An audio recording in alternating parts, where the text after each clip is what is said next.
Good morning, everybody. How you all doing? Saturday morning here at Ox Billiards. We are hosting the 2025 APA US Amateur Prelims.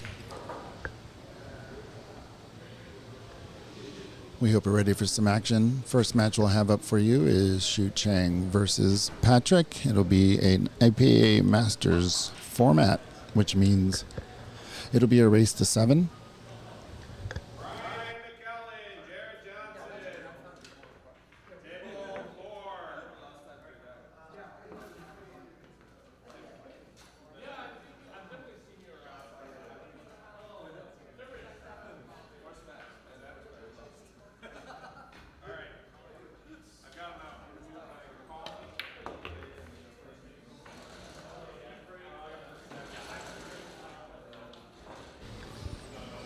All right, yeah, so we're having the APA Masters format here today and tomorrow, which means you'll play a mixture of 8-ball and 9-ball. If you win the lag, you get to choose whether to break, or you get to pick the game and give up the break. There's varying philosophies on that. I guess it just depends on your strength. If you feel yourself strong in one game or the other, you can give up the break and pick the game.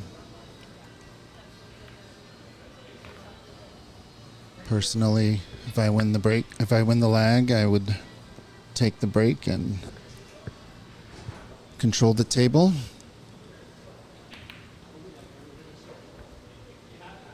We will see what happens on the lag with Shu Chang and Patrick in just a little bit.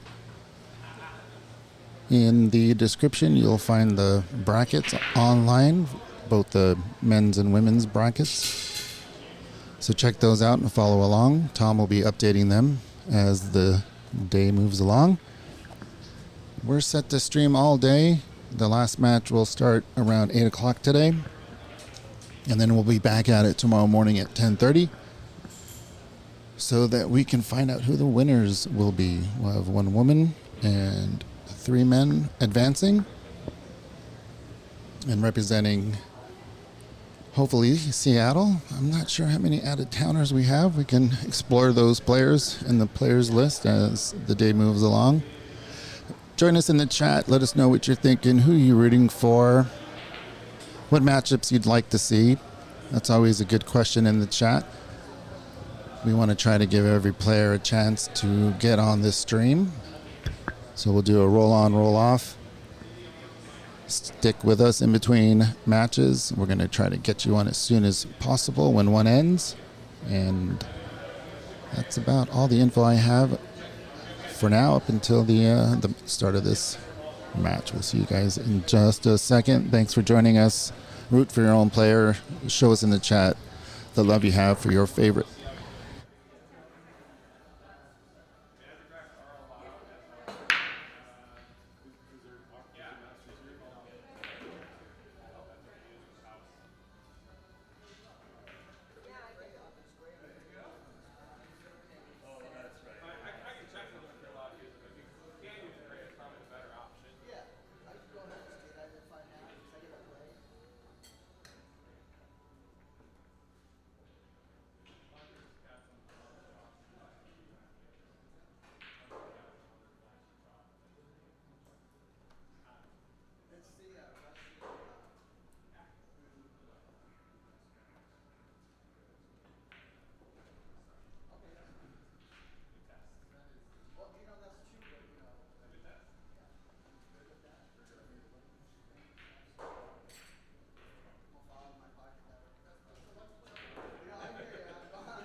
And we're off for the first match of the day. Looks like Shu Chang won the lag. Opted to break. Patrick chose 9-ball to start. It is conceivable that the match can go 7-0 and 9-ball. They'll play 8 racks of 9-ball. And if they need a 9th rack, they will move over to 8-ball. What the heck did I just say? Start with 9-ball, 8 racks, and then 8-ball after that. If they had opted to play 8-ball first, they would play 5 racks of 8-ball and then finish off the match with 9-ball.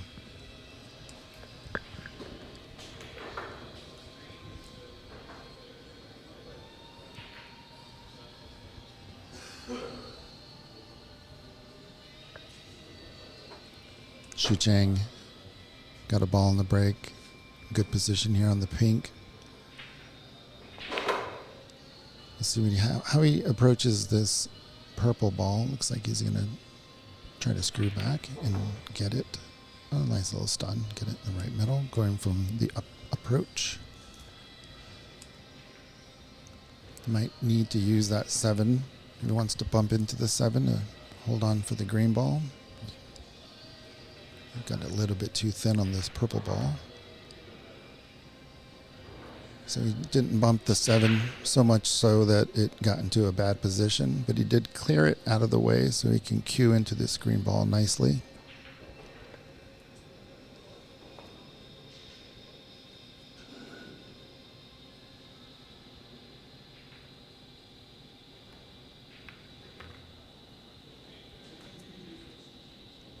Did not manage to get past the 9 enough. So maybe tree topped a little bit here.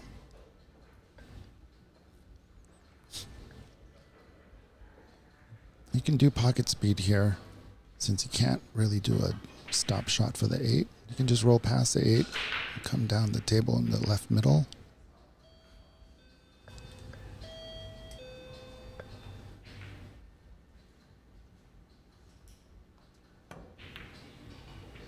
Yeah, just like that. Went a little bit too forceful there, which is easy to do when you're bridging over a ball.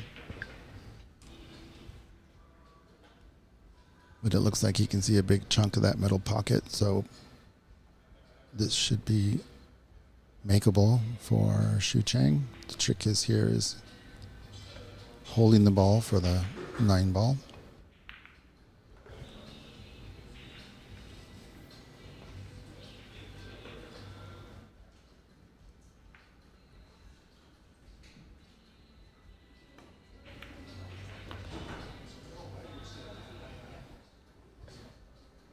That's a nice pace there.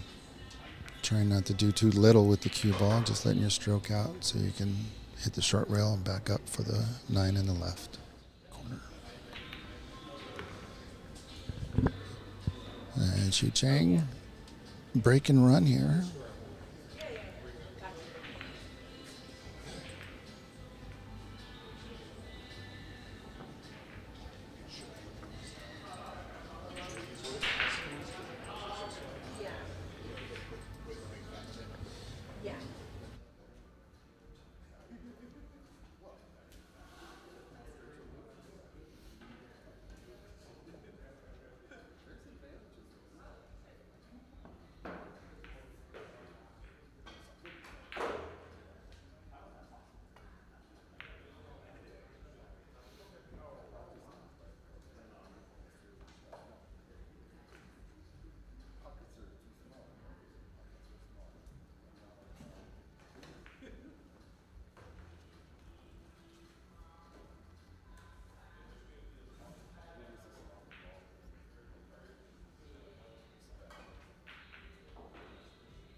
All right, Shu Chang still at the table here. You can push out in this format.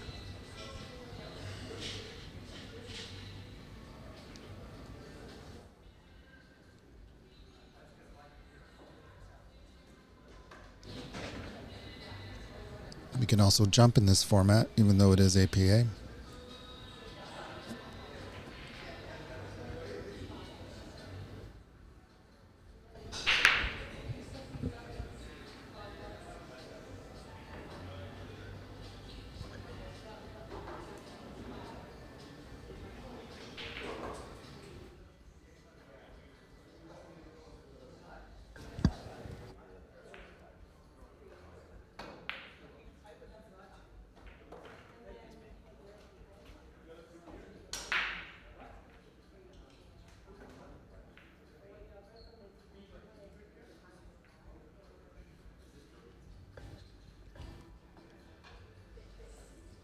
So Shu Chang here is going to go for the jump shot rather than a push out. He's trying to pot the ball. Ended up giving ball in hand to Patrick. Patrick here, first look at his game today.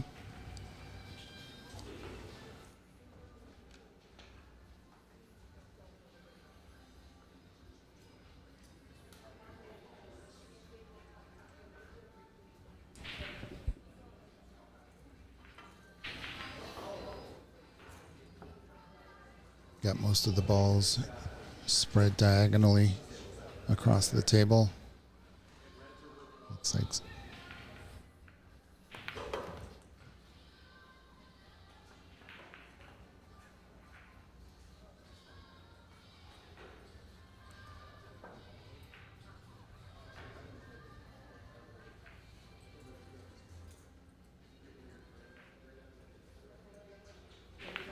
we'll see if he tries to get that purple ball in the same pocket as the 2 ball. Looks like he may have come up a little short in order to get that angle to make the 5 in the right corner pocket. So he has a couple choices to make. He can look at the cheese there, but he's going to have to do a little stun shot here. Give yourself a little bit of distance if he's going to go for the cheese.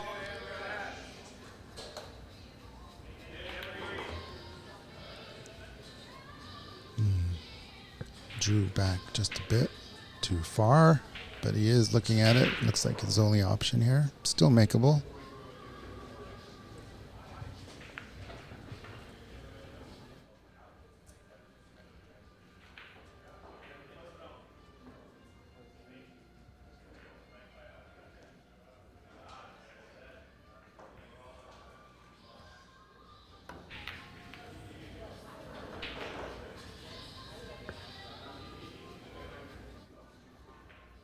Yeah, worth the effort, worth a shot, right?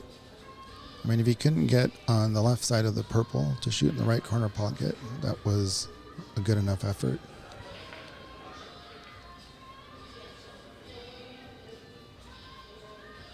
It's not a gimme here. A shot like this, the left corner pocket likes center ball on the cue ball, that is.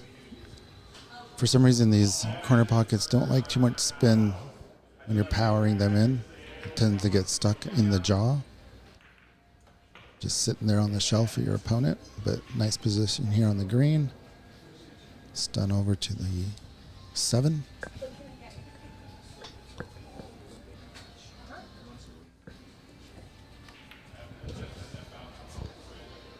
Ooh, did he get second prize there? Not sure. Patrick can see the potting angle. From that, I mean, with these angles, it usually goes if it looks like it doesn't. So I'm pretty sure you can see this potting angle.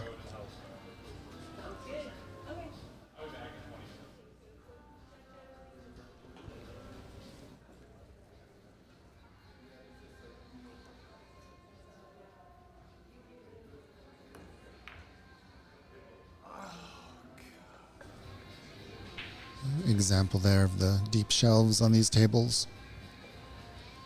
Just because you get them in the jaws doesn't necessarily mean they're going to fall in the pocket.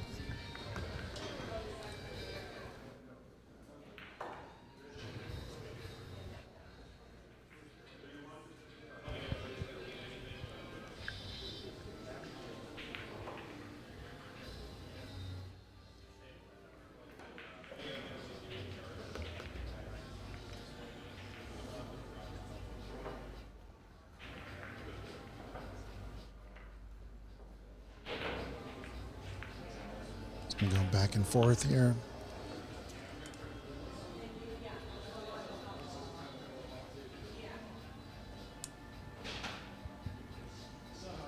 Squaring up to the 9 here. Get second point where Patrick had an opportunity to make an early 9. Narrowly missed it. Shu Chang took over and cleared the table there. We'll be right back. 2-0 Shu Chang.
Potted the 1 on the break.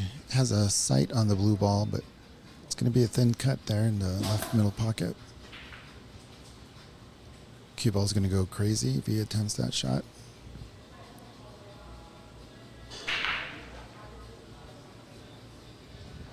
Unless it passes the 8, it looks like it might pass the 8. It looks like that's the shot he's going for, into the left corner, which is a much better shot if it's available. So it's good for him.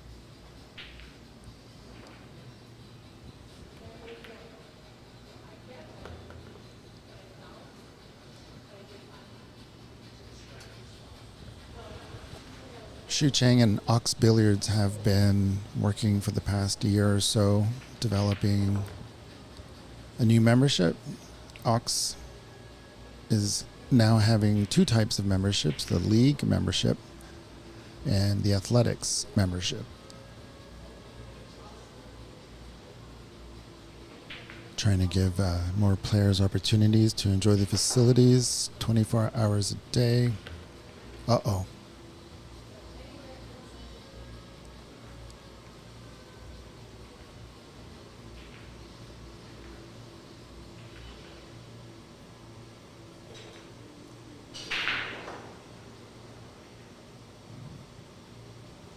Got caught in the jaws there, rubbing the table. See if there was any debris on there. Maybe the ball moved unexpectedly.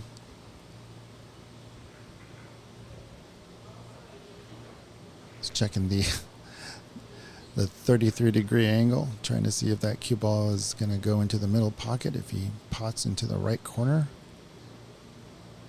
Always good to play some English billiards or any sorts of carom billiards. Really let you see the angles to avoid in-offs. It's good to be well-rounded. If you want to be a good pool player, you can't just play pool. Oh. Well adjusted there. And the angle kind of forced it long by giving it some top spin. And avoided the middle pocket. Gave himself a long shot here, but with this natural angle, as long as he avoids the 9, he should be set up pretty nicely for the 7 ball.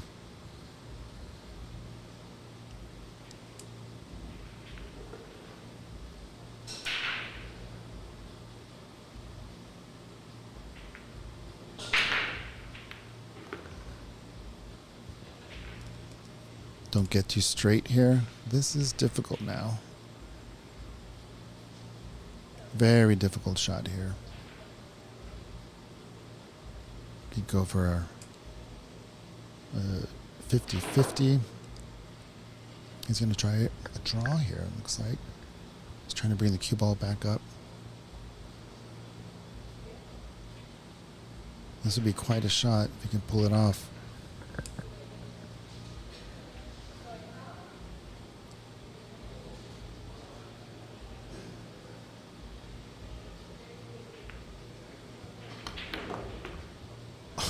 What a shot. What a shot.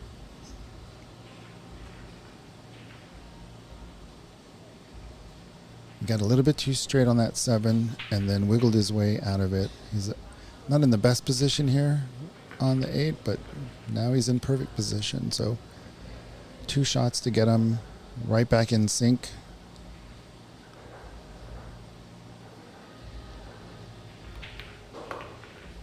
Very well done.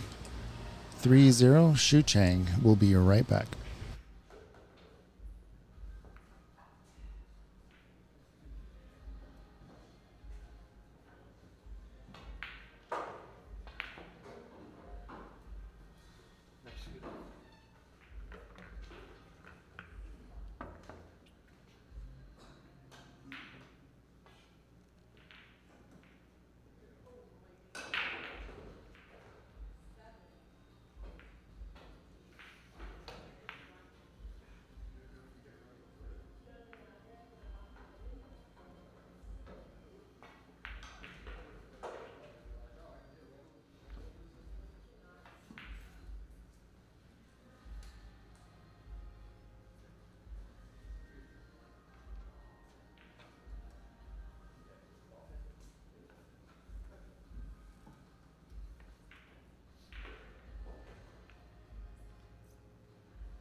And we're back. Shu Chang got 2 on the break, missed the yellow ball. Patrick at the table.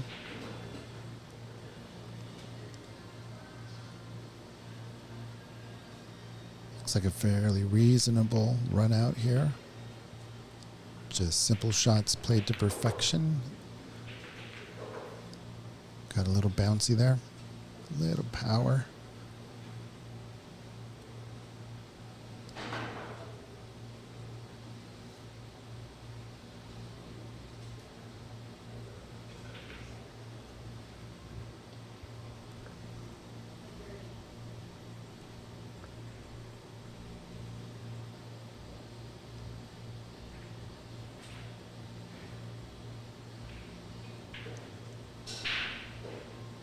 Is he going to get lucky, or is there a gap? Looks like there's a big gap there for Shu Chang. That was a tough shot there by Patrick. Got a little bit too far away from the cushion, which made him stretch over the 9.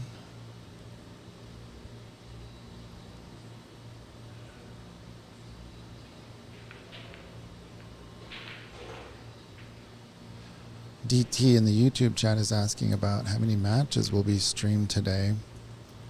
The short answer is as many as possible. So we're going to try to get Tom is trying to get through the quarters or start the quarters tomorrow, I believe. I'll get that answer once Tom gets back in the building.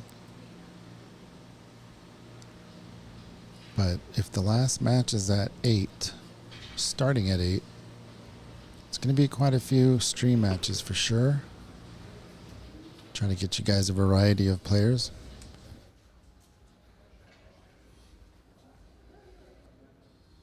Who do you want to see in the chat? If you look at the description, you'll find the brackets there. Take a look at what match you want to see and which matches are going on right now. And then we will do our best to get those players on.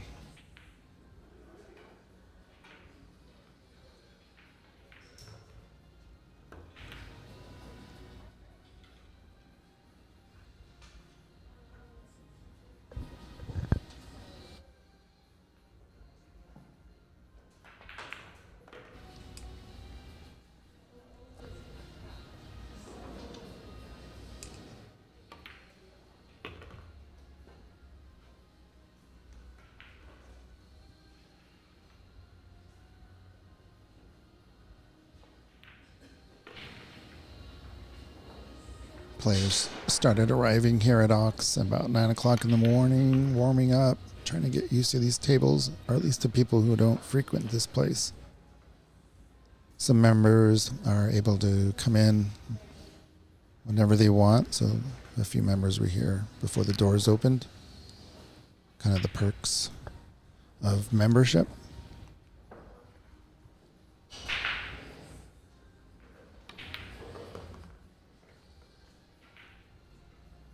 And as Shu Chang lines up for this 9-ball, just want to continue what I was saying about Shu Chang and Ox. We have developed an athletics membership, which means it is a membership that is merit-based, meaning certain qualifications you need to have in order to be considered an athletics member.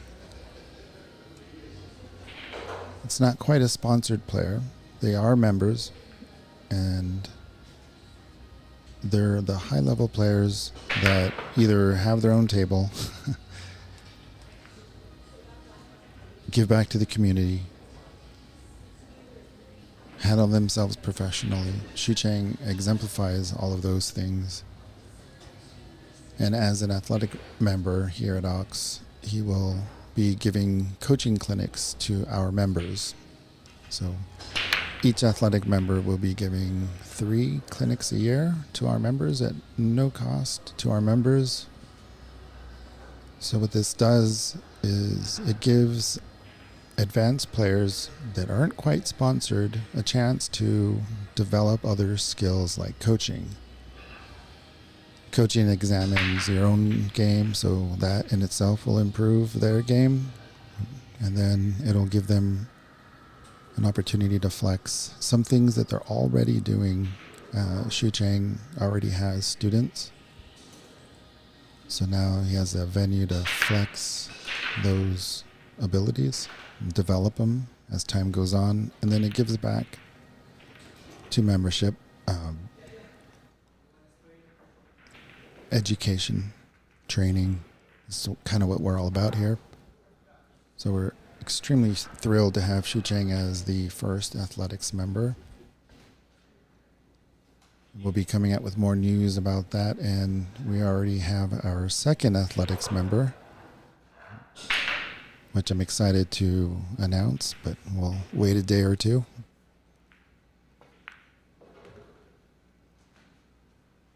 Shu Chang was trying to play safe there and just caught the balls.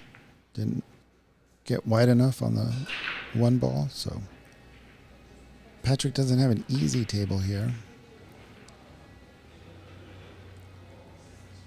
Let's see if this rolls safe. It does not.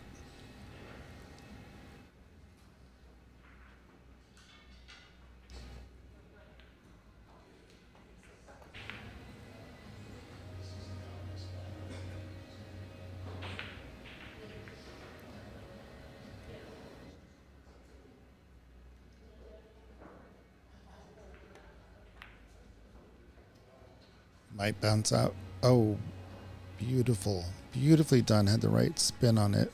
It looked like it had a chance of spinning out around that bunch. But instead it hit the green perfectly. It's a little bit too close to that blue to try any sort of jump shot, so you can do it. You do just a one cushion attempt here. Yeah, he's going to try to get that bridge.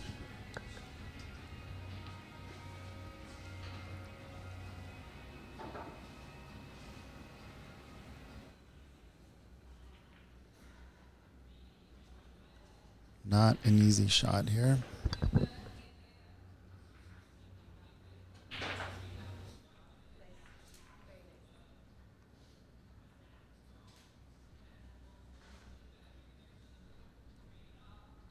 Steady.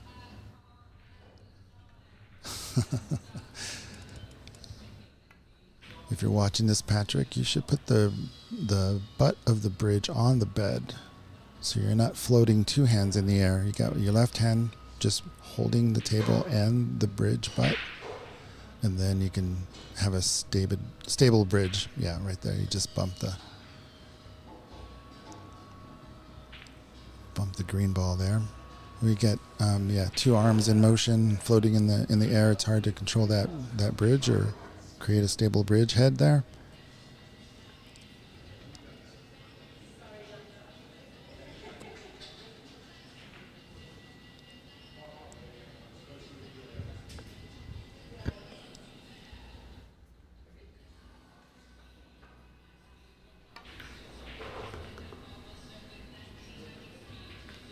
Fortunate bump there, clearing the red out, and then putting the cue ball in a good position there for the blue.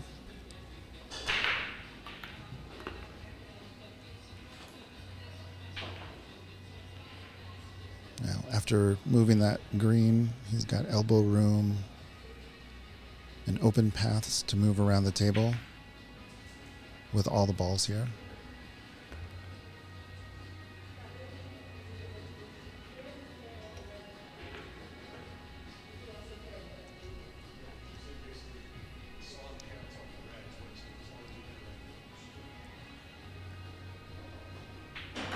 Yeah, we had a photo shoot here with Shu Chang, photo video shoot here this past week in preparation for our announcement for the athletics membership and what it means to our membership. We got some good footage here. Taught me a few things, give me a little mini lesson, which has been recorded so I can go back and look at it.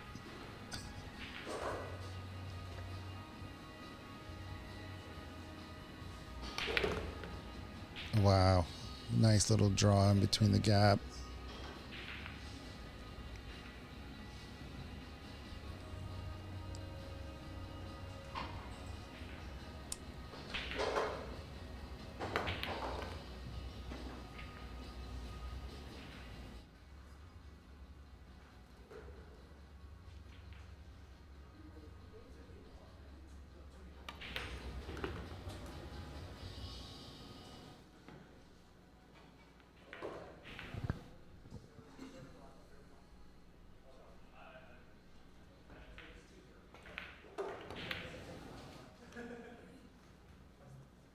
How is this going to end up? Well, it's not a gimme here for Patrick, but it's an opportunity. 5-0 or 4-1. Big difference between the two. Don't forget to breathe here, Patrick.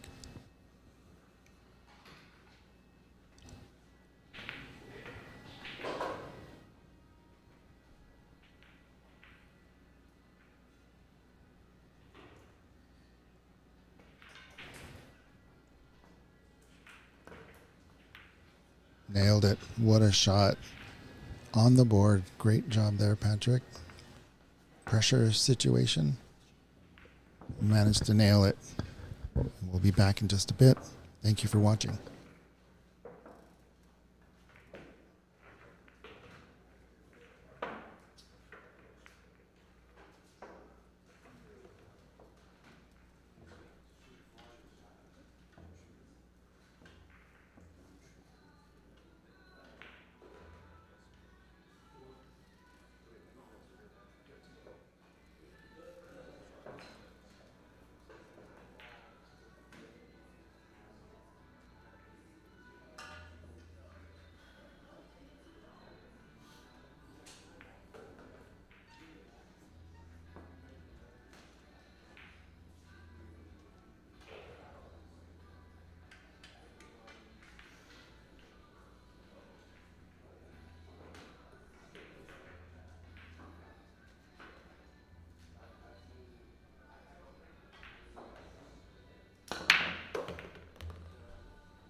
We really do appreciate you guys watching this APA US Amateur Preliminaries here at Ox Billiards. Thank you so much.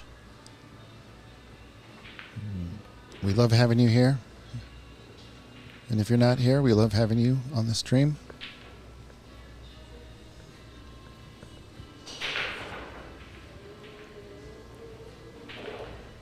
We do have a women's bracket here that'll start around 3 o'clock, 3:30.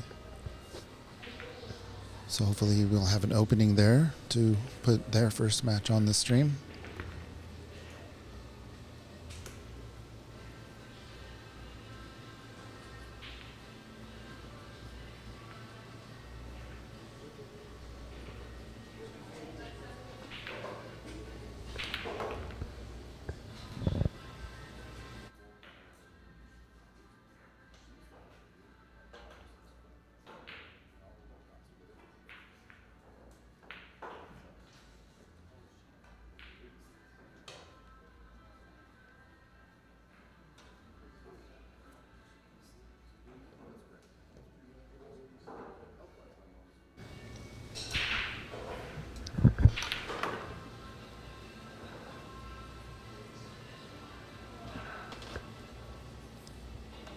This is our 7th rack here of 9-ball. We'll have one more after this and then switch to 8-ball if necessary.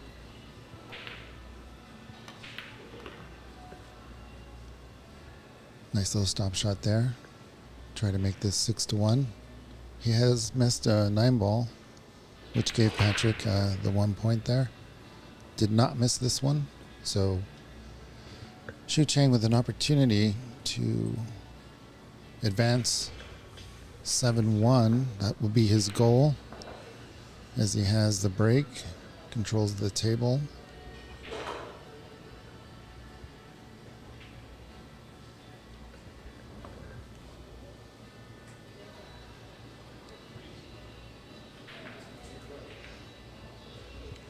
It's been the Shu Chang show here. Patrick hasn't had too much of a look, and some of the looks that he's gotten have been just those awkward shots that are difficult to make, but even more difficult to get a rhythm going. He has had opportunities to get his rhythm going, but not many. Shu Chang has been potting him off the lampshades.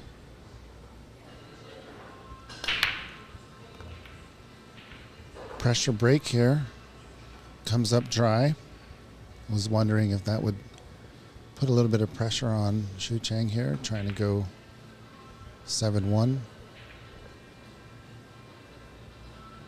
Oh no, one did fall. I am absolutely wrong. Was not a dry break. My old eyes missed one dropping in the pocket. So he has an opportunity here.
Trying to come off this side cushion here into the line of shot for the green in the left corner.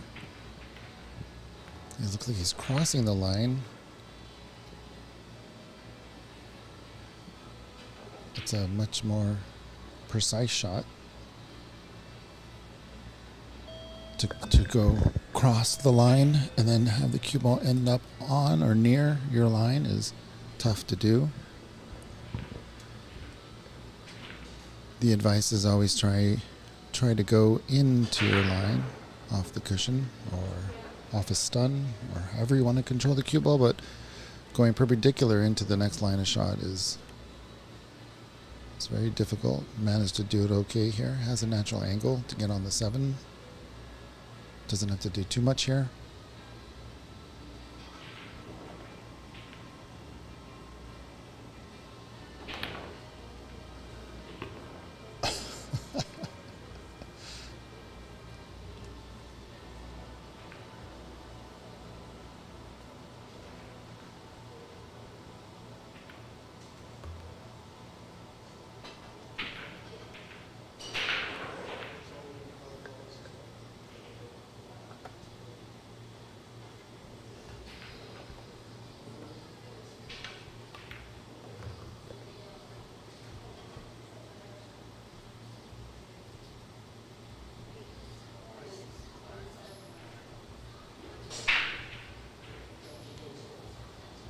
And that'll do it. They shake hands. Nice match there from Shu Chang. Patrick is on to the B side, still in it.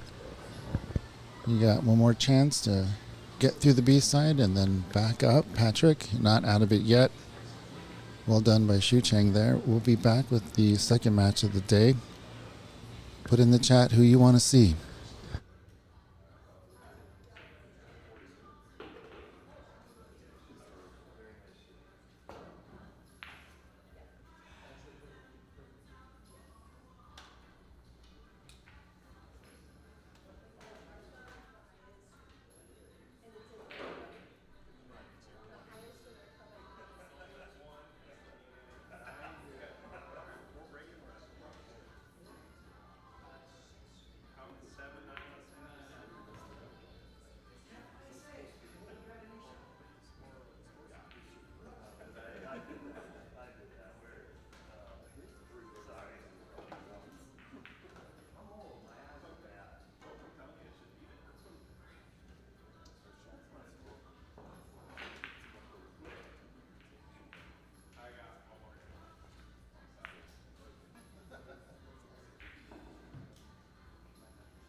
Just a heads up for people in the chat, we'll be starting our second match of the day here.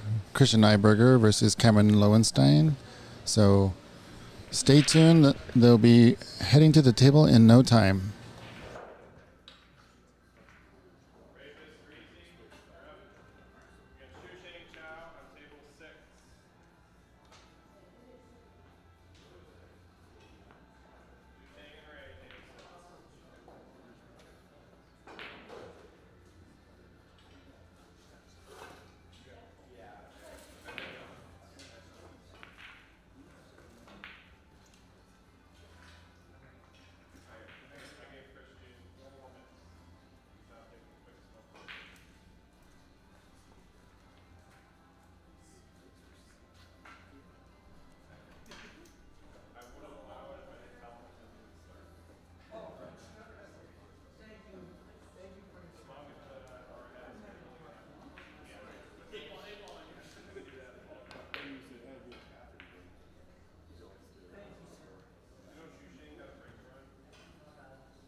Looky here. Looky here.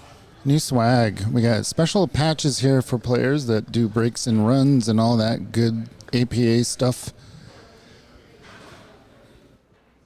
So you can only get these in this tournament. Shu Chang had a break and run, so this will be his. He can show off on his show off the patch on his case there. Pretty cool stuff there. Tom brought a little bit of swag for everybody.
Alrighty, about to start our second match of the day.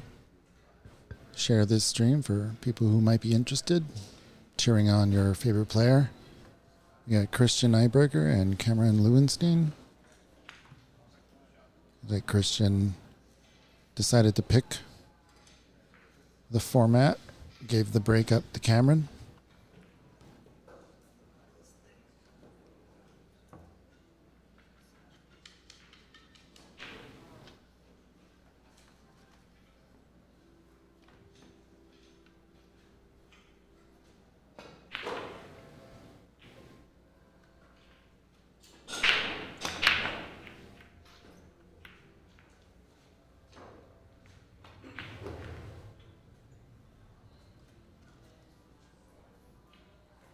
Yeah, typically you'd want that cue ball in the middle of the table, but he's got a view of the one.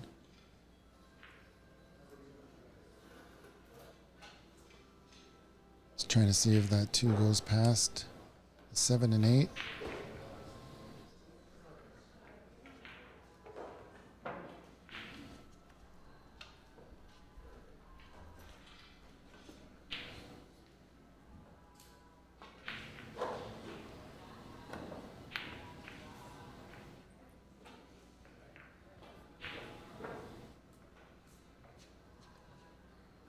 Left the 1 on the rail, so it'll be a pretty difficult starter for Christian. Wonder if he's going to try to find a safety here, or if he's going to try to cut this into the right corner.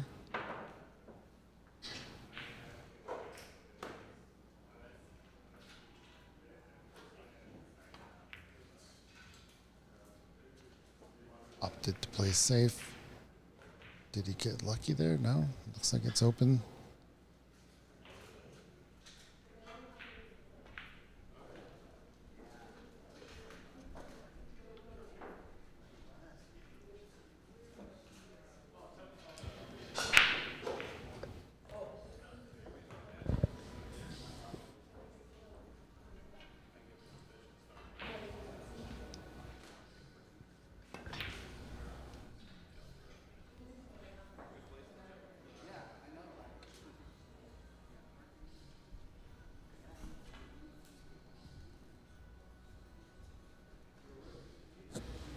Although Cameron missed, he didn't leave anything obvious here for Christian offensively. He's going to have to tuck away the yellow ball or the cue ball, trying to play safe. Pretty sure it doesn't pass the purple.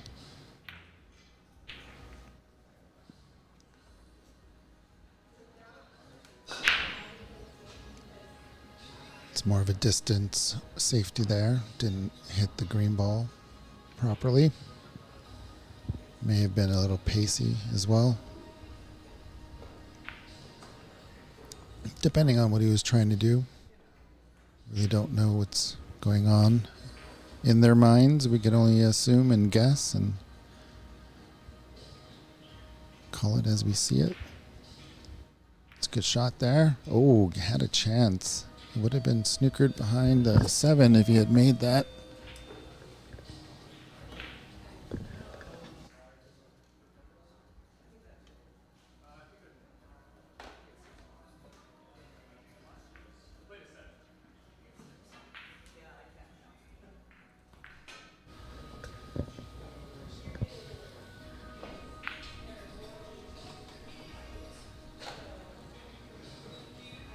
So 2 players here feeling each other out. Neither one giving up a good starter for their opponent. It's a good hit there by Christian. Where's the cue ball? Safe. On the cushion with another difficult shot. Both of them giving each other real tough leaves here. Get a string of balls together. Again, no sense really in making the 1 until you can get a nice clean look on the 2.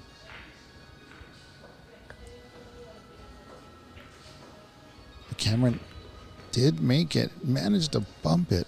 Beautiful shot. Not sure he has enough room to get past the middle pocket there. Just checking it out. Let's have a look ourselves once he gets out of the way.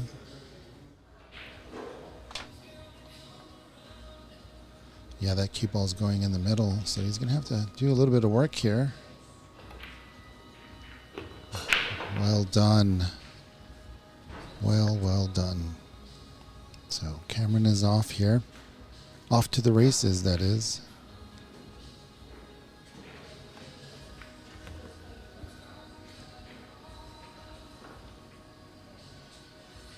So this cue ball is gonna be tough to control, this cue ball. So you're just gonna have to go up and down the table, come back for the green ball into the left corner. All that while stretching. Let's see if he's getting his extension out.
So Cameron tried to kick safe and went in off.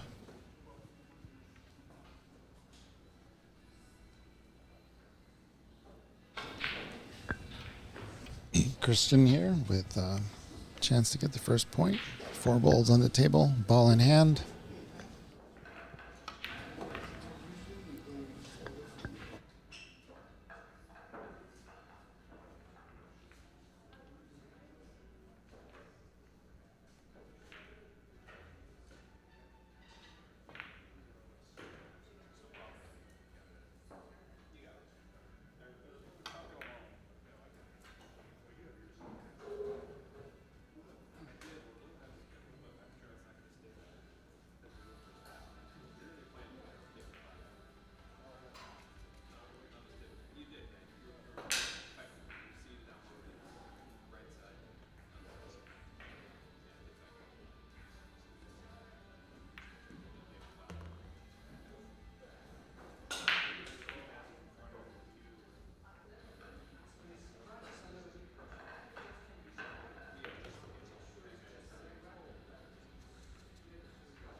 Cameron going for that real thin middle pocket there.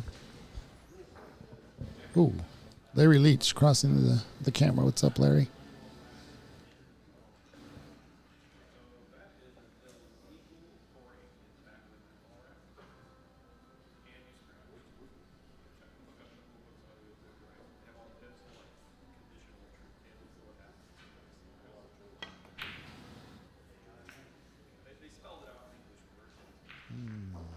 That final stroke wasn't quite as straight as his feathers. A lot of times those long pressure shots can mess with your straight cueing. This here is a tough shot.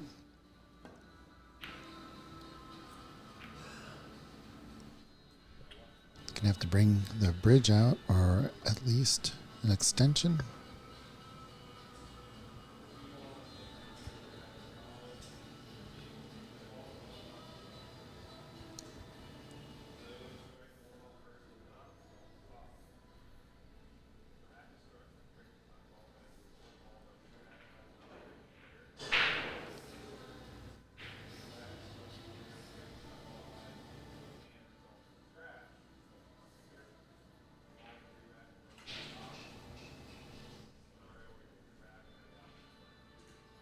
What's in your bag, Christian?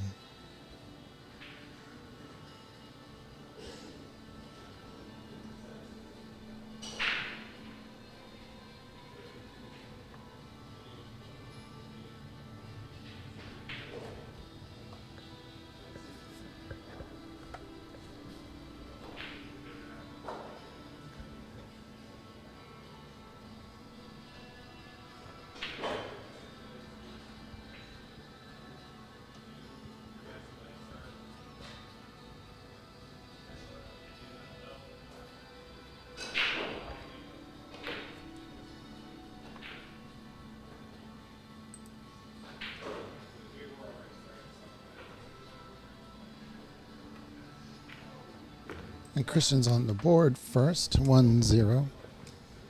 We shall return. Thank you for being here. We'll be right back.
Man, what time is it? Okay, it's almost noon. I am dragging. I need some coffee, man.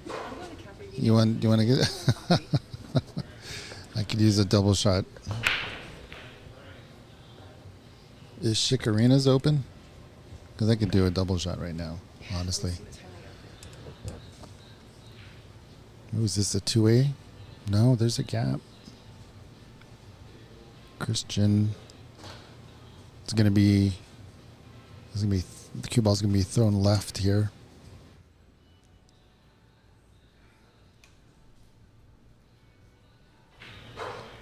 So he tries to screw back. The pink ball might get in the way here, so he's gonna need to go left. Get around the pink. Perfect. Way to go. So couldn't go forward, couldn't go back. So he just stunned it with some spin. Yeah, it's open. Awesome. Chikorina has really good espresso, and they're right above us. Oh my God, they're savory Pop-Tarts. Whoa. Do you want anything else? I cannot have a Pop-Tart. No way, man. I will crash. I will come back with Pop-Tarts for myself.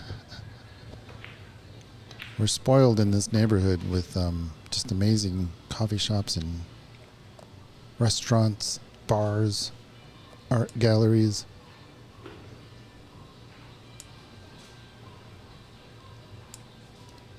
And excellent billiards here at Ox.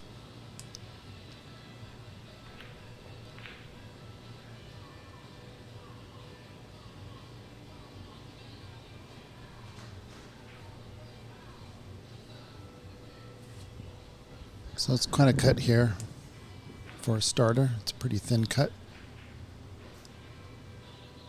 There's a nice safety play here. If you get the cue ball behind the green, send the pink down underneath the 9 ball. Just a touch of top left there on the cue ball. Hit the pink somewhat full. Let the spin carry it behind the green. If you can get 2 cushions, the cue ball can hit 2 cushions and come into the green from the left, then that would be a deadly snooker. Looks like he's going to attempt this. It's a little bit too hard. A little bit too strong, but does he get a safety? No. It's on the 50-yard line there. Once again, these two are giving each other a little bit of a tough starter, so someone's going to have to either mess up or make a great shot, as is usually the case here in 9-ball. You don't want to be the first person to mess up. You want to be the first person to make a great shot.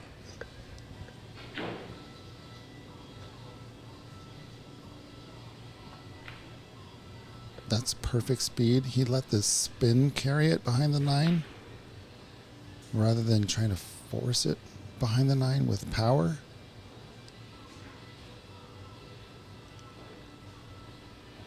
Jumps are allowed. Looks like the 9 is not in the way if he decides to jump.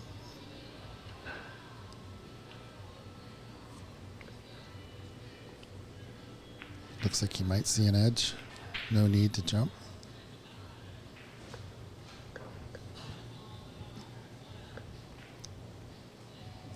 So Christian forced him into a safety. It ended up giving him a good starter. Just a nice smooth stroke. Don't power anything here. Balls are spread nicely.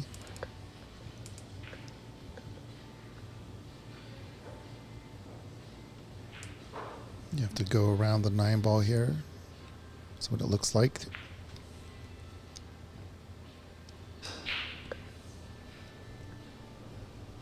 When I'm at the table, I always view the cue ball as myself. I don't know if people do that. I don't know if I'm explaining that correctly, but did not get around the 9. Kind of bumped it in a terrible position there. So getting from the 8 to the 9, this table became difficult. Does anybody else feel like the cue ball? You personify the cue ball? You're like, well, I'm in the pocket. I want to be there. I want to be... I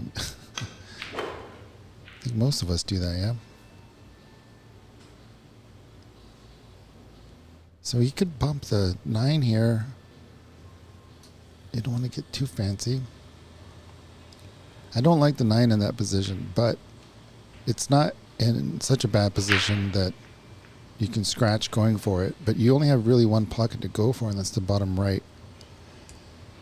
So if he doesn't bump it, he's going to have to give himself an angle on the 8 ball.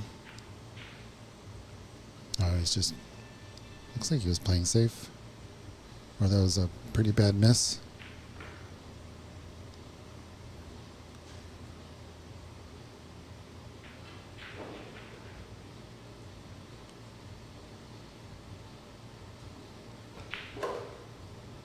That's pretty much where you wanted the cue ball. If you had potted the 7, somewhere in that position, in that location there, will you'll be able to pot the 8 and then get over to the other side for the 9. So we'll see what Cameron does here. Kind of twist it at the end. He did bump the 9, which was the natural line there, but he didn't pot the 7. But boy, what a shot that would have been. It's not 100% guaranteed that he would have hit the 9 if the 7 went in.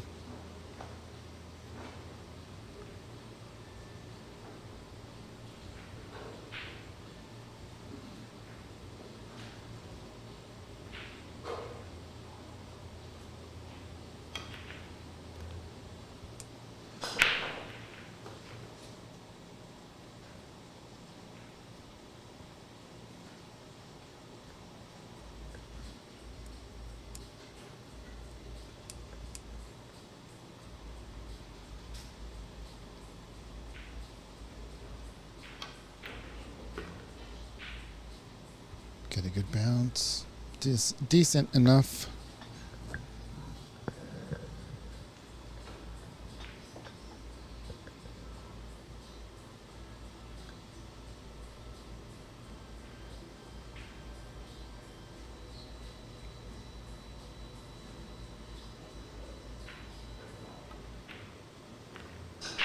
Good job there, Christian. Getting 2 points on the board. 2-0. Thank you all for being here. We'll be right back.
All right.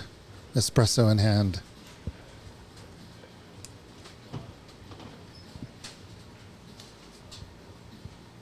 That means I can put it anywhere on the table. It's kind of like ball in hand.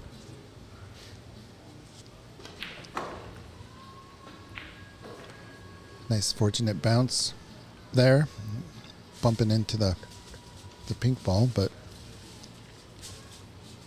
left him a good little angle here. Come back down for the purple.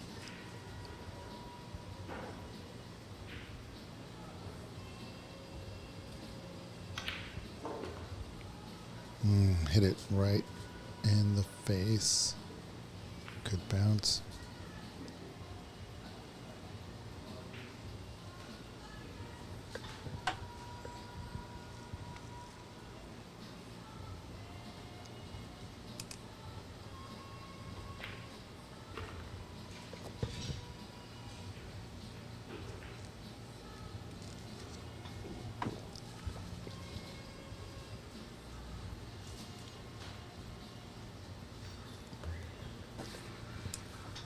It's one of those examples there of crossing the line.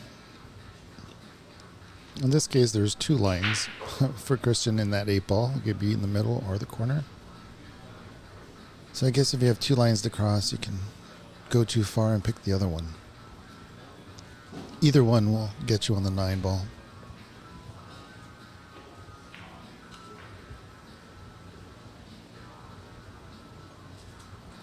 Looks like he's going for the middle pocket.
All right, folks, Zach Ross in the booth here.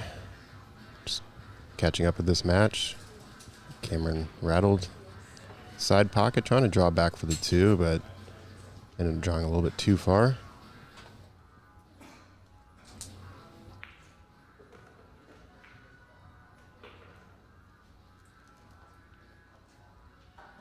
So I don't think Christian has the pocket here, so he might just roll up the cue onto the 3.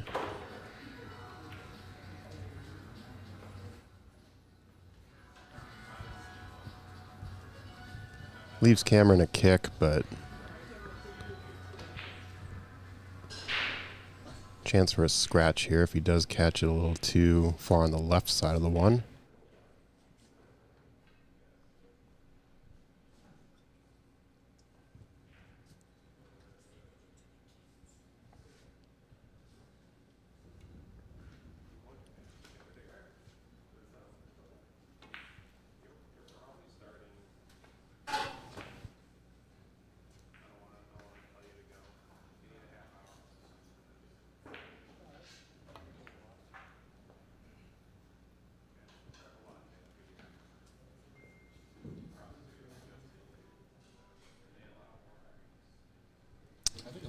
Nice safe attempt. Didn't quite get the coverage you wanted.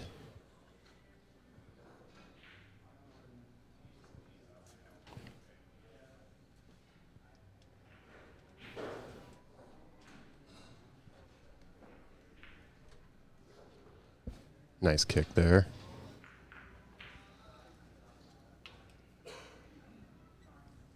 All right, a little bit of a stop shot stun out here, so he gets a look on the 3 in the upper left.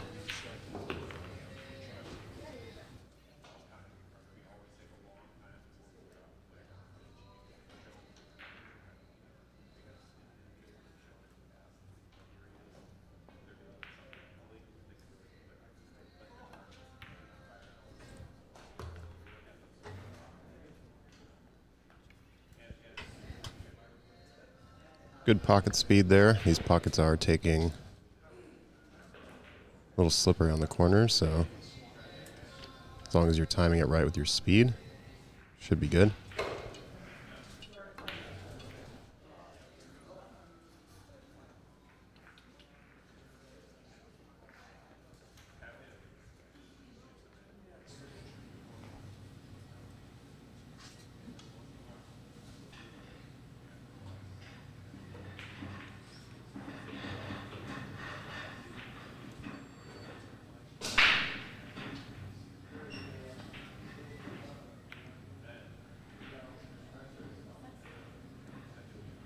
Yeah, he wanted that behind the 6-9, but slipped out a little bit. I think some players are still acclimating to the speed.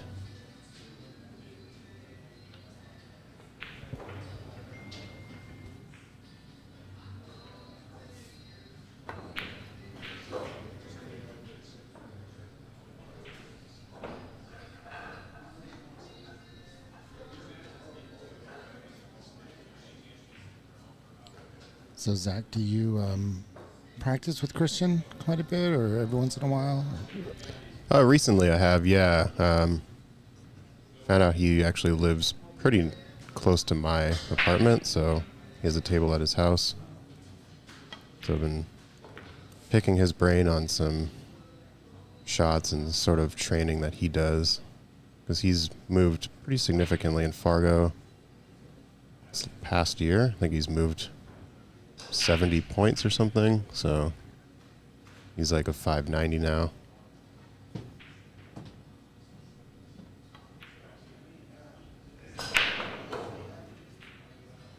Yeah, the first thing he told me. 70 points the other way. Yeah.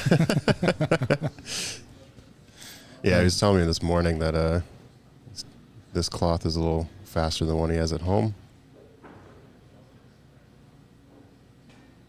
But that he likes it. He was saying that once he replaces his Simonis, he was thinking about getting the Brunswick Centennial.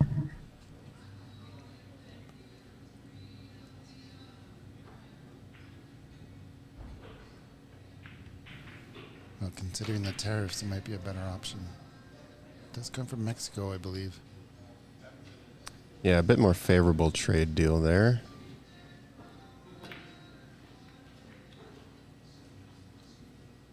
And so he does bump the 9 out of the way, which gives Chris an open opportunity here.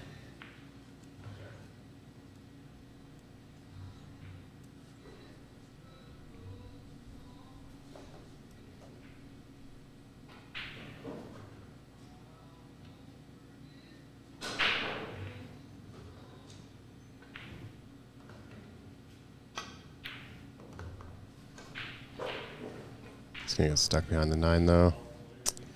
Yeah.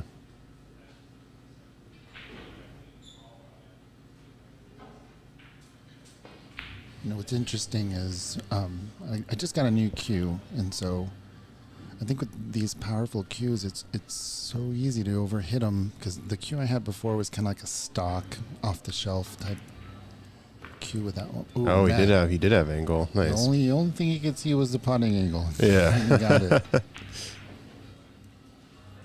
Yeah, you were saying the cues are a bit heavier, Yeah. so Well, I think it's more power, because I have a lighter cue than what I was using before, but I have to stroke a little bit softer, a little bit more true to get it the right speed. And I know that with these carbon fibers, they have a lot of power as well. So it's kind of easy to overhit these tables if you're not used to it, especially with these cues. So he ended up catching that one My thin, goodness. and I think that's the reason that one carried a little bit more.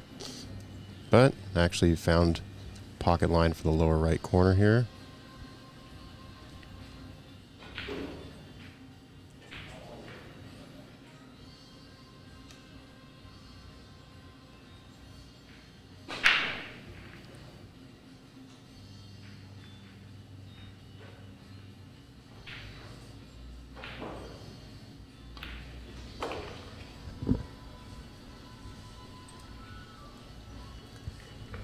Do you know who won the lag on this? Chris, and it looked like Chris opted to. He pick the chose game. 9-ball. Yeah, Yep. that makes sense.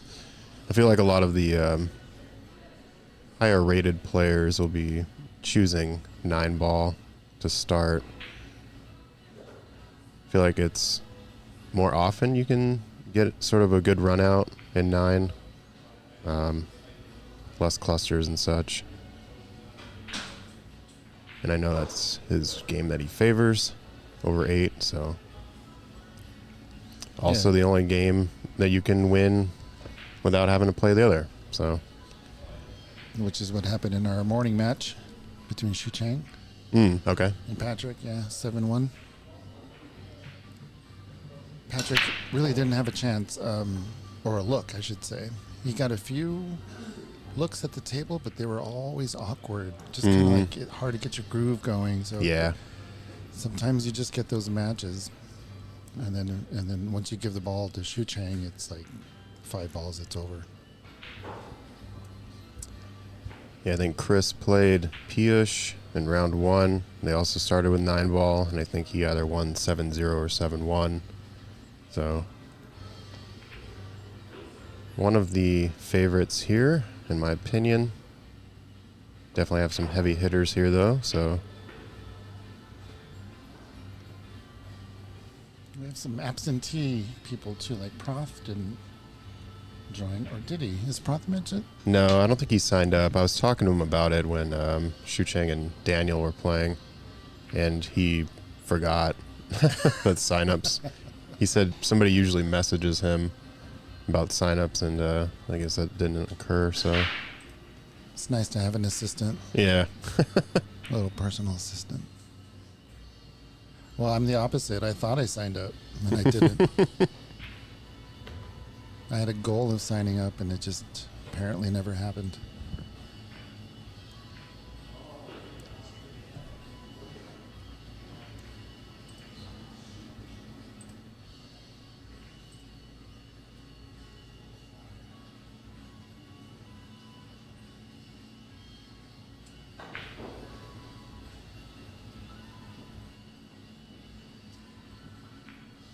I do like that this is a true double elimination. Most APA events are modified single, so gives everybody an opportunity to.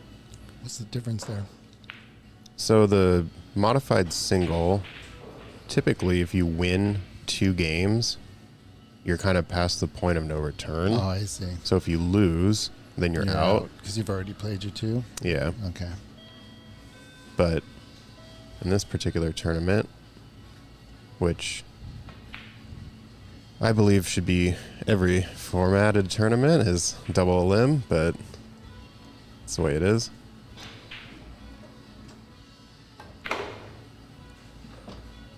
He lunged at that guy, trying Yeah. to get some draw on it. Yeah, it was kind of in the pocket weird. He didn't want to lose the angle for the 3, but I think he could have got a little bit closer. I mean, hitting the 4 here too. Yeah.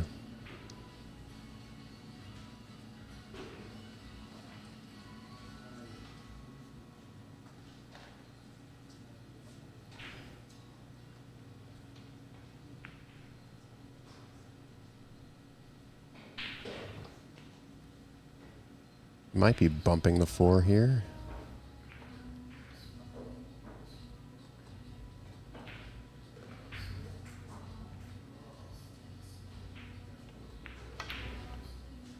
I see what he wanted to do.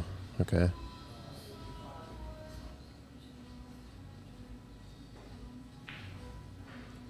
It looks open in the right middle.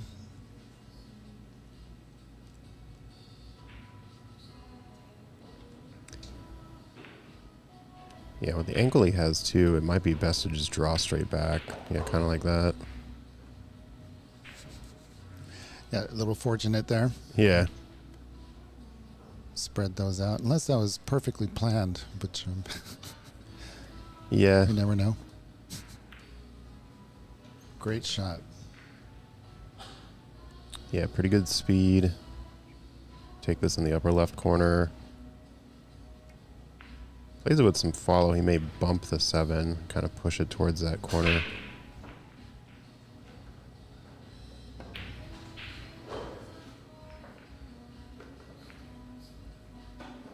Yeah, good leave. Unfortunate. 6 did not drop. Well, I think this is Chris's run out here. Don't really see any problems.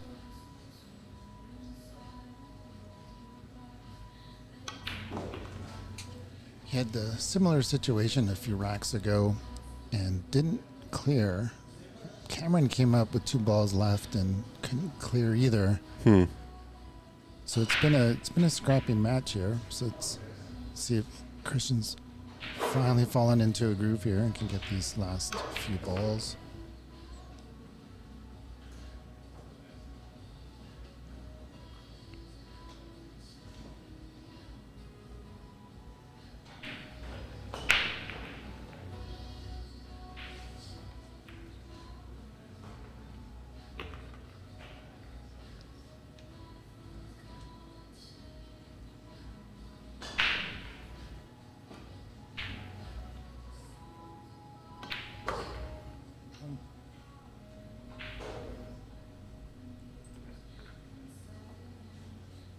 So what's on the horizon for you here, Zach, after this tournament? What's the rest of the year look like? I'm doing the 585 under here at Ox. I'll see you there. Yeah. I finally got the robustness. Oh, Let's go. nice. Yeah, That's good. that'll be a good one. Race to 9 on the A side and 7 on the B side with the 9 on the spot. So kind of a WNT formatted 9 ball, which is cool. And then after that, I believe it's Lincoln City 9 ball. Playing with Larrick Salonga and Mason Drury. 3-person team. 1550 and under. I think we're like 7 points away from the cap or something, which is cool. So I'll be playing singles and singles and teams down there.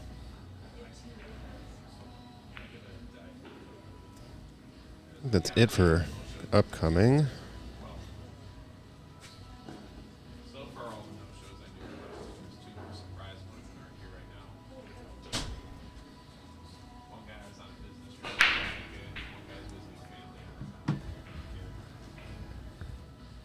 And then, yeah, we got a couple stream matches coming up. I actually have Chris Iberger versus Dominic Orahudos next week, next Wednesday on the stream. I'll be playing 9 ball race to 13. And these cards thingy, I didn't get cards.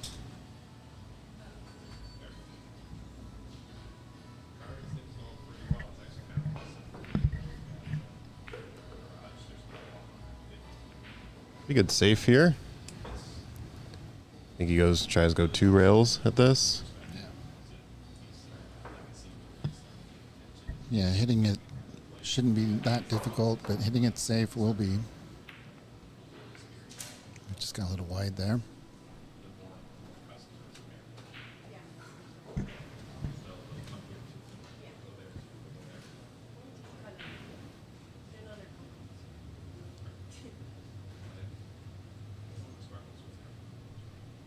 All right, so he'll follow the 1 in the side pocket, take the 2 in the lower left corner.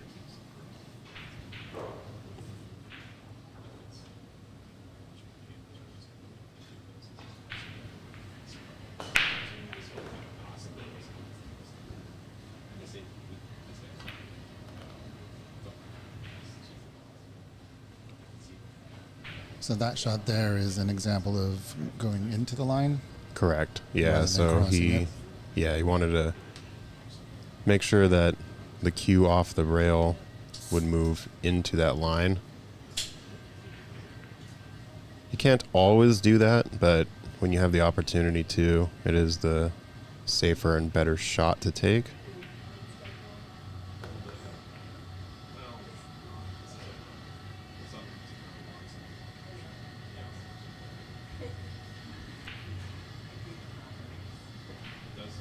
Probably do a little bit of a stop draw here.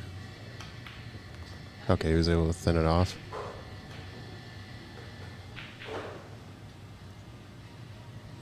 So he doesn't quite like this angle because he might be clipping the 6 when he hits this with draw. So he needs to be careful with how much the cue ball sort of spins off of the 6. But he also doesn't want to be stuck behind the 9, so I imagine he'd go a little bit harder. Oof. I think he has enough of a look.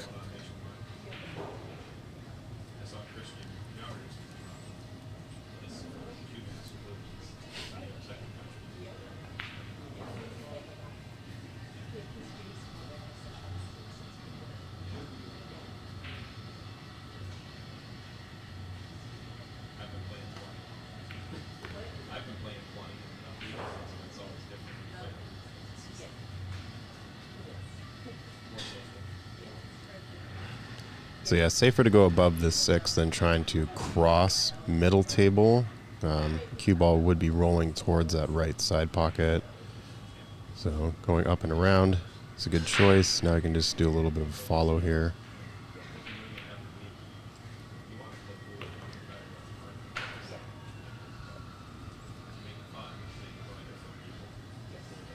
Angle is a little bit awkward. He is sort of on the rail as well.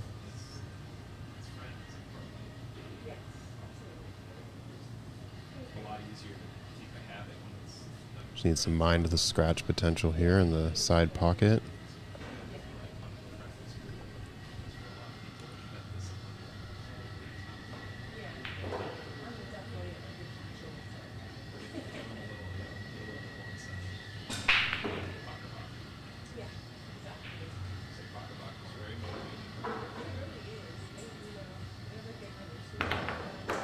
Yep.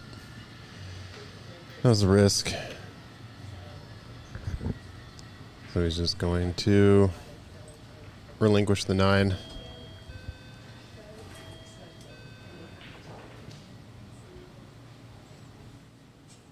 I fell very close on one of the 9s that I had and had to cut it into the lower left corner. They were almost frozen. Managed to get the 9 in that corner. Cue ball goes 3 rails around the table and scratches in the same pocket that I made the 9. So just kind of one of those games where I was playing okay, but small things like that were just sort of interjecting into the match. So little speed bumps there. Yeah. Who was your opponent? I played Jim Jensen. He's a good no shooter. Slouch. Yeah. Stud muffins. Yeah, stud muffins. He was saying he doesn't play on 9s very often, but, nonetheless, good shooter, made some shots when he needed to.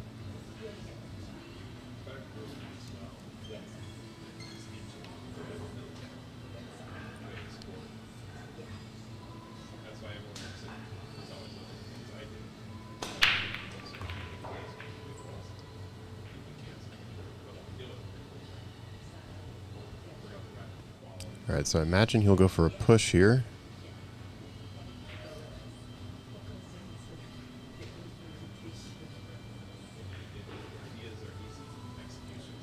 So we're guaranteed to have at least one 8-ball rack first time today, unless my math is wrong. No, you're good. Yeah. So they've played 6 out of the 8. It's been a 9 ball balls, tournament. and the most Chris could get on this would be 6-2. So Cameron opts to not push, goes for the kick.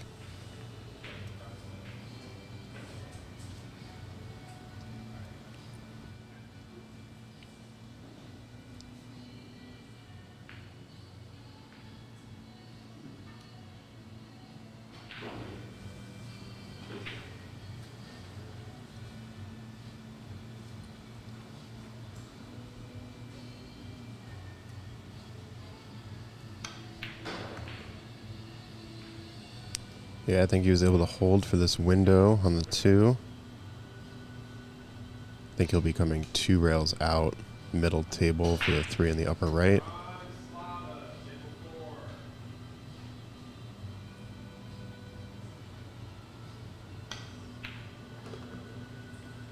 Hit it a little hard.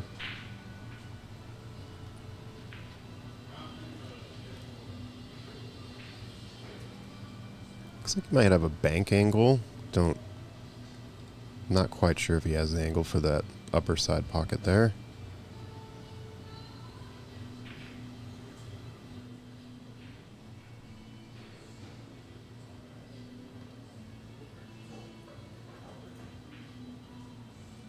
Left the back cut on the 3 into the side.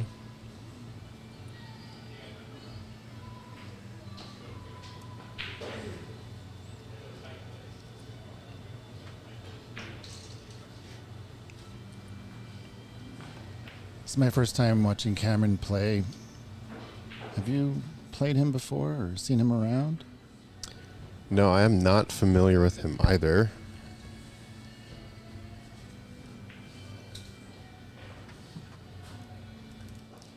So if anyone in the chat knows Cameron, let us know where he plays out of. Out of his mind.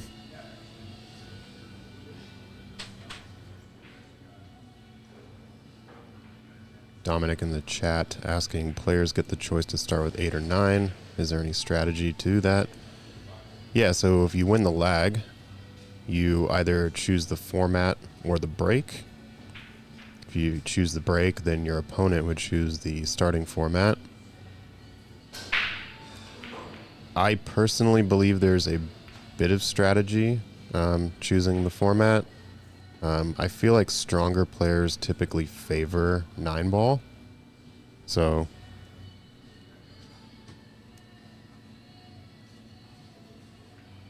I mean, I believe that's what Shu Chang did, and Chris Iberger here also chose 9 to start with.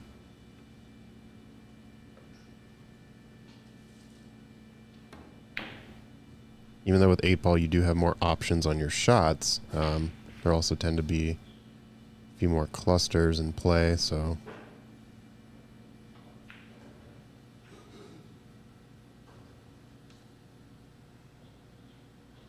my particular match, I won the lag. I chose 8-ball. Came out of that 2-3.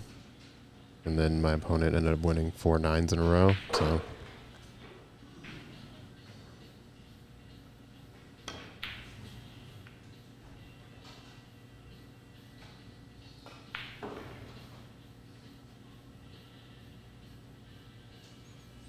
So we have 3 men getting out of this and 1 woman? So 3 players out of the men's bracket and 1 out of the women's will be moving on to Westgate Casino in Las Vegas. Oh, Cameron. I think with that shot he was maybe a little too focused on the leave for the 6. Maybe he took his eye off the ball or lost his focus there for a second. Yeah. Made this kind of awkward for Chris, though. Second prize there. Yeah. No, you got to be focusing right on that spot as you're shooting, because it's going to go where your eyes are. And you just take your eye off the prize and you end up like this. It's difficult. So I believe the last 2 years in a row, the 3 winners in the men's bracket were Shu Chang, Prathamesh, and Francis Cho. Francis opted to play in the men's bracket, which, good for her. She ended up kicking some butt. She beat Bejoy, actually, in the final. Oh, Cameron, no.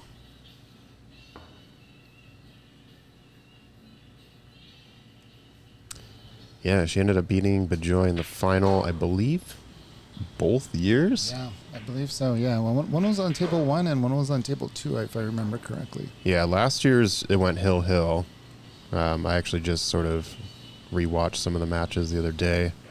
It was hill-hill. Bejoy was down 10-7, made it 10-10. Then he broke, and he broke dry. And Francis table ran. So, yeah, it was a pretty exciting final. Francis is not playing it this year.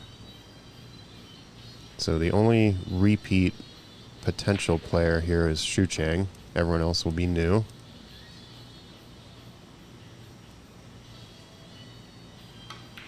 Shu Chang would be going for his 4th in a row. So it's pretty exciting. Do you have any players from out of town that you know of? Or are they all local, fairly local? Yeah, so I think everyone is local except maybe for 3 or 4 players. I saw one that was from Connecticut, one from Oregon, and I think another one from California. But everyone else is either like Snohomish or Pierce County or Seattle, Bellevue.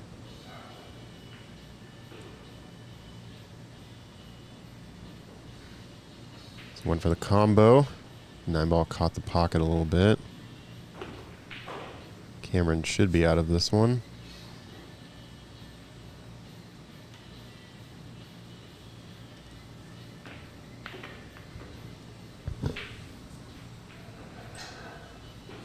All right, 4-3. This will be the last 9-ball rack before they switch over to 8.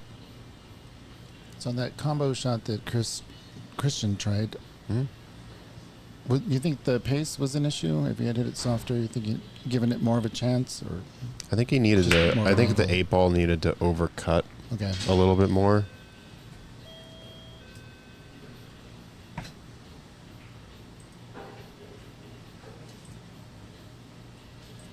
This was an issue. If he had 2, if I remember. Table in a row. So it's pretty exciting. Do you have Yeah, any, so he needs to. Yeah, that you know we're just looking at the replay on local, YouTube fairly here. Local. Yeah, so I think the issue is I think everyone catches the 9 a little thick. Is maybe local except maybe for 3 or 4 players. I saw one that was from Connecticut, one from Oregon. Oh, he actually overcut it. Yeah, and I think another one from California. But everyone else is either like Snohomish. He didn't want to baby it though. Pierce County. I think the pace was fine. Okay, it's just Bellevue. Because the last thing you want is to hit it so thin that it just rolls towards the pocket and sits. One of the combo. Yeah. 9-ball caught the pocket a little bit. So dry break here from Cameron. Cameron should be out of this one.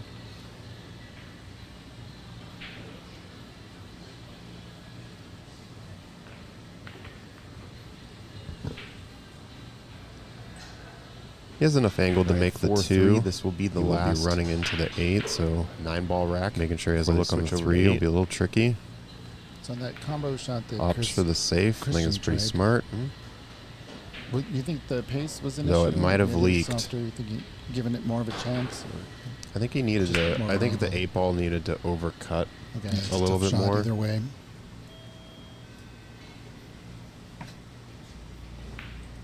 I'm a little surprised he didn't try to maybe move the cue ball to the left side of the 8 and hit that 2 a little bit softer. So then you're kind of using the 4 and 9 as the blockers. Yeah, so he needs to. Yeah, we're just looking at the replay on YouTube here. Is that what you're saying? Yeah, and kind of just the issue is not banking you as hard out of there. Except maybe for 3 or 4 players. I saw so he didn't have a clear look, had a kicking look, made contact. From Oregon. Oh, he actually overcut it, yeah. And I think another one went in California. It's a makeable bank here for Christian. Like Snohomish. He didn't want to baby it though. Pierce I think County the pace was fine. Yeah, if he wants to reverse bank it, he's going to need to make sure to get around that 6, and then it just rolls towards the pocket and sits. One of the combo. Yeah. 9-ball caught the opts for the safe again. So dry break here from Cameron. Cameron should be out of this one. This one also bumped out just a little bit. I think Cameron has a piece of that too. I have to do a little bit of a swerve. He has enough angle to make the 2. This will be the last. Running into the 8, so 9-ball rack. Making sure he has a look on. Hey, thanks for that in the chat, telling us that the audio on the replay is coming through, so you get to hear us twice. Twice. Another. I consider myself the luckiest. All right, put in the chat what I'm referring to.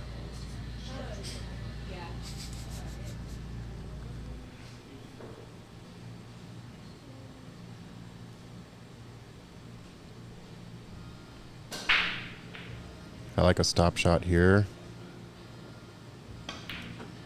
Oh, he went for it. Well, he's going to get rewarded because Cameron does not have a look on this 2. Oh, look at that 3 ball.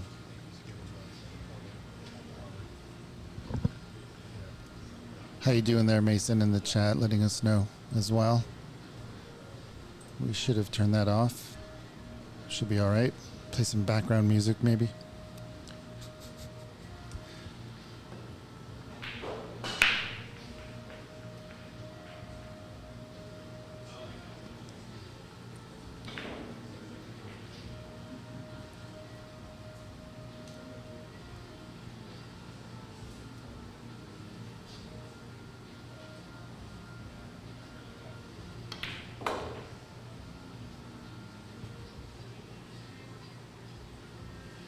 So in this situation, if you were a Christian, would you play safe on the 2? Since 1, it's difficult to play safe on that 3, and 2, you don't have a potting angle on that 3. Would you just... I mean, he might actually be trying to just put the 3 by the 8 now, kind of thin off, and maybe leave the cue behind the 5. So you probably had a safety in mind off this 3. I think so. Okay. That's what he... Looks good. Yeah, opted to hit a little bit harder, but also knew like the 7, 4, 9 could come into play. Gotcha. Very good.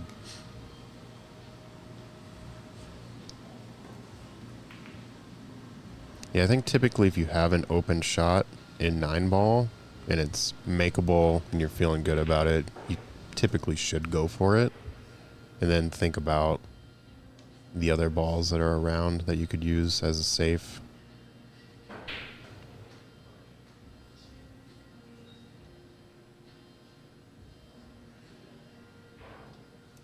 I think it'll be sending the cue below the 4-9 here. I didn't quite get there. So giving Cameron an opportunity. The 4 does go by the 9 on the lower right corner. Getting that angle though is going to be pretty tough.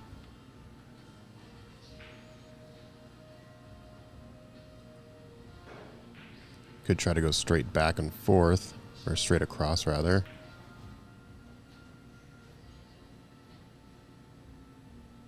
Yeah, that was going to be tough.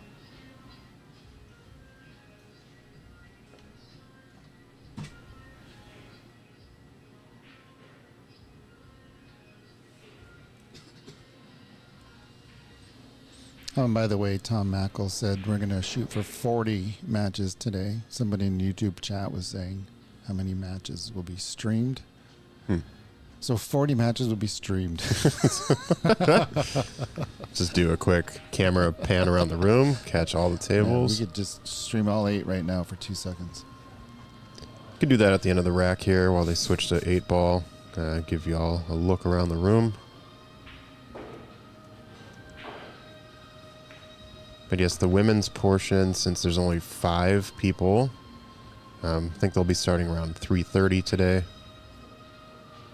So should definitely have one of those matches on the TV table. Yeah, I was looking at the Katrin match to start. Be nice to get her on the stream. She's a member and a really good shot.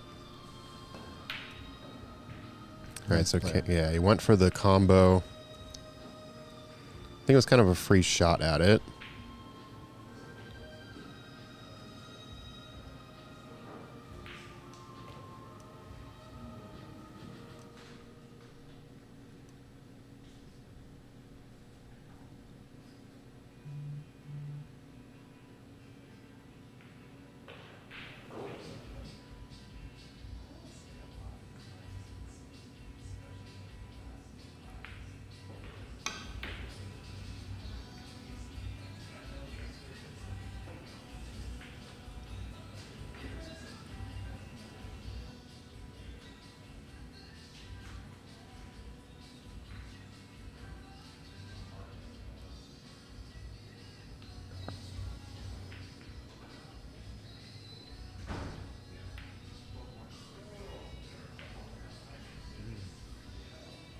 Yeah, he was really trying to hold the cue ball.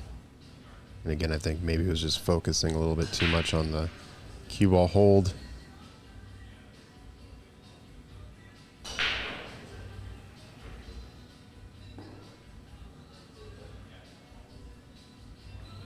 All right, so ideally he hits his jump, and the cue ball goes off the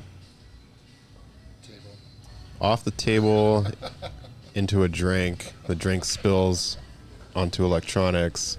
The lights go out. All right, let's see if we can pull it off. Yeah. No. Jumps this 4, cue ball, bumps the 9, and he gets position on the 5.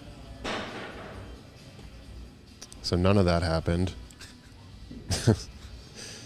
But, I mean... foul didn't happen either. That's right. Finding the window here for Cameron is going to be a little tricky. I think I tried to go 2 rails above the 7. Because at least if you bring the cue ball middle table, you have a better look.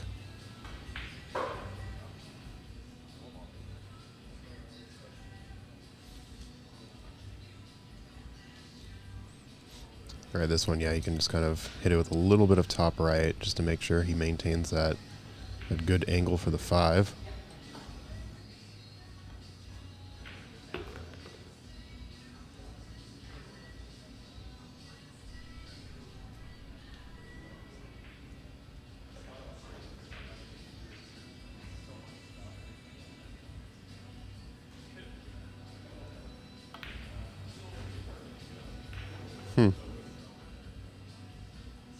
Didn't like how he was going to have to get onto the 6. So tried to play the safe behind the 9, but I think because the cue ball just bumped it slightly, it's unfortunately now left the shot. So Cameron's chance to capitalize here off of the failed safe. He's been struggling with his stroke a little bit here. He hasn't... I guess I shouldn't say failed because he is now giving up ball in hand, so... Not the ideal safe that Chris wanted, but still works. He's rewarded for his effort.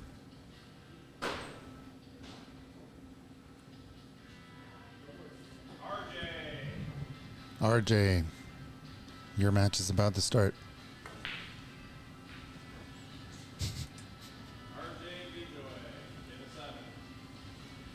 RJ's a pretty good shooter. I think he's only 16 or 17. Played him at a... Oh. I thought you were talking about his skill level. Nope. Years old. I played him at a... What tournament was it? Let's say it was like a 575 and under or something. I ended up beating him 5-3, but... I think his Fargo at the time was like 380, but it was like a preliminary one. But he's like a 520 now or something, so... Yeah, he's a good shooter. What's your Fargo up to these days? Besides tanking? Besides tanking. I'm at 526.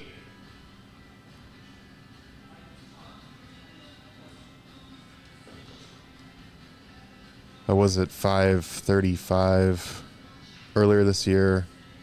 Just haven't had the best tournament results. But also when you play a bunch of bar tournaments where it's like a race to 2. Yeah, those are tough. And flip a coin. You lose 1-2 to like a 450 or something. Like, affects your Fargo. So, cheers to all the 450s out there. That's my speed.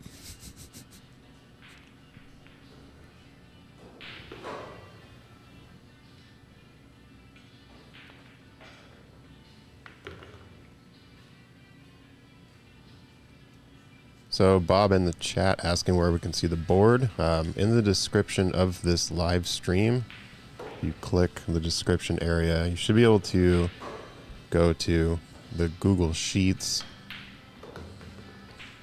for the men's bracket and the women's bracket. Unfortunately, those sheets are not going to be updated. but we can try to. I'll chat with Tom here in a bit and see if we can get some editing access just to keep that up to date. Or you can come on down to Ox and witness it in person. Hey, good job, Bob. Bob found it in the description. Anyone else listening out there can find it there.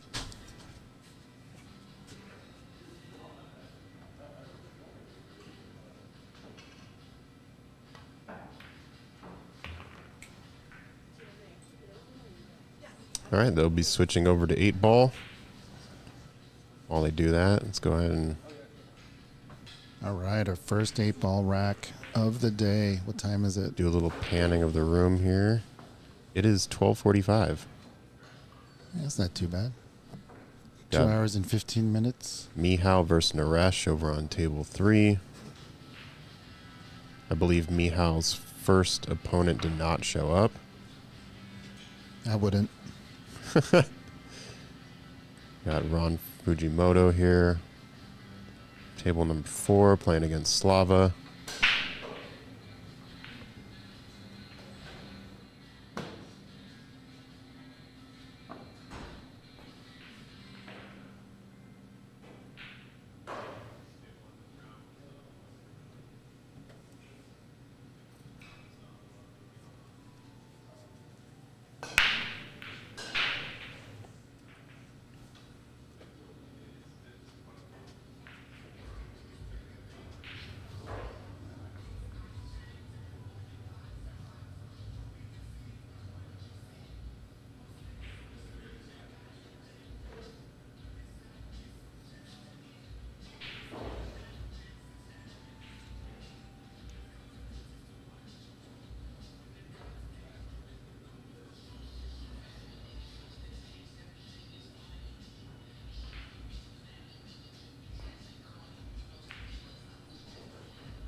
So yeah, Cameron had a few opportunities there to get a little bit closer to Christian.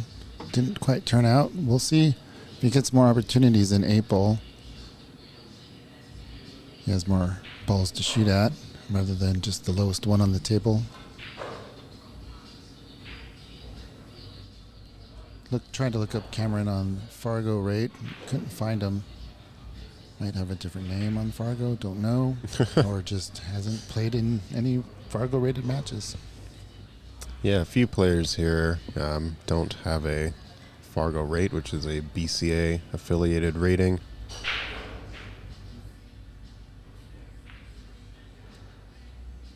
I see less and less online the debate between the Fargo rate and the skill level in APA.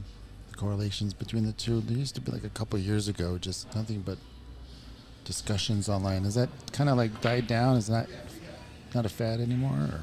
I mean, Dr. Dave put out some information with those comparisons a few years ago, and I think initially when they came out, it's kind of a big talk because I personally think that there's some truth to it. You know, if you're like a skill level 7, 8, you shouldn't have a Fargo of like 440. Oh, I see. You know what I'm saying? So like, I think if you're, so his skill level sort of cross comparison indicates a general area you should be in with Fargo. So if you're like a 6'6", you should be around like 460 to like 500. So I think like within a like 30 Fargo point rating of what your APA skill is probably accurate. But yeah. And the reverse is true, right? You shouldn't have a low Fargo and a high skill level. Correct. Yeah. It would probably indicate that something is happening. Especially if you've like been established in APA and your Fargo hasn't been established and it's somehow much lower. That would sort of raise suspicion. But the reverse could be the same way. Like maybe you played a bunch of. I don't really see a bunch of like high Fargo players coming into APA and being like a 3-4, unless nobody reports it to the league operator to be like, hey, this person actually needs to start as a 5 or a 6.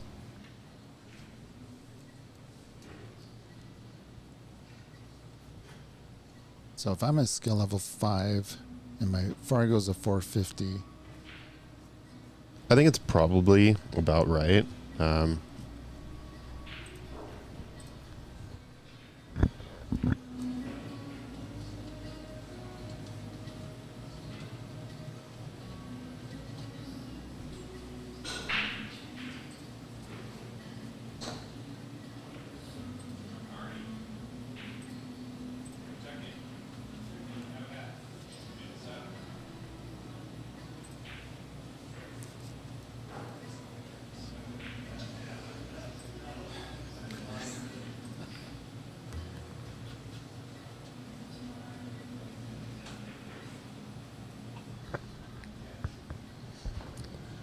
So yeah, based on this BU rating comparisons chart, you find yourself as a 5-5 in APA 8-ball and 9-ball. Your Fargo rating is between 400 and 449. You're at about 450, so I think it's fairly accurate. Like for me, I'm a 7-8, so it's saying that I should be at 550 to 599. But I think like plus or minus 20 to 25 points isn't egregious. Yeah, you all fluctuate. Everybody fluctuates from time to time. Yeah. It's like, but being a 440 and you're like a 7-8, that would be a little suspicious. So.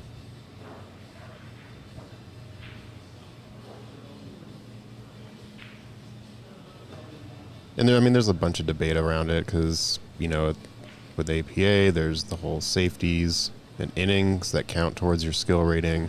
Whereas with Fargo, it's just the match and the rack that you win. So if you are maybe a stronger player in 9-ball and you've been playing a bunch of 8-ball BCA and you're losing, you know, that could... So I don't really think there's a really cut and dry answer. But I think it's sort of a good piece of like information to have when sort of just a guide. Yeah, for sure. Not a rule.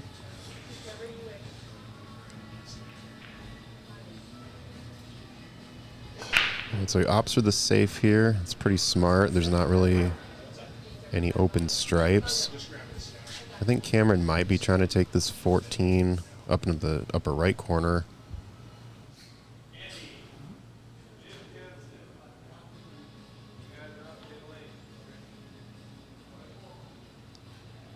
Or okay, the 15 on the right side pocket.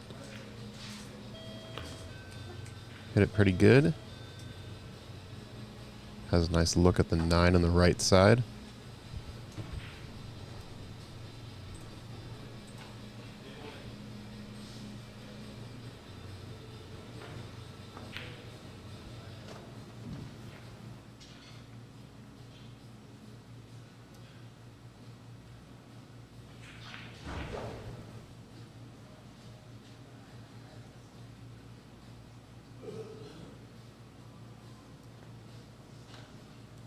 All right, take on the combo here. Needs to make sure he doesn't get hooked behind the 10.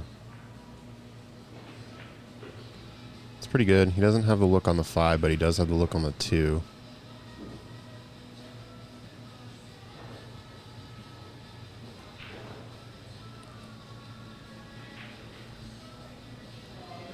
Okay, he's going to have to do a little bit of swerve off of this rail. He's going to have to catch it very close to the 5 if he wants to go that route. Otherwise, he won't be able to pot it, so...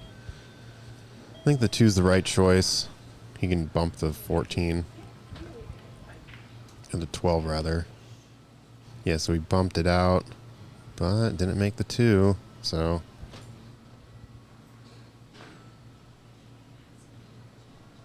Cameron has a pretty decent rack here. I don't think the 10 goes by the 5. It might.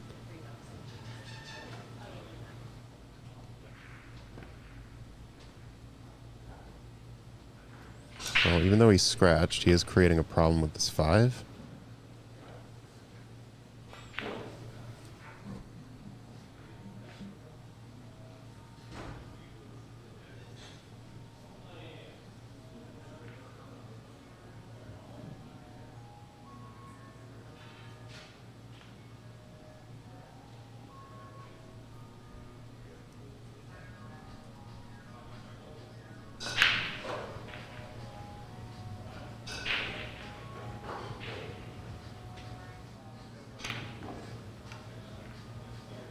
Yeah, those pockets don't like that.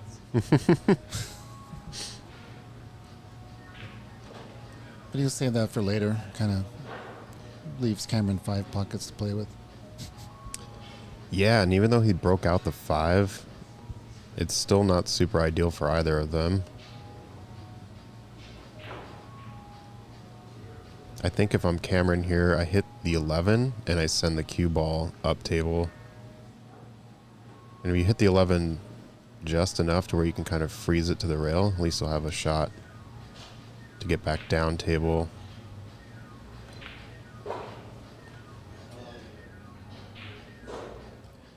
Yeah, he has an opportunity to get a full table snooker here, given where the solids are.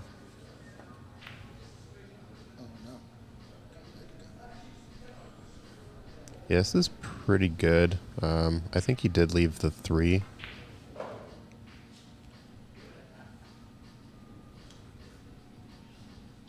But I don't think Chris wants to mess with this, so he's just going to play safe on the 2-1, 2-4. Or he might actually make the 2.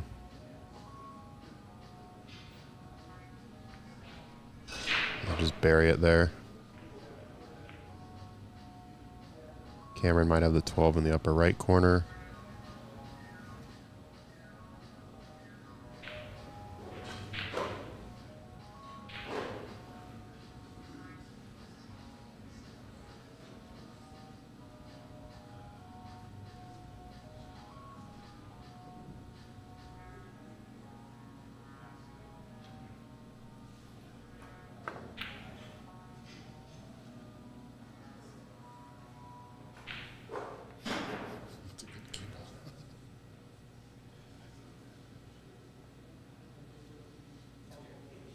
So Chris might have the thin back cut on the 2.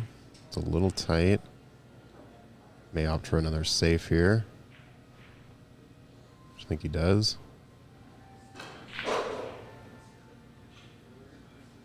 This is not bad. I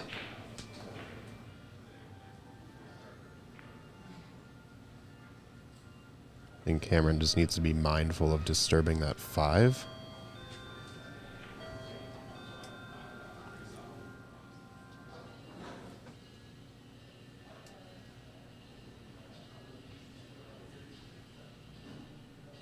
Oh, he's actually blocked. Okay. He was actually blocked from the 14. So, nice contact on the 9.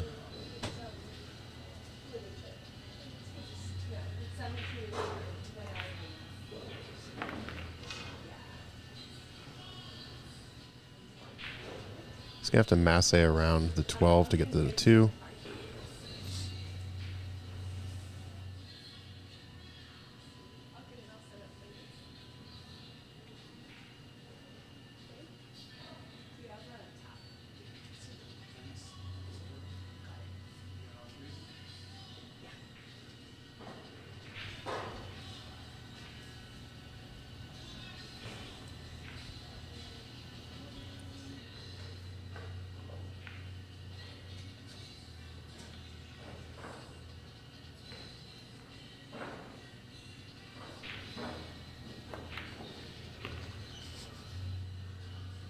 So yeah, he's trying to force an angle, which he kind of did.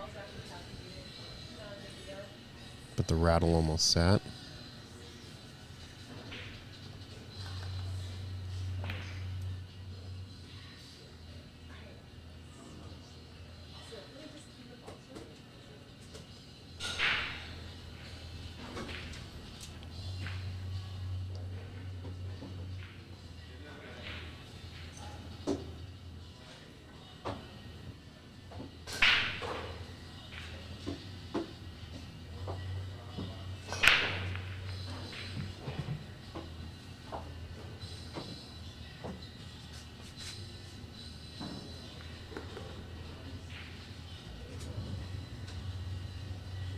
Yeah, he wanted to hold, well, not really hold, but roll out just enough to have that angle on the 5.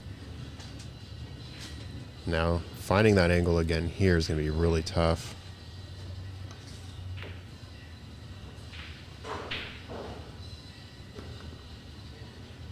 Well, he wanted to keep the cue ball up there to not give Cameron an open pocket. So a couple mistakes here, late rack. Could give Cameron a chance here to get back into it.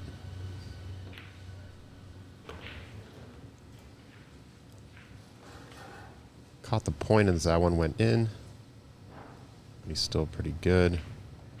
Curious what he's going to do with this 11 though. He could try to go rail first and then hit the inside of the 5, and it might straighten out and send the 11 into the lower pocket. Yeah, I was wondering why you didn't try to solve the 11 with ball in hand. You didn't even really look at it. Yeah, he probably should have. At least tried to bump it out with the cue ball or something. But, yeah, see, he tried to play thin off the inside, which was pretty smart. Got good on the 5 there. But I think he kind of just rushed that.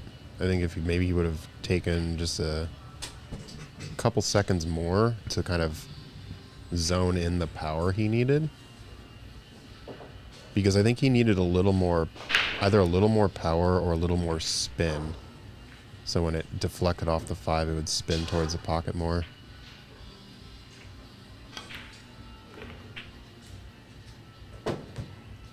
Chris handling this well. Very well, yeah.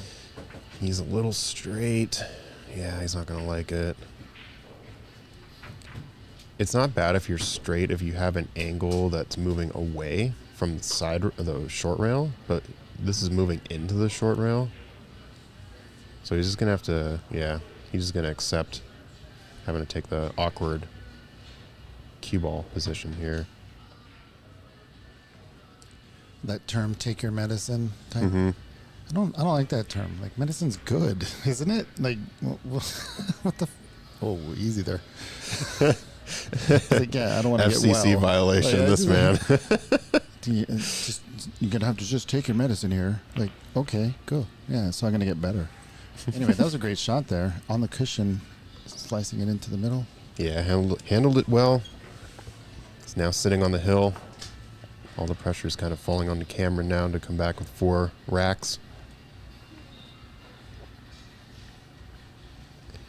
Yeah, I'm assuming the origination of that phrase probably came from Bad taste. it being bitter, Yeah, I guess.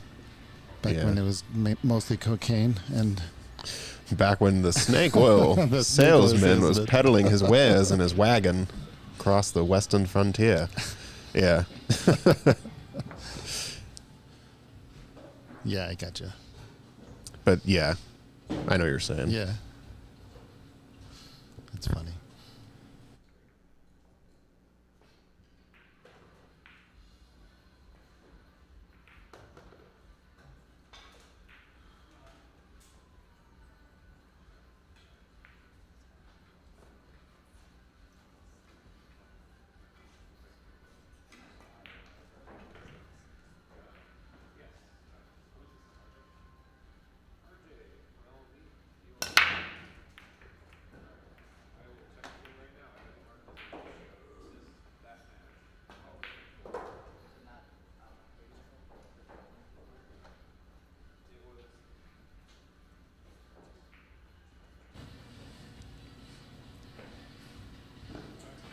All right, so a dry break here.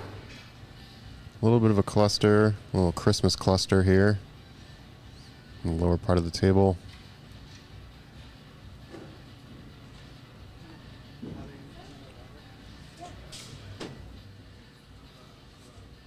Yeah, I think I like solids a little bit better, so go ahead and take the 5 here.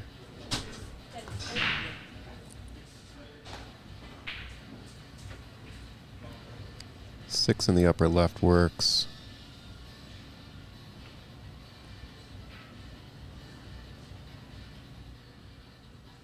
The breakout look, I like here is sending the 1 into the lower left corner and leaving yourself an angle on the 7. And then you play like top left on the 7 to bump that 11, 14. But he could do it now with like a force follow here. Okay, didn't quite catch it. He's going to need some help. Ooh.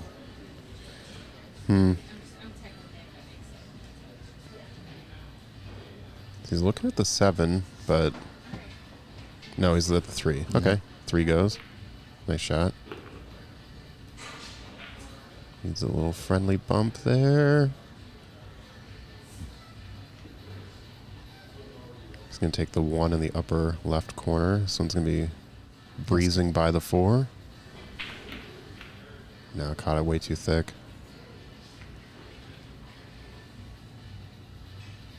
All right, so he freed up the problem ball early,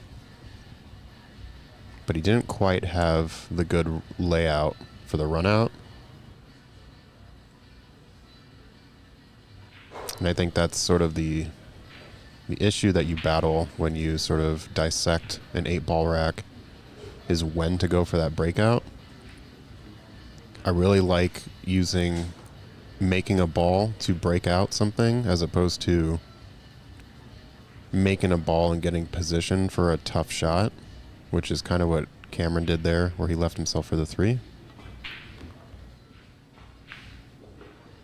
Does come down to player preference a little bit, but there are some sort of scenarios that would work better with a breakout ball being made first.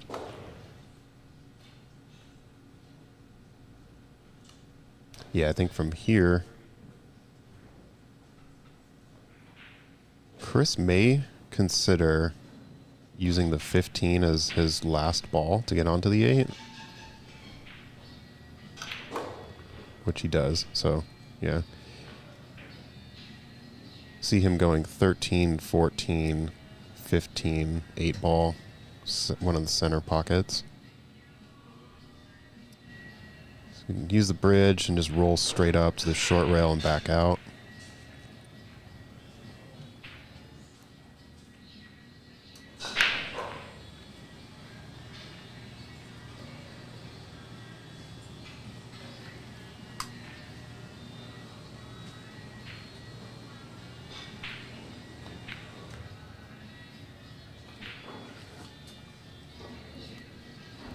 So this is a good angle because once he hits the 14, and if he makes it, the cue ball will be rolling into that natural pocket line path for the 15. And he's okay if he's straight on the 15 as long as it's on the back cut side. Oh, he missed. Yeah, trying to be a little bit too careful.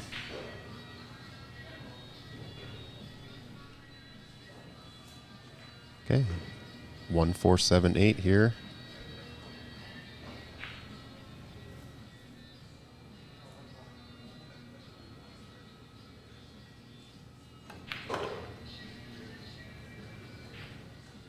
Don't think playing below. I think he should have came straight across and then made the 4 in the lower right corner, because that way he'd be running towards the 7.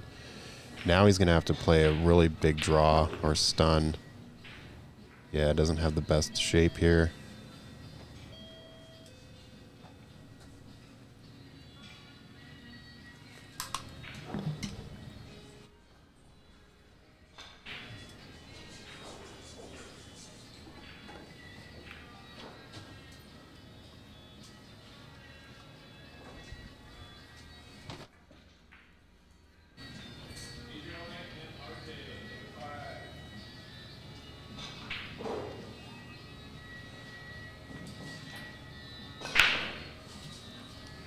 Okay, a little bit of a follow here with left.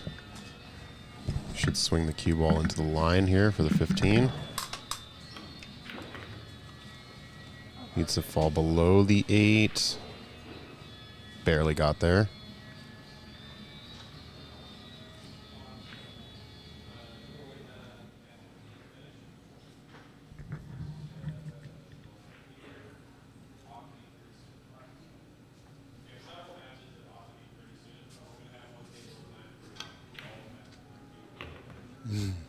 needs a little help.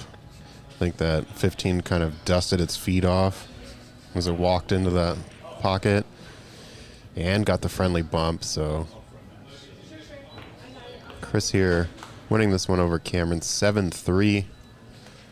So Chris extends his play on the A side. Cameron will be moving to the B side here.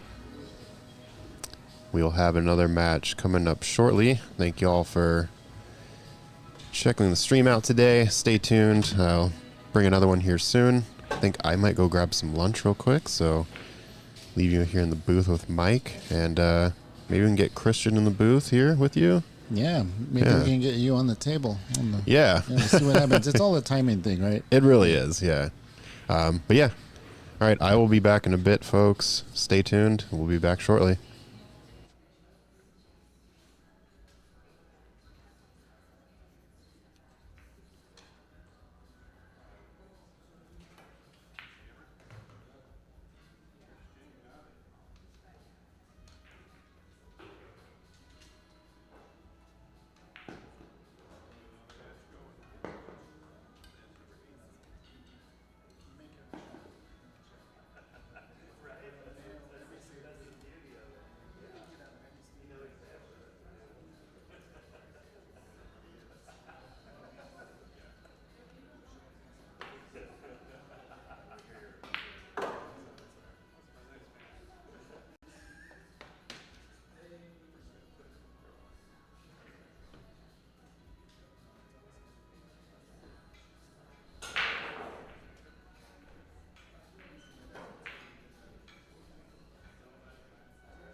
sugar in itself is not bad for you. I eat sugar. I don't eat a lot of it because when I go low, I need sugar to live. I need fruit. I need honey. I need a big spoonful of sugar. Like, I need those things. But too much sugar forces me to go high. And all I have to do is give myself insulin to adjust for it. So sugar itself is not the enemy. Carbohydrates, like you said. And I've been learning a lot. I mean, I have ate something like 5 times a day, but I learned that when you read it nutritionally, the carbohydrates shouldn't be so much greater than the proteins. That would be a great thing to live by. Mihal, table 3. 9 ball. I break. 60 grams of carbohydrates a day. Wow. Which is actually, I get in trouble because that's actually too low. Yeah. Everything has carbohydrates. Everything has fruits and vegetables. Everything has carbohydrates. My endocrinologist is very mad at me because 60 carbohydrates equal about 1,000 calories a day, which is below is a calorie.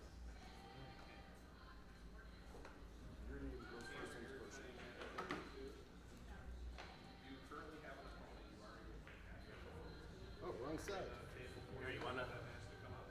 Doesn't matter the order in this one? No, since you're breaking, you are first. Okay. You put your name first for both of them. 9 ball and 8. 15 minutes for coffee or something. And that too? Yeah.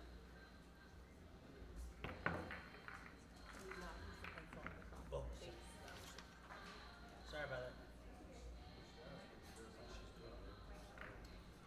I'll let you do yours. Oh, okay. I don't want to screw with yours. Where's yours?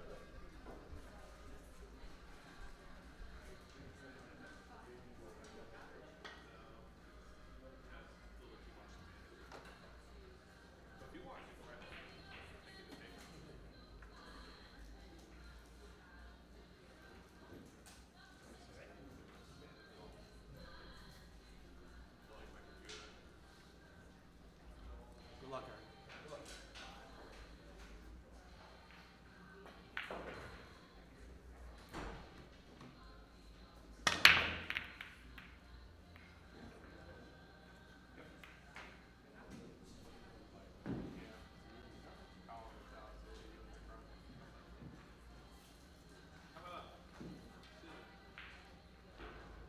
German ways, I bet. I beg. It was 90%. 90%. That's better than my English. Wie geht's? Willkommen. Mir geht's sehr gut, vielen Dank. Wait, just 1 second. Say that again. Mir geht's sehr gut, vielen Dank. Very well. Yeah, you had a nice match. Yeah, I struggled a little bit with the speed of the felt. Yes. At home I have a 2-year-old Simonis glove. Okay. And the speed here is much, much faster. 2-year-old, 860 HR. Yeah, yeah, Okay. Yeah. 2.5 years. 2.5 years. Yeah, but for a home table, that's not bad. I mean, unless you. I play a lot. Okay, well then maybe it is. Yeah, in case you didn't hear us, this is Christian Eiberger in the chat with us. Hello all. Yeah, he's a really top player here. Zach was saying that he practices with you a little bit. Yeah, we started practicing like, I don't know, 2 months ago. Very good. And Zach gives me always good matches. We talk about a lot of our shots, what we should have done different. So it helps us both Genau. to learn. Yes, genau.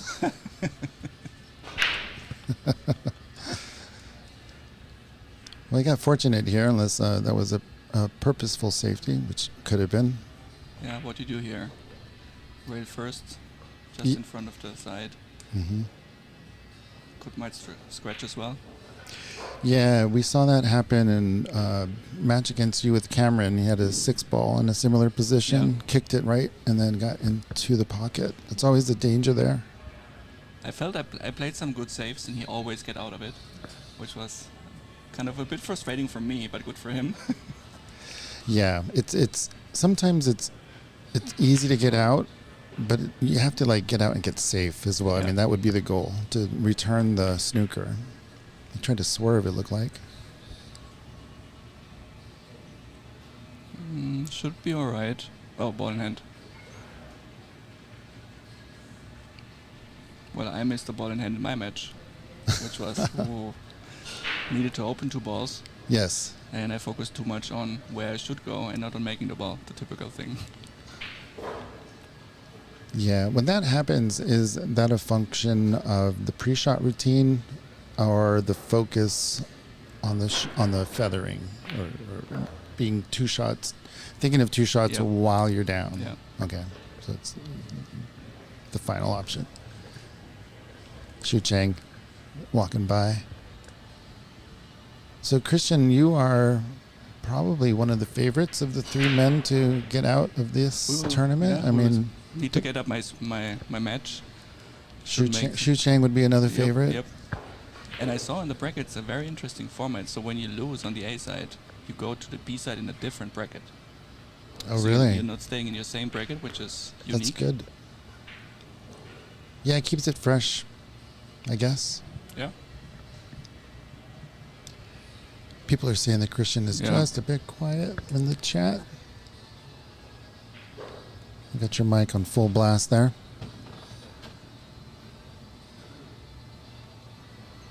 So what do you do here? Looks like just a high ball. Beautiful. Bit too much speed. Yeah, I think if in that same angle into the middle, the cue ball on the other half of the table would give you an option to break out the 8, because I think the 8 is limited. Yeah, I think you could go short rail, long rail, and then play a save from behind. Oh, that's tough.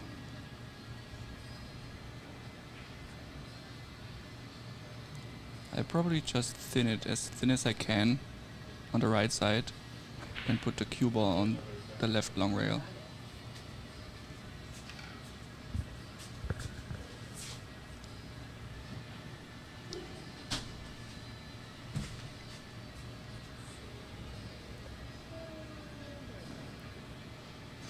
So Mike, the last time I played here, it was still the Andy cloth, and this is the Brunswick, right? That's correct. What did you decide you go for a different one? Beautiful light, by the way. Yeah, that was a nice little squirt. I honestly really like the Andy cloth and would have used it again if I was the only one playing on the tables. Yeah. There was about 20% of us that Wait for it. Nope. Ah. that really enjoyed the speed of the Andy cloth, but for the general public, for tournaments and sometimes even pros, it's like we should probably use a cloth that's just a little bit slower. Mm-hmm. Yeah. So Oscar Dominguez recommended the Brunswick Centennial, and then Brunswick was kind enough to sponsor the Seattle 9-Ball Open, and we're loving it. It's wearing well. Mm-hmm. Yeah, still pretty fast. It's gotten a lot of play. So we have who won? I don't know both of these players. So Yeah, that's a good question. I think Real is racking, Well, yes. which me and Michael took that first rack. Thank you for wearing a shirt. Let us know who you are. Now, it's good to see new faces in here, but I was just going to ask you if you've ever played with any of these 2 players. No, 'Cause I have not either. Eric seems familiar from just a look. Might have seen him in the other one or the other tournament, but never played him. Anybody in the chat, let us know who these players are if you know.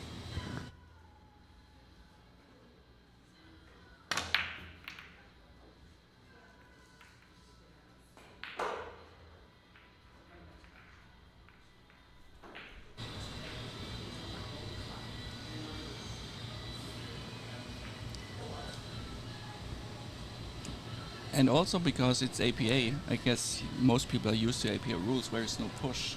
And I had 2 instances where I even asked my opponent after he shot, because I don't want to tell him like, hey, there's a push in front of his shot, but Yeah, after, yeah. so that they're aware for the next one, and so they oh yeah, I forgot about it.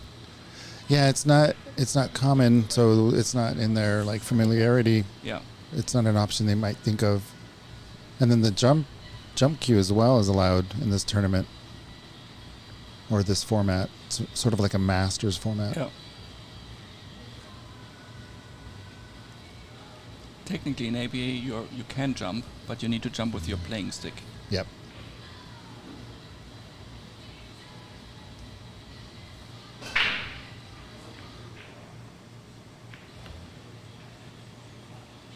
It's a strange rule. It is.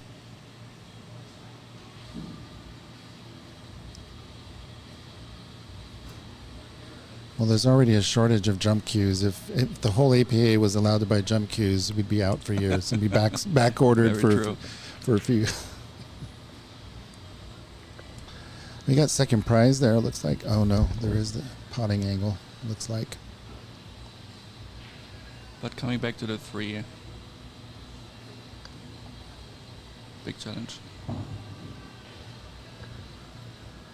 There's a lot of traffic in between. Yeah, that middle pocket is looking hungry for the cue ball. Ooh, avoided the Yep, in-off. Yeah, hit the nipple, came back.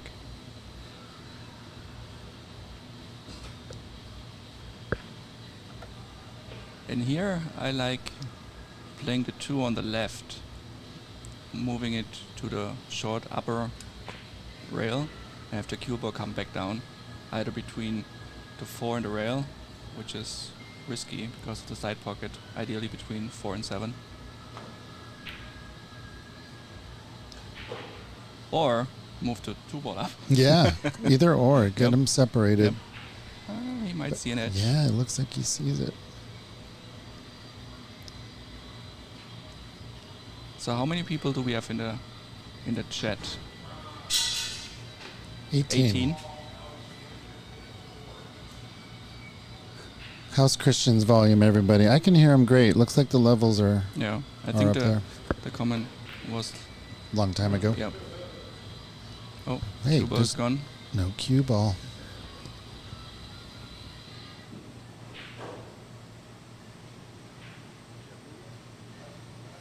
So Christian, tell us your story about how you got into pool and what led you here now. Like, Yeah. what's been your pathway?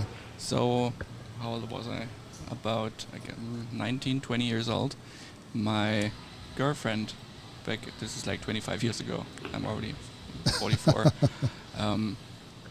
She was bartending next to her studies in a pool hall. So I started playing, and then one day they had a pool club come in and looking for members. And I signed up. And then I was very lucky with this club. We had a very wealthy sponsor, and they sponsored us Ralph Eckert every month for Oh, really? training. That's insane. Yeah, and I was lucky not having created my own, let's call them wrong fundamentals. Right. So he helped me from the very start on how I should do it. Yeah. And I'm in contact with him up to today. So whenever I'm in Berlin, back in Germany, so I'm German, Yeah. I hit him up and we play a little bit.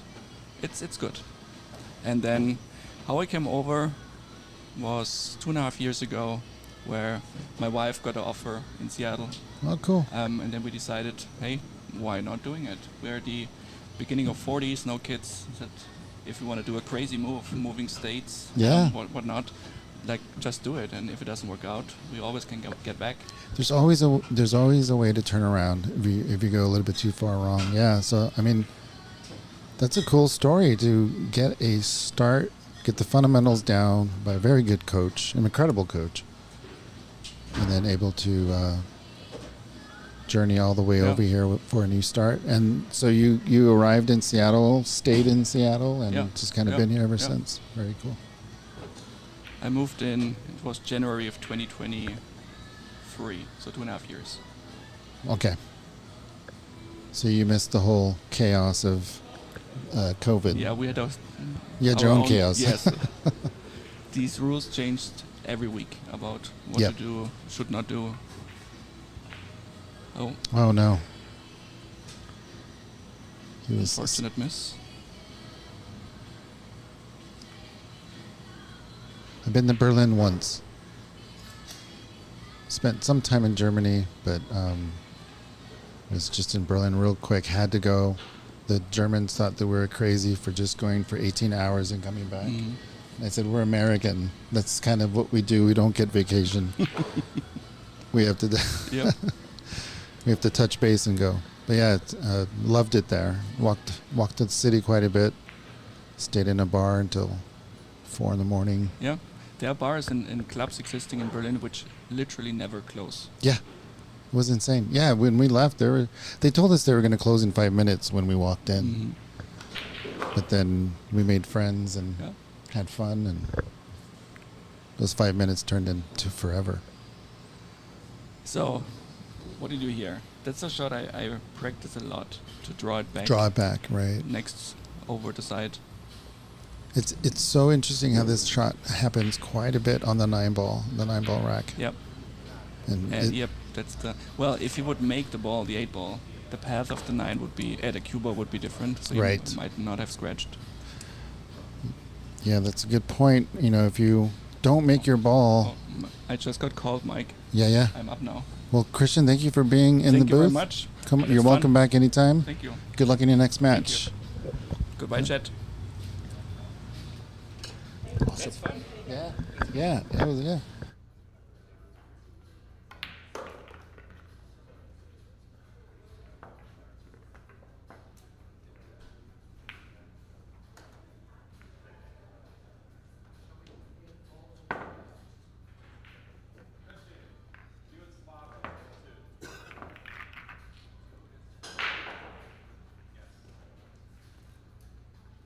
Slava, table 2.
Nothing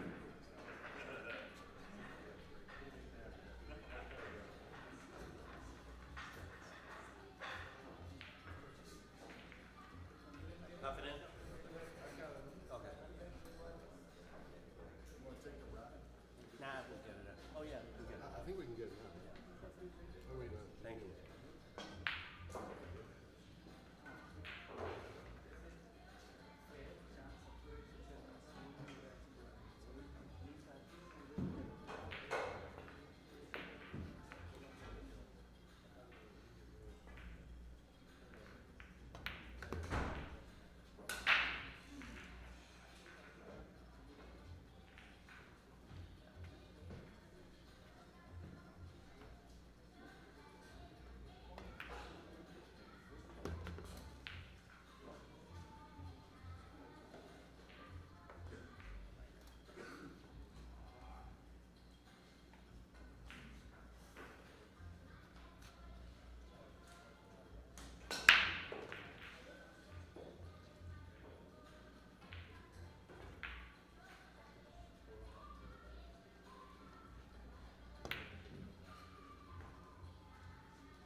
missing more? We're missing all of them. Thought we went to a pot. Yeah, that's so too. We must not have. Oh, they're all there. There now. Sorry. I thought you said there were more. Oh, no. There was 3 in the hole.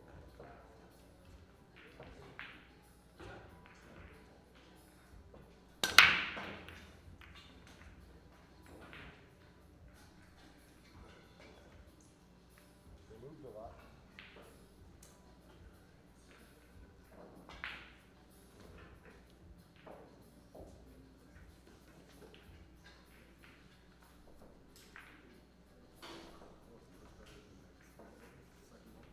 Yeah.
Yeah, have a good one.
Well, looky here. We got Zach Ross not in the booth versus Brian Chia. This should be a haymaker. Both really good shots. Dominic Harkness in the YouTube chat has his popcorn.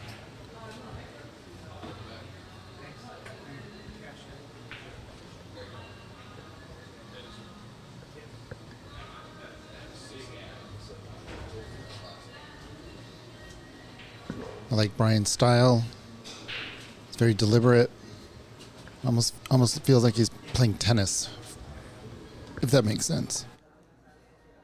He just goes from shot to shot, back and forth. Bit of a quick pace, but not too hurried.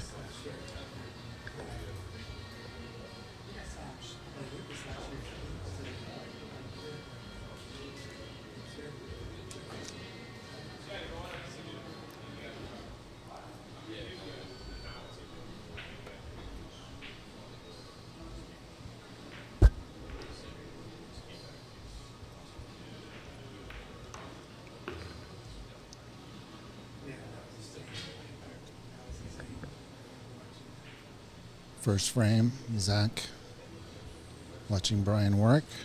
Got a little bit funky on the green ball.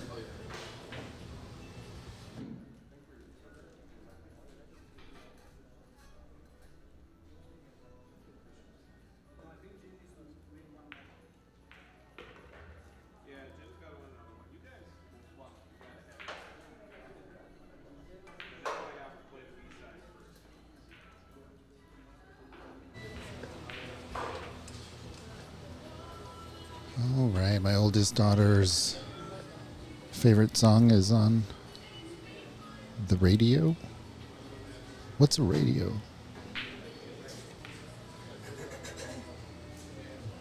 Is he gonna cover it? If it's gonna go long enough, it didn't travel enough, so Zach has an opener.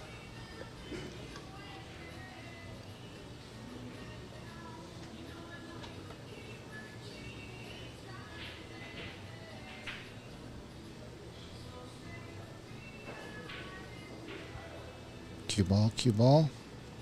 Nice. Good pace. Way to hold it.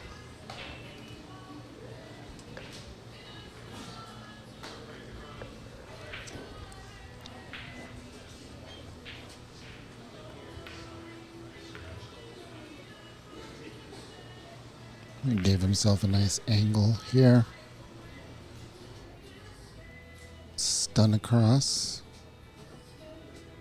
You could do a few things here.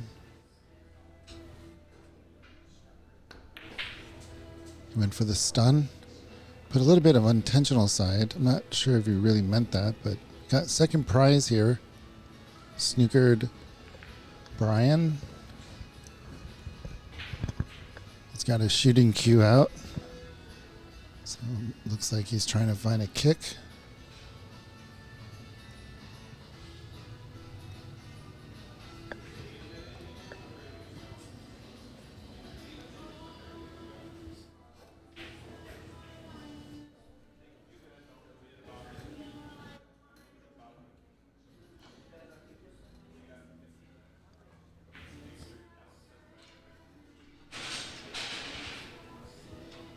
Ooh, right as he was about to shoot, someone dropped all the cues they owned. Went crashing down.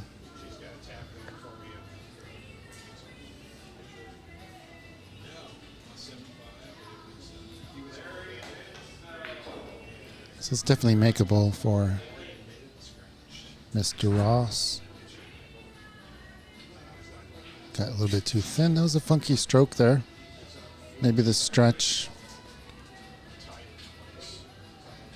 made his body tweak a little bit there.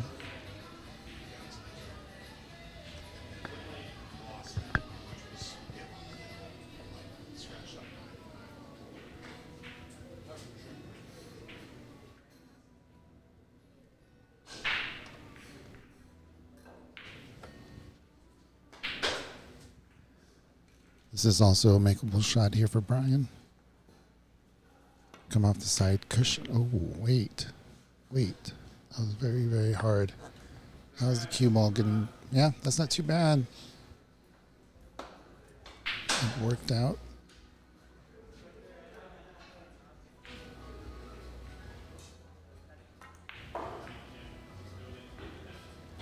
Can't hit center ball here, or you might scratch.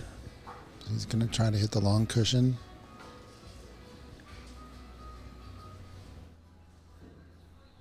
Just pocket in the left corner.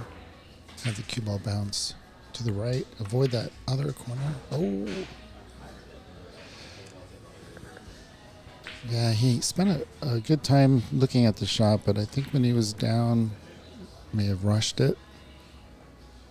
Only took about 1 or 2 feathers.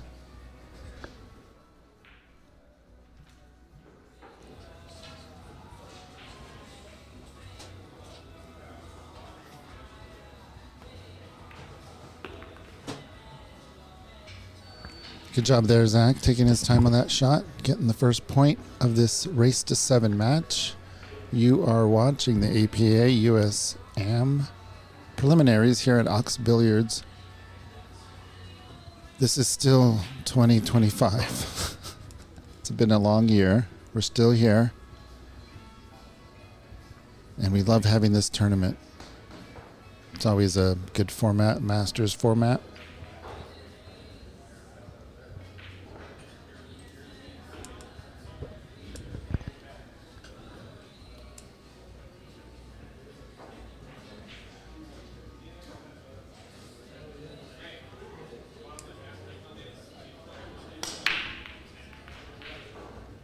Ooh, one ball flirted with the pocket.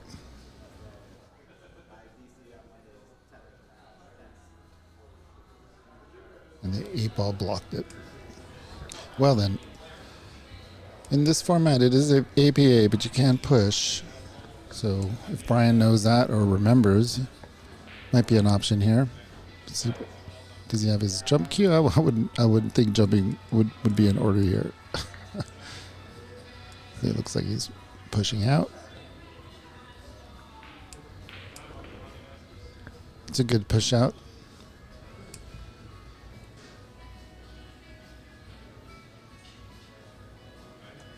Well, I don't know. I think Zach may have a shot on this, looking at this angle without scratching.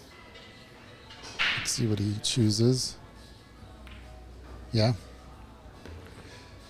And he's on the 2. Well done there, Zach. Yeah, that maybe a little bit more angle for Brian when he pushed out. put the cue ball in a position where the natural angle would make it an in-off, that would be a better push-up.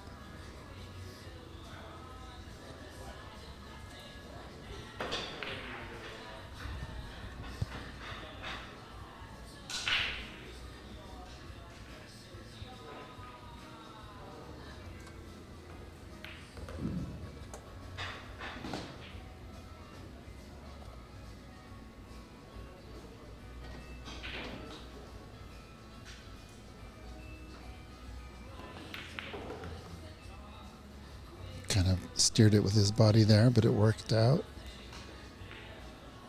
This is a tough shot here. If he goes for the left corner, the cue ball's, who knows where it's going to end up.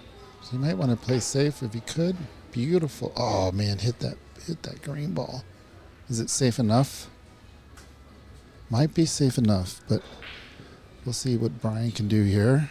Looks like, whoa, you know. Yeah, looking at it at this angle, it does look potable.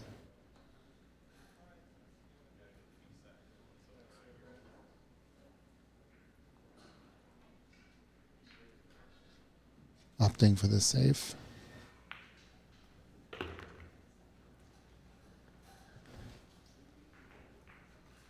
Yeah, given where the 5 is, probably just felt like safe was the better option, rather than potting it and then hooking yourself on the 5.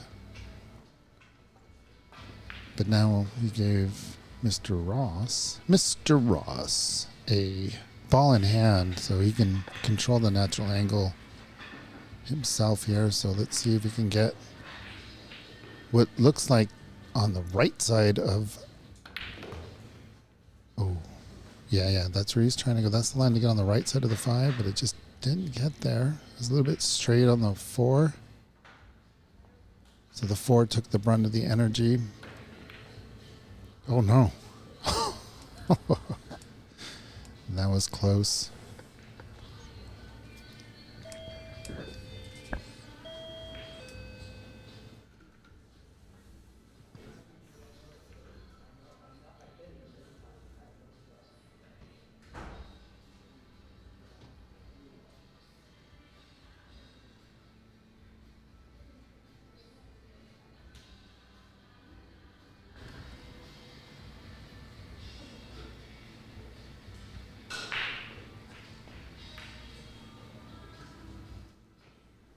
So earlier we were talking about the 2 brackets we have, the women's and the men's. It's actually not women's and the men's.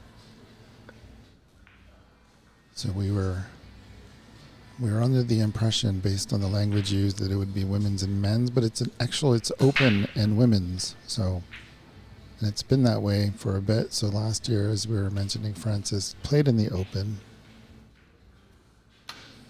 Oh no. That was a very jabby rush shot there by Zach.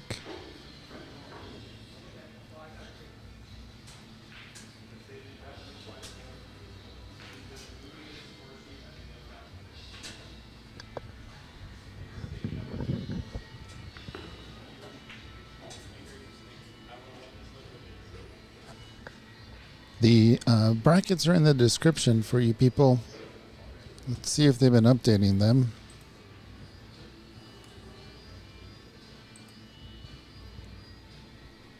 No,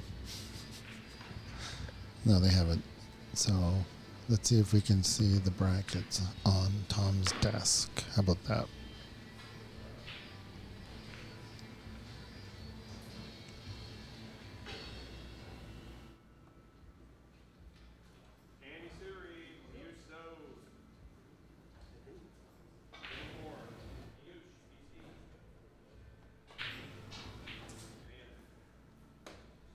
All right, who can read upside down?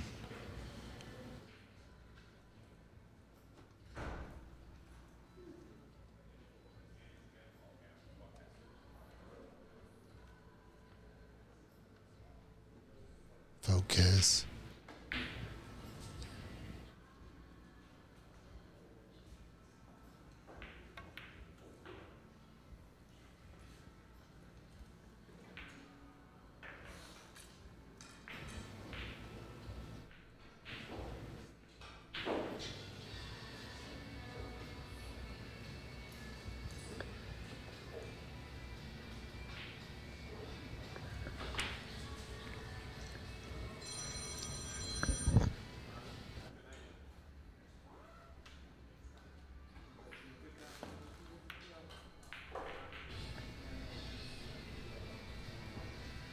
If it keeps going, this will be pretty mean.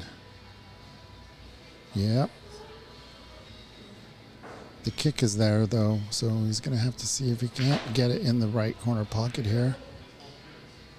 Perhaps the cut is there. Yeah, looks like the cut might be there.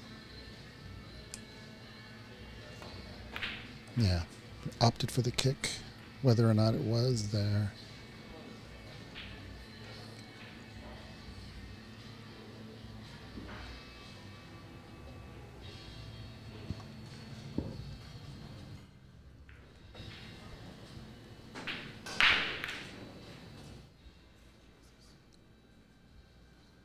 Well done.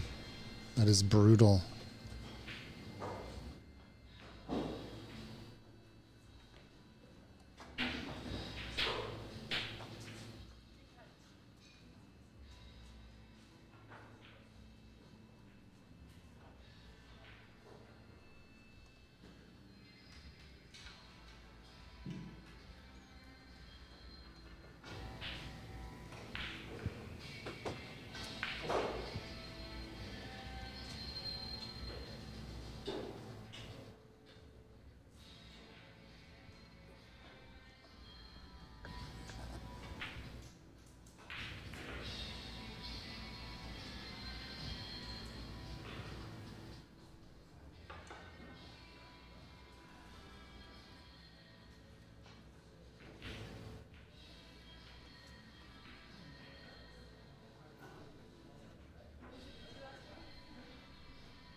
So tricky.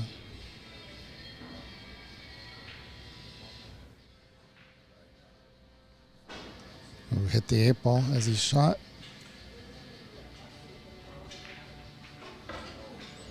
Hey, Kyle in the YouTube chat. 3 foul is not in effect in APA in this tournament.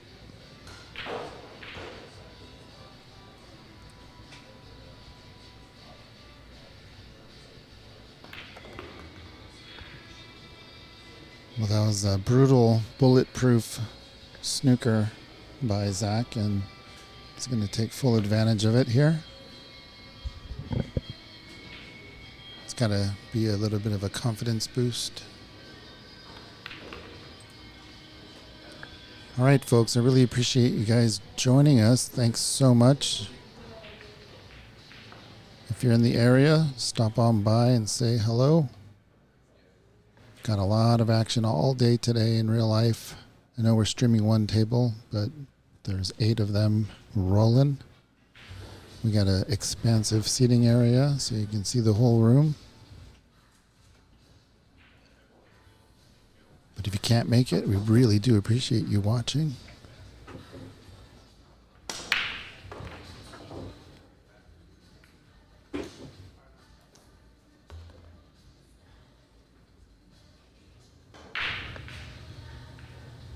Two balls on the break here.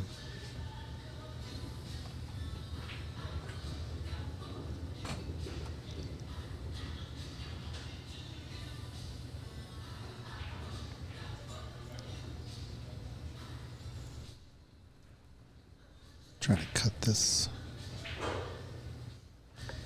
Just lay it flat. Brian can just push this up. Just a touch of topspin. Pot it in the middle pocket. You're on the red. You want to get to the left of the potting line for the red ball so that you can screw back.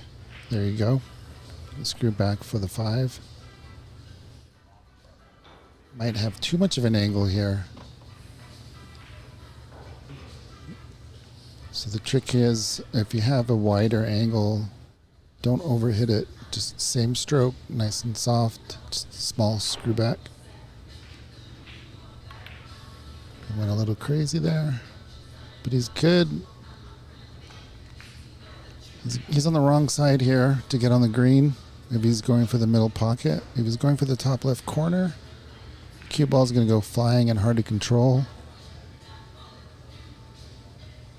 But the green is like just wide open for the right corner pocket, so don't need to do too much with the cue ball here.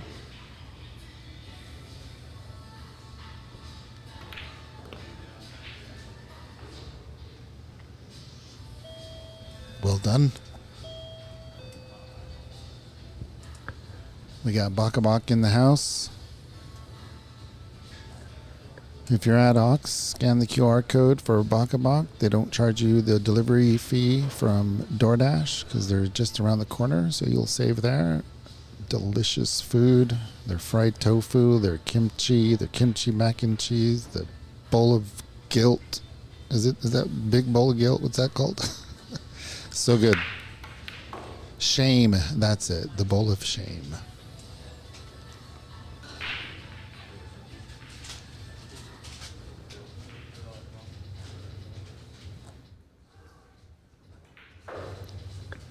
So here Brian doesn't have to put too much into this shot. Don't get too pacey. I think the natural angle will set him up for the black ball.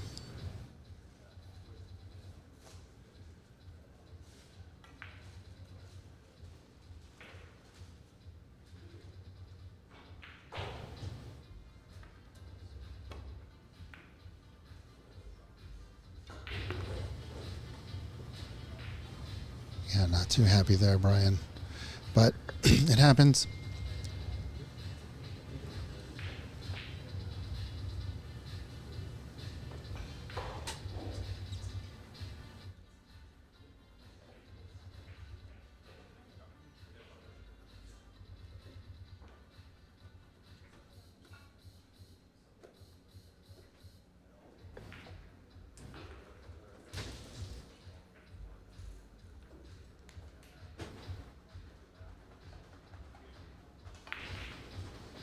Yeah, probably want a little bit more of an angle.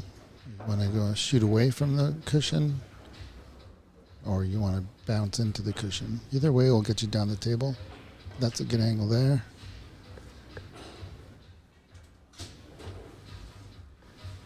A little below center. Don't go too far. Oh, baby.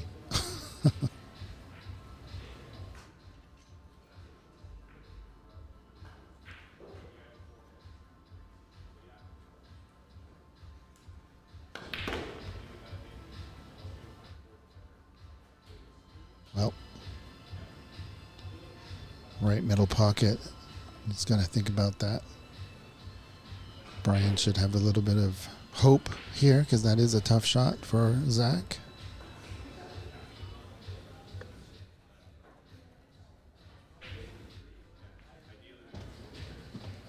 Yeah, it was too much of a risk, so he's giving him the pro side.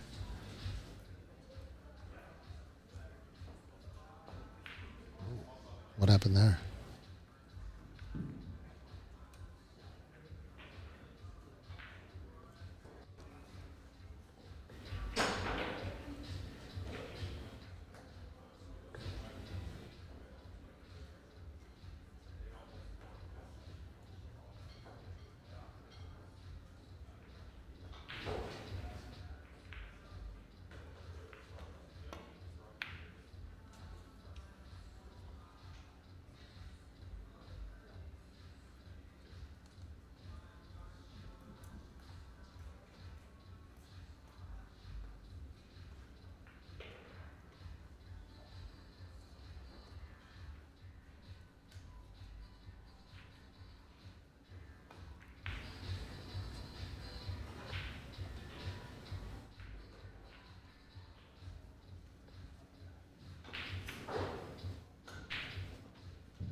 Tough shot, especially at that speed.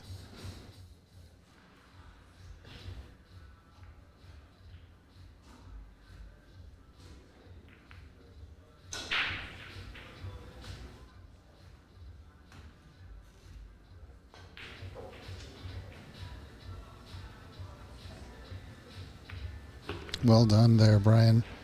Getting on the board, taking advantage of what a tough shot. What turned out to be a tough shot for Zach. Getting right on the cushion. What happens for the winners of this event? So we're going to stop short of a winner. So we're advancing 4 people to Vegas. 3 from the open and 1 from the women's side.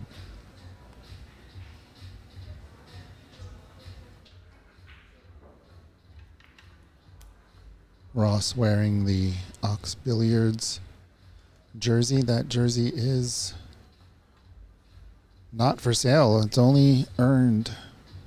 Zach sure has earned it.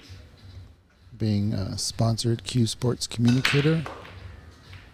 Both the written word and the spoken word. He contributes to the pool community in other ways as well. Well respected.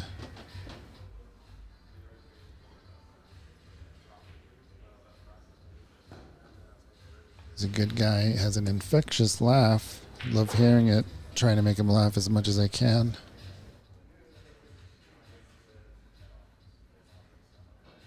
Oh, Kyle says, and then go to Vegas, and then what? And then they become the champions of the world in 9-ball or 8-ball or both in the same format.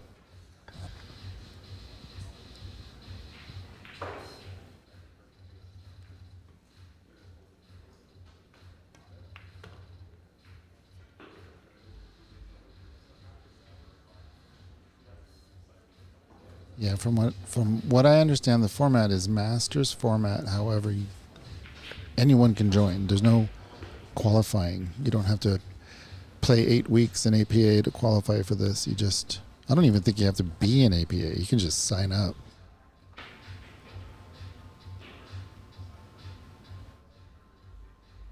Oh, is this one in Florida, Mason?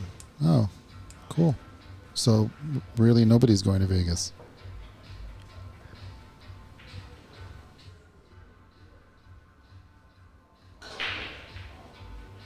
We'll try to get Tom Mackle in the booth here.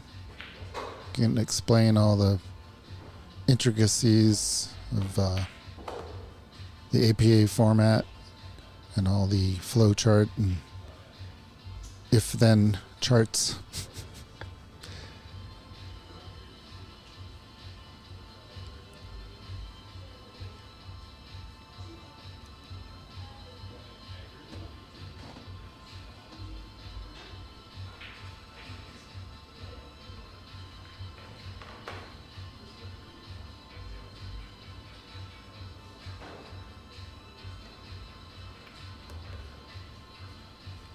I think Brian's getting a little bit comfortable after that 1 point he got in the last rack.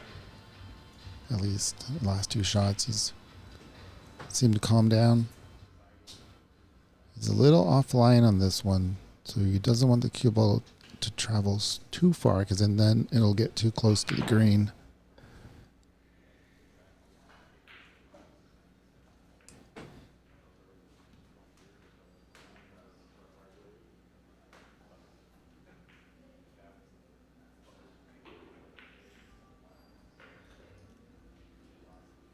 Unless he's going for the center pocket.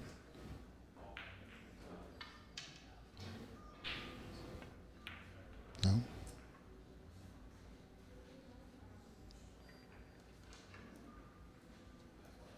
Left a starter for Zach.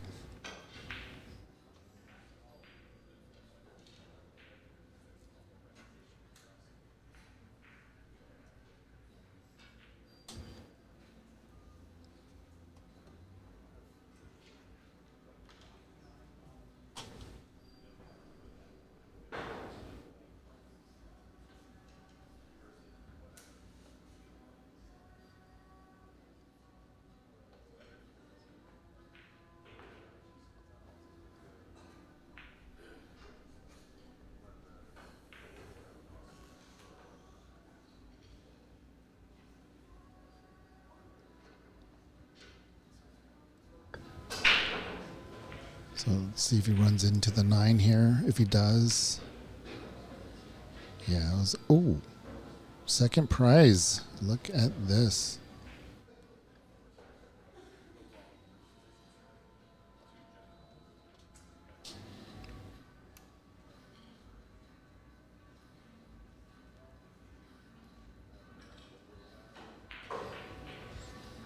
Kyle in the YouTube chat has looked up the Fargo for these two players, and they are within 6, 7. Zach is a 526. And Brian is a 519. Zach is a 7-7 skill level. And Brian is a 7-8. I'm sorry, 7-7. I got those transposed. Zach is a 7-8. And Brian is a 7-7.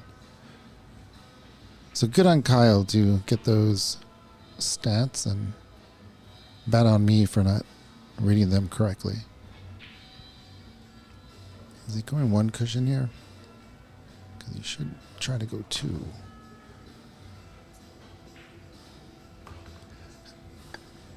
But anyway, that was a difficult snooker for Brian. Kind of a lucky snooker, what we call a fluker. For Zach, let's see if he can turn this into a point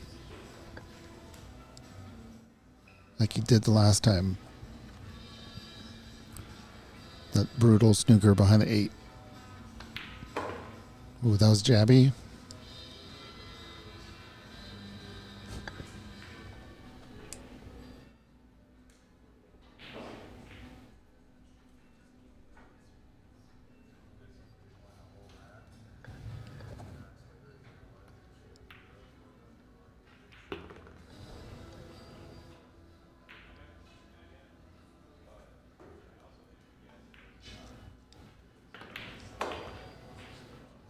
There we go, another point for Zach there.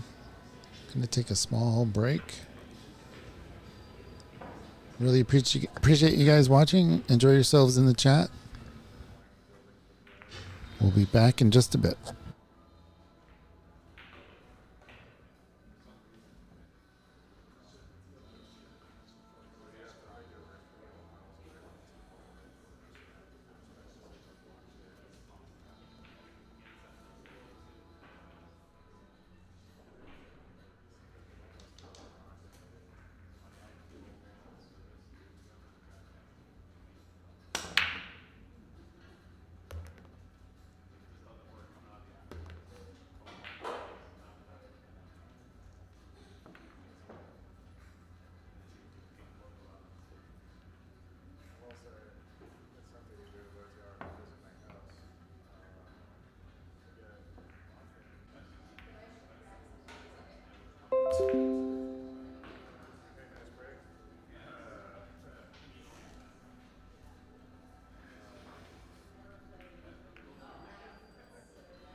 All right, we got the scores updated. Had to step out for just a bit.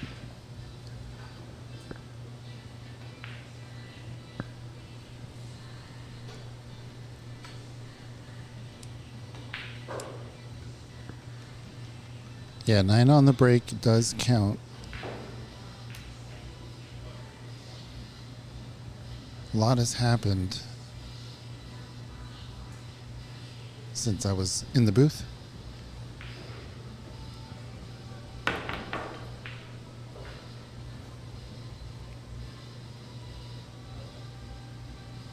Zach is going to get a sweet little patch that is only given away in this tournament.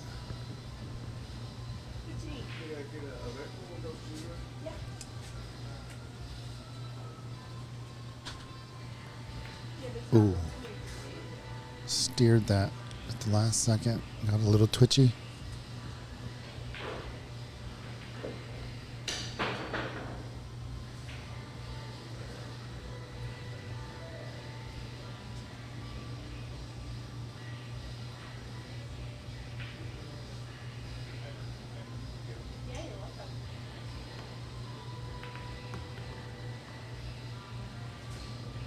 Watch out, 8-ball.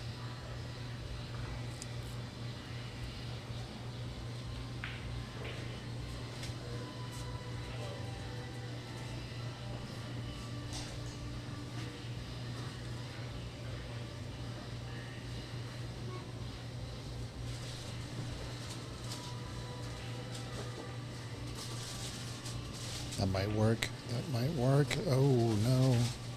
Left it for him.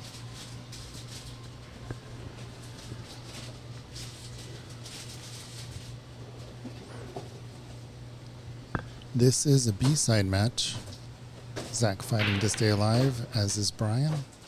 Brian has his work cut out for him. But at the moment, can't do anything about it.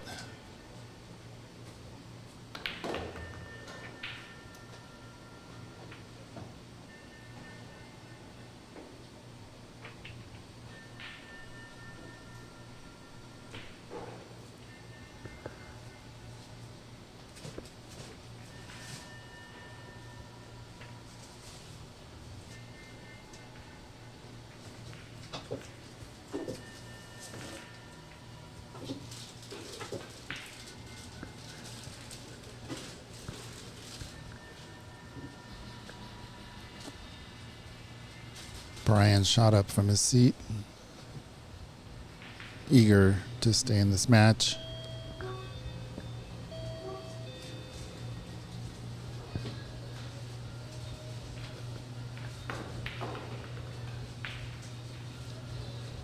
This is the last 9-ball rack. After this, we'll be switching to 8-ball. As long as Brian pots this.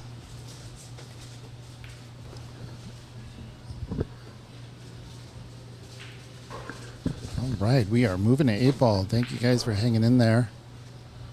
Brian still has a chance here. 8-ball is a completely different game.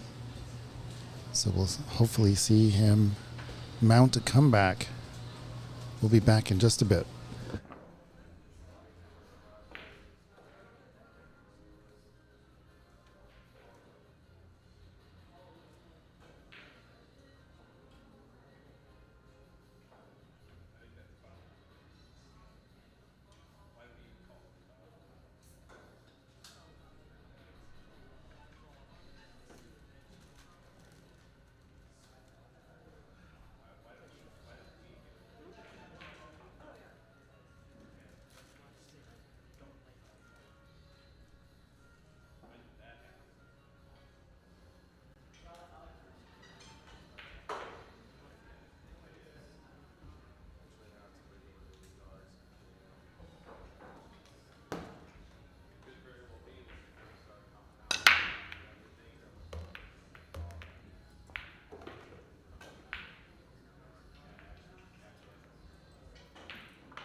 All right, so this is APA, so in this format, whatever ball is potted on the break is what you are.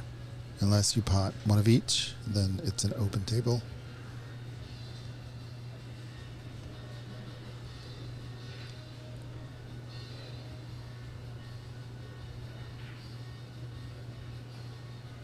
Solids look pretty good.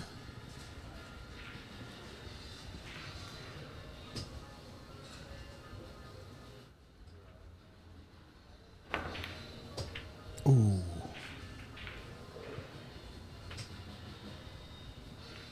Just put a little bit too much into that.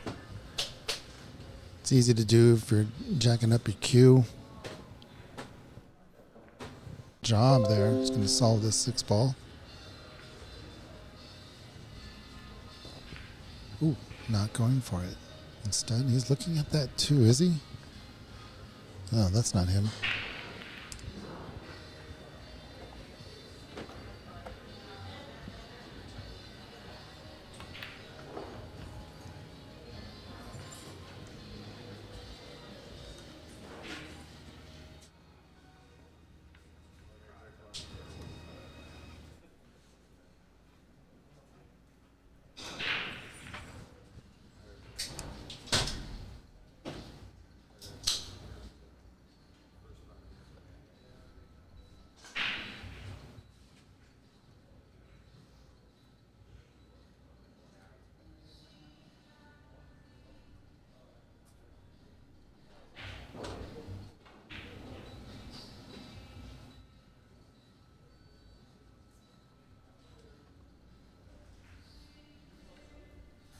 Going to have to get around the 10 and back up the table if he's going to get a look at the green ball.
It's hard to tell, but I think that 11 does go up in the right corner.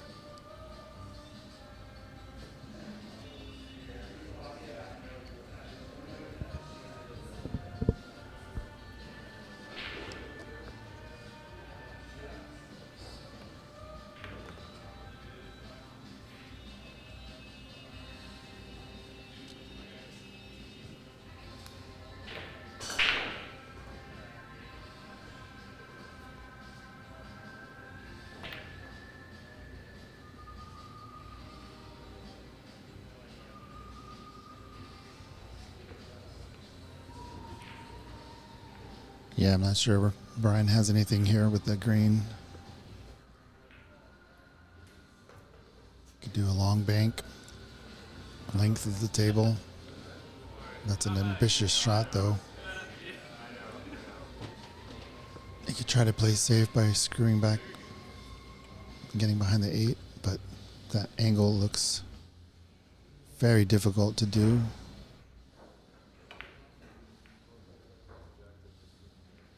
Let's see. Where, is that the 8 or the 10? Let's see. This screen is kind of hard to tell. No, that is neither.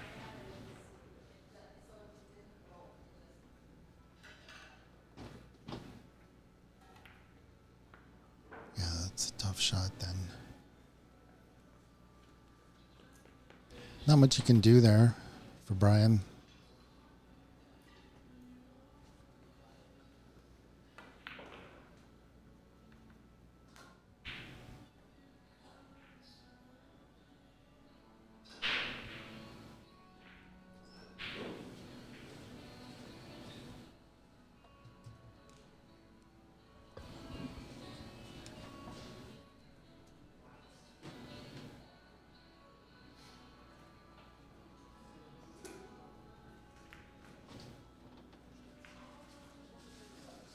Good snooker.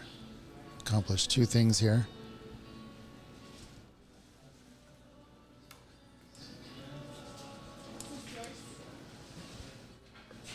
Brian's trying to measure this kick into the pocket.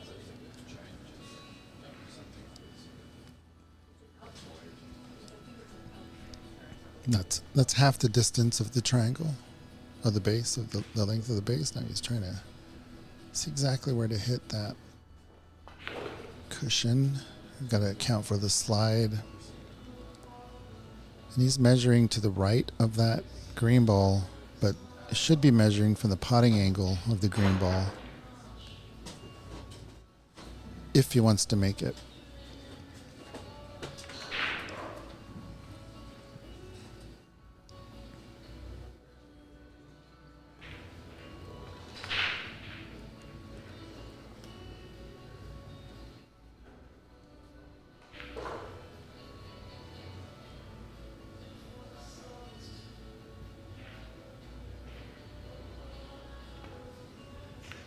Nice shot. Well judged. He's not too happy with it, but he's still at the table.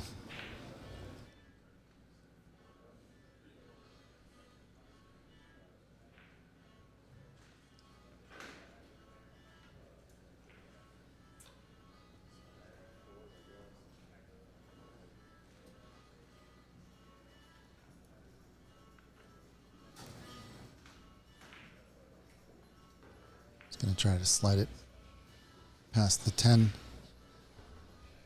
At least that, it looks like that's the pocket he chose. It's probably the only one that goes in.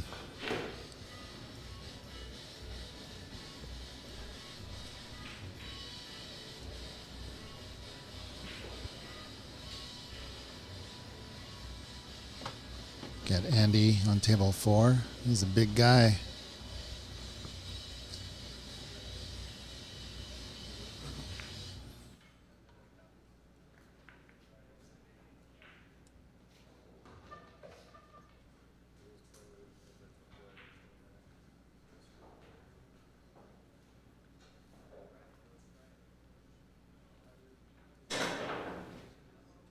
Looks like he's lining it up well. Oh, sneaks it by, but doesn't get in. That pocket is still open for the 10, though. Zach can save that one for the last shot before the 8, or you can take it now. Depends on whether he's looking at the potting angle for the 10.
Yeah, that red stripe is essentially the match ball, given that the 8-ball is so close to the pocket.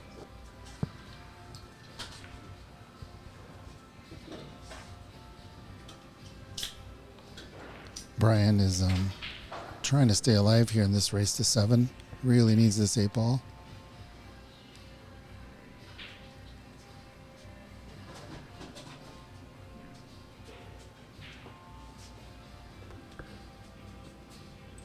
All right, we got a 6-3 race. Brian takes the first 8-ball rack. Also took the last 9-ball rack. And we'll come back and watch him break just a bit.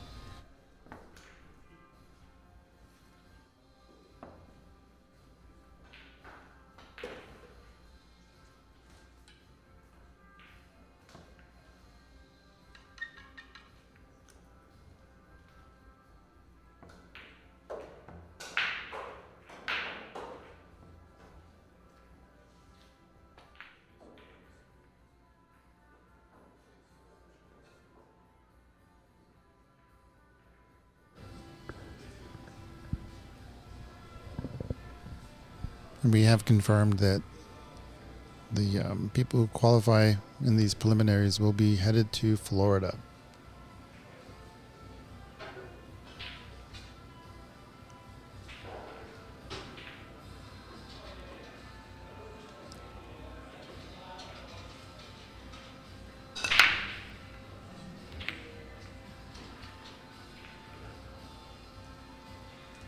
There's a nice song by Granddaddy called Florida. It's about all I know about the state.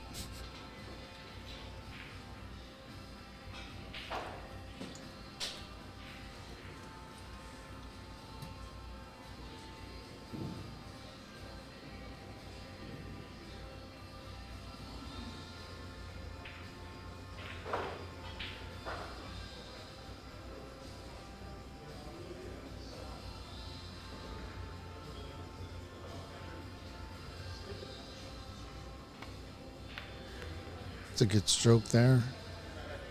Last few strokes Brian has had nice and smooth. I like the way he has the cue going across his chest.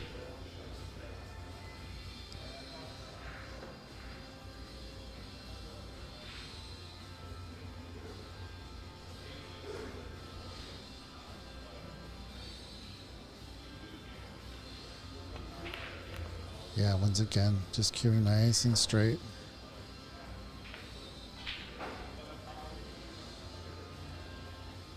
Perhaps building a bit of confidence after winning the last 2 points.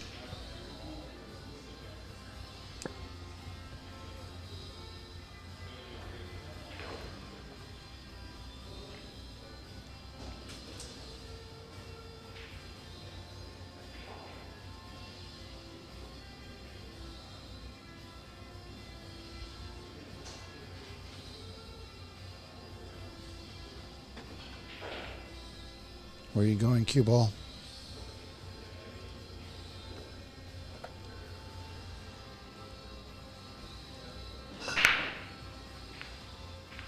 In APA, if you break on the scratch, you're in the kitchen. Any other scratch, you have ball in hand.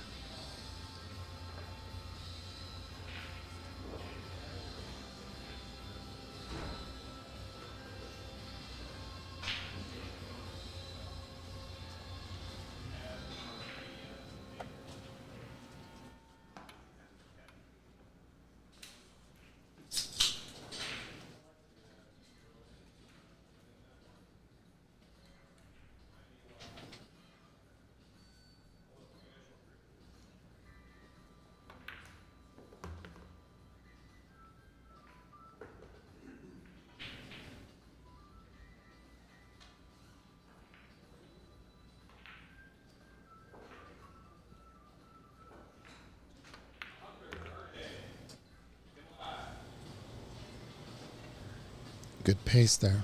Just got to the natural angle here.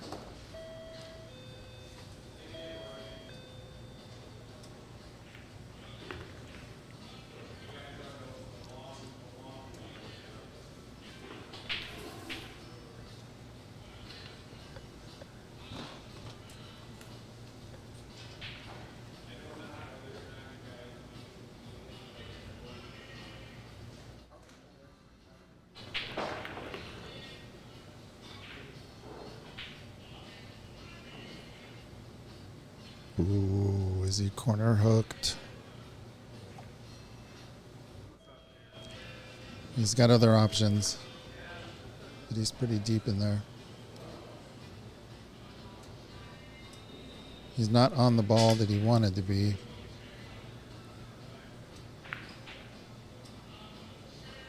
He's got the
see what Brian decides here. He's going to take care of this green ball, which might be an issue in a few shots. If he stuns it, he can come off the right long cushion back to the left side of the 1 and 5. Then he has a choice from there. Just can't bump the black ball. And he bumped it. Oh no. But let's see his luck on the purple.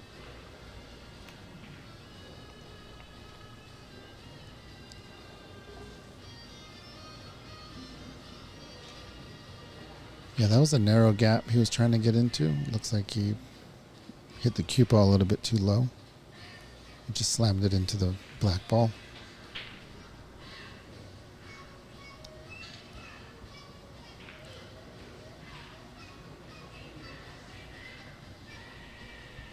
Can never tell with these angles. This could be just a nice, simple shot, but it was not on, so played a nice little defense there.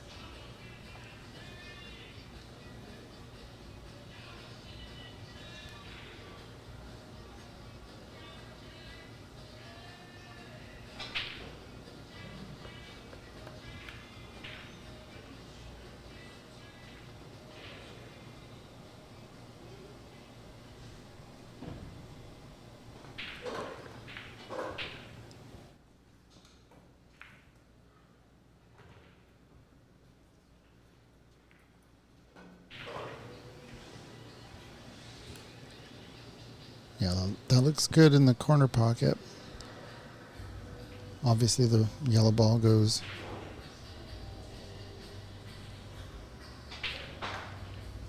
Just don't really know if he's straight enough to avoid the, what is that, the 15? It's no fun not being able to see.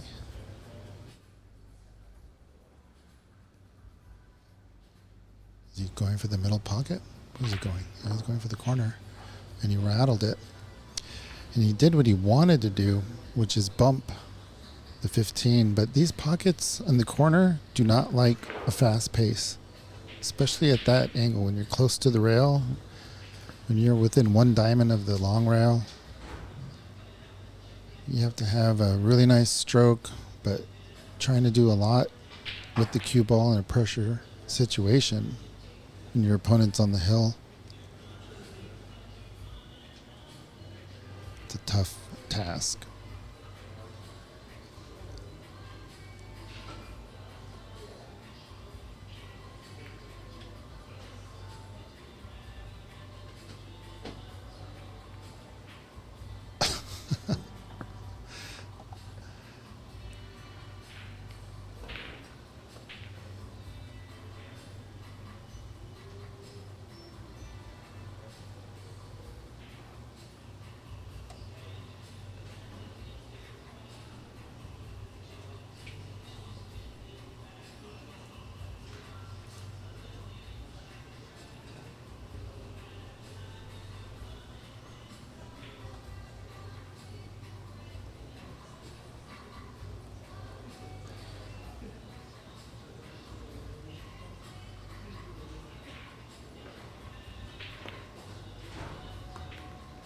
A little strong.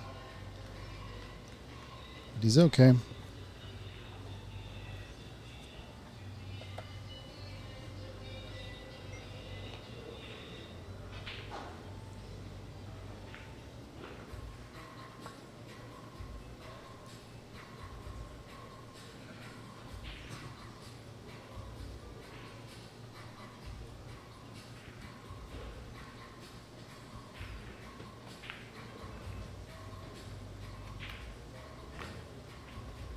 Good job avoiding the 8.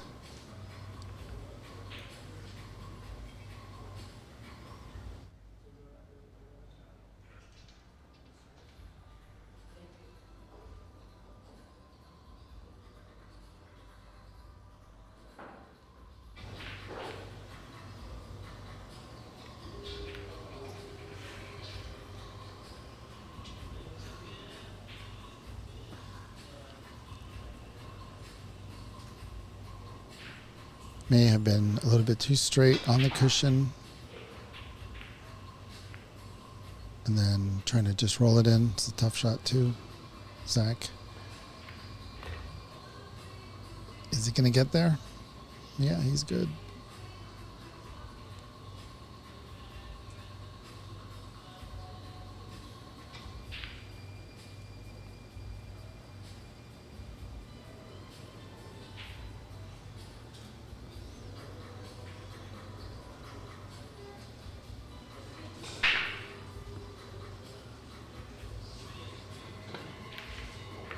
Beautiful shot.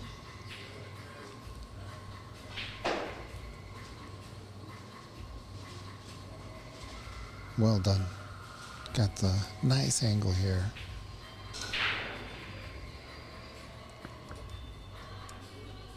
Let your stroke out and try to get past the 8 ball. Don't try to hold it.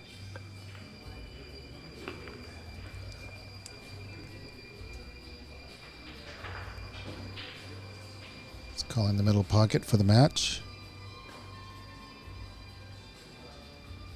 Trying to hold off Brian's comeback.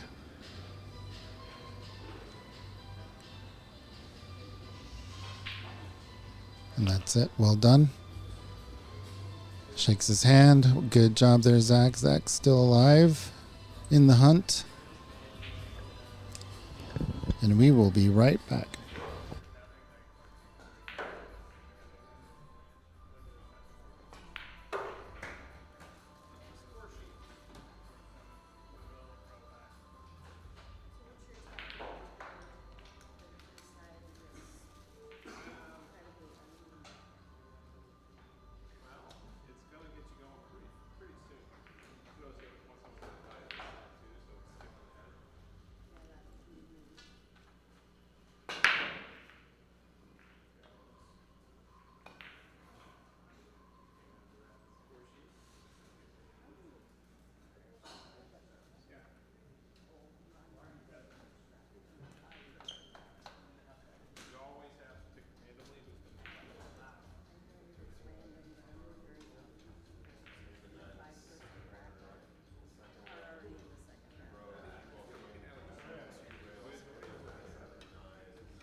Welcome back, everybody. You guys must have seen the lag between Melinda Huang and Lisa Van Winkle.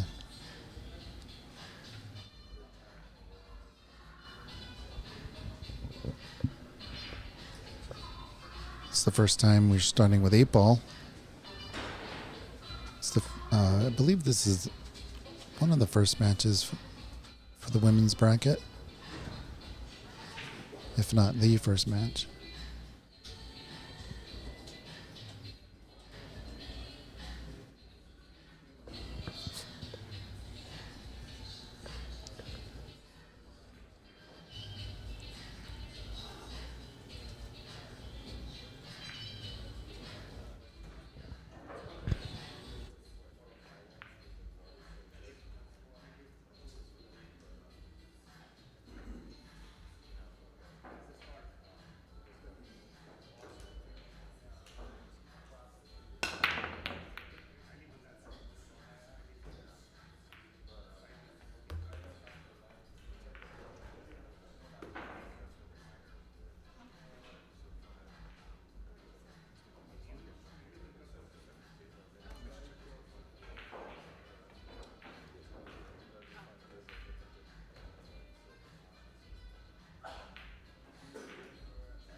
All right, Lisa at the table here.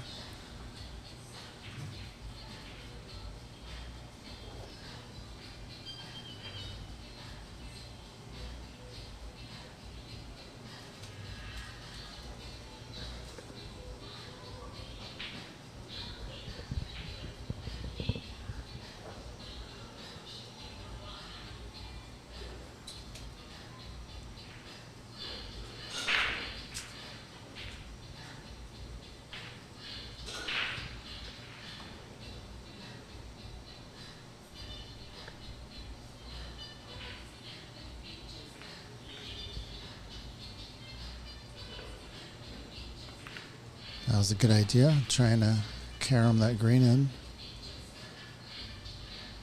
An APA for 8-ball, whatever goes down on the break, that's what you are. Unless you make both a stripe and a solid. In that case, that would be an open table.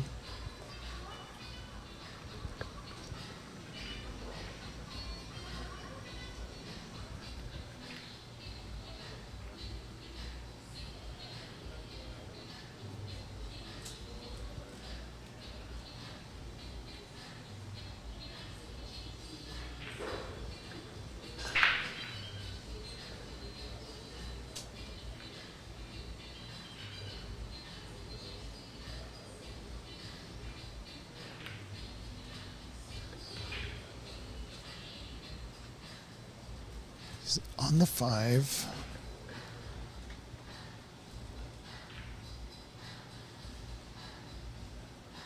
And the 3 looks okay as well.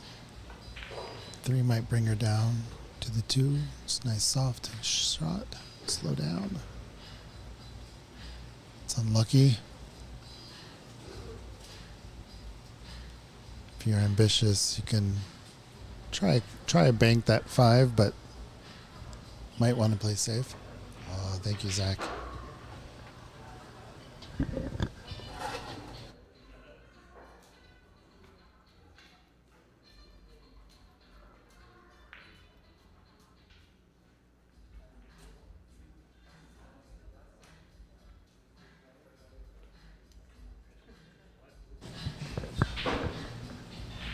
All right, in the booth with us is fresh off his win. Zach, how you feeling? Feeling good. A little bit of a mixed feeling because I know that I got some pretty lucky rolls, but at the end of the day, I still had to make some shots. So yeah, no, I feel pretty good. The back-to-back 9s were pretty sweet. I don't think I've ever snapped a 9-ball with a magic rack, but doing it twice was kind of crazy. Yeah, I was out doing something when that happened, so the chat was really confused about whether or not those counted. They do. Yep. APA, well, yeah. They count the 9 on the snap. And they count 8 on the snap. Alright, so got a women's match here. This is cool. Glad they're on the table. They might be racing to 5. I'm not quite sure. Oh, that's true. Yeah, yep, they absolutely are.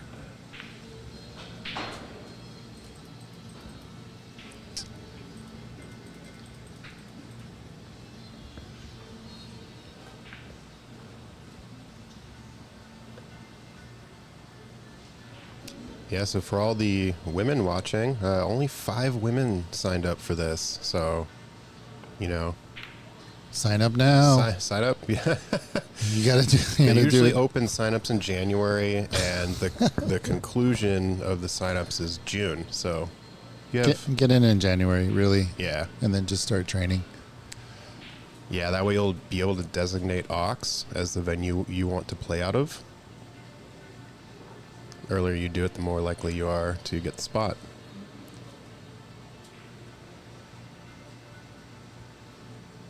Yeah, we'd love to send some women players from this area all the way to Florida, representing this area.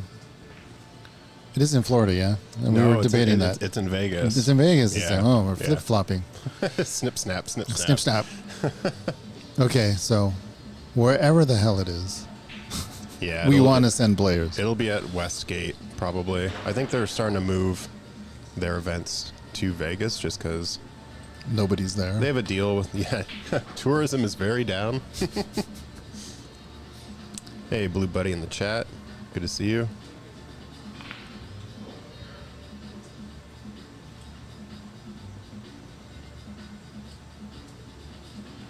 These two players are new to me. Have you seen either one of them? No, I'm not familiar with either. Is this Melinda? I mean, I guess Yes. you don't. Okay. Yeah, this is Melinda. So it looks like they started off with 8-ball. Just got a little bit of an issue with the stripes. I guess 13 might pass the 2. So Kyle letting us know in the chat what their Fargo rates are. Melinda 563, Lisa 451. Yeah, that purple looks like it goes. But you can never tell, right? From these angles. Yeah, I think you're right. She just needs to hit it smooth, get a little roll out.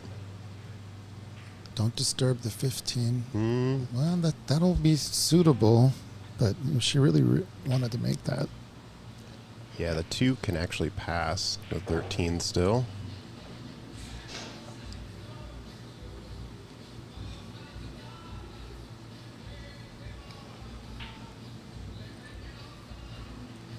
Does it need to go cushion first, the 2-ball, or do you think it goes in clean? I think the 2, if you go like right where the point is, or like that part of the cushion, it could hit off the 13 and drop in. But for now, Lisa, I think I would shoot the 5 into the corner. If you're feeling ambitious, I guess you could cut the 1. The easy shot is the 4 for sure, so.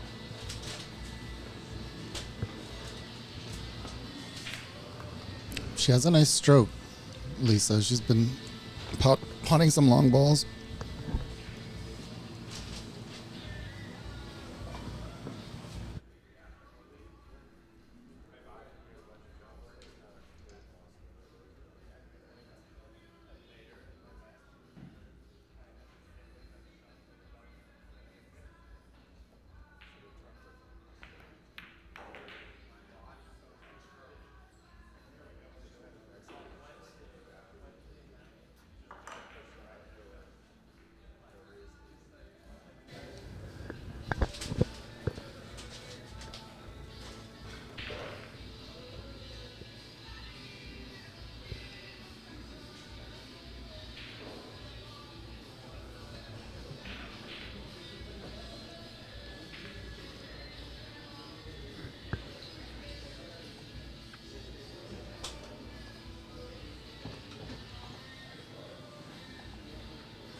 Melinda being smart and asking Tom to take a look.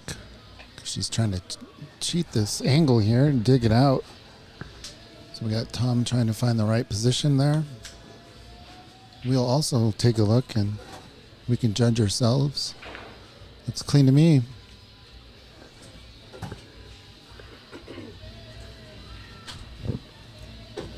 All right, what did we learn? Oh, it's still the first rack, yeah. Yeah. In case anybody's wondering.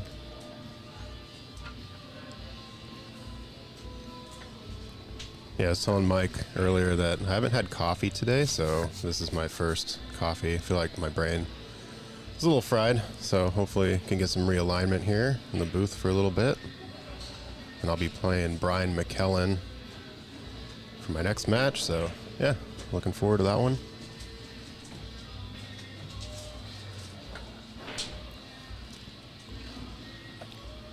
How many matches away are you from continuing tomorrow? Is it just one? Well, I'm on the B side, so I think I have to win three to get out of the B side and back on the other side. So might be a little bit longer of a day for me. That was an insane shot there by Lisa. Yeah, it was a really good combo.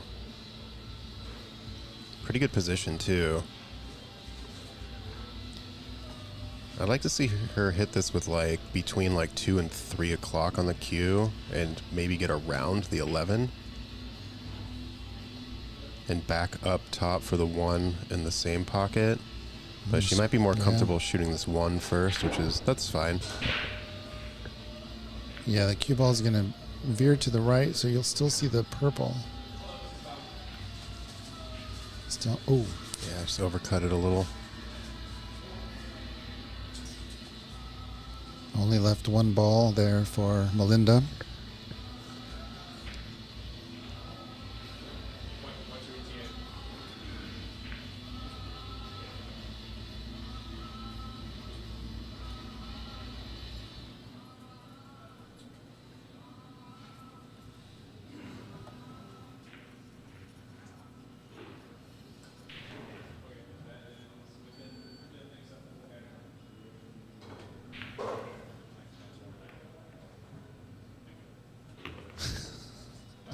Thought she was waiting for Andy to take that shot there. Yeah, so it looks like she just decided to play a little bit of a safe, make the Very smart. Make the 5 with the 11. Yeah, that was a consideration there. She could have caromed into the, what was it, the 2 ball? Was it hanging there? I don't even remember what happened 2 seconds ago, but. Oh, yeah. It was a solid. It was a solid, yes, Yeah. for sure. That's a tough shot here because the full bank is off. Those 2 balls. Unless she crosses. Oh, easy does it. So smart play paid off there for Melinda. I was talking with Nico Butt the other day, and we're debating whether or not it's better to execute a bad shot, like make a bad decision, but execute it well. Yeah, that's a good question. Not that any of these were Yeah. bad shots. I'm not saying that, but Well, I did just hear my match get called, so Boom. I'll be taking off, leaving you. Good luck chug with that this coffee. one. Yeah. Good maybe. luck. All right, thanks. Thank you, Zach, for all that you do for this community. Double timing it here on the mic and on the floor.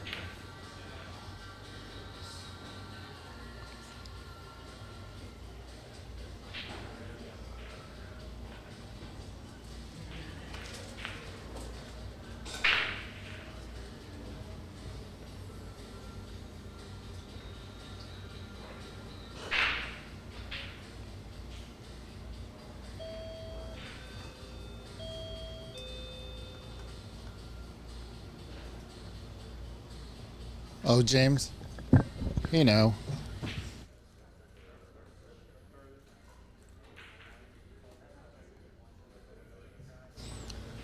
Good old James.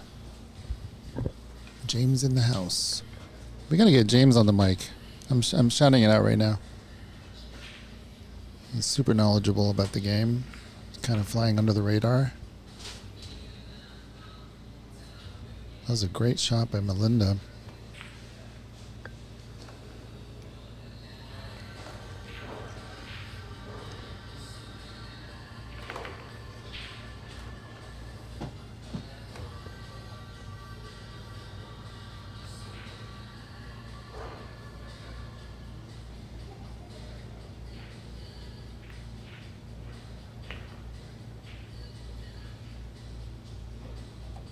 And Melinda takes the first rack, first point. Really clever shots there. Keep her in the game and keep Lisa off balance. We all have seen Lisa able to shoot long pots, long combos, a very offensive threat. So Melinda did a good job of slowing Lisa down. It's going to be a good match. It is a race to 5. We'll be right back.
All right, we're back with rack number 2 here. So in a race to 5 in this format, they have 3 games of 8 ball and 6 games of 9 ball if necessary.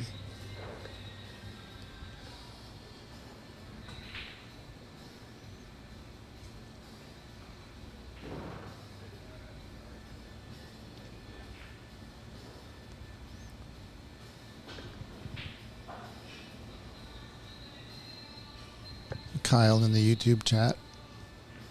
He is concurring with my opinion that I think James should get on the mic.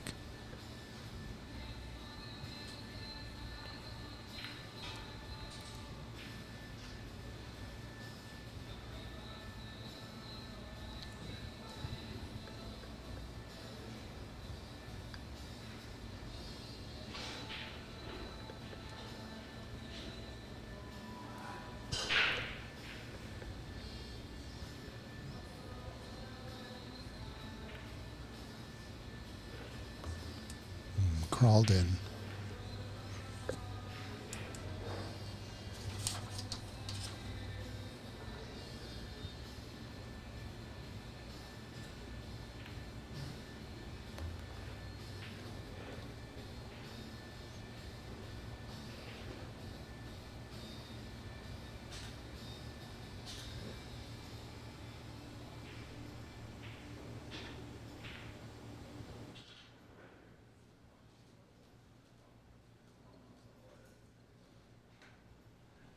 Trying to work it out here. It is a bit of a cluster. Going for the 11 first. Oh, 10.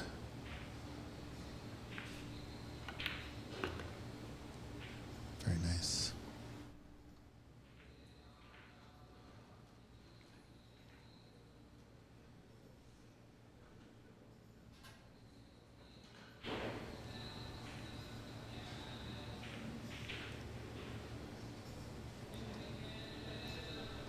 Unlucky shot there. May have been thinking about the leave. Just took her eye off the spot ever so slightly.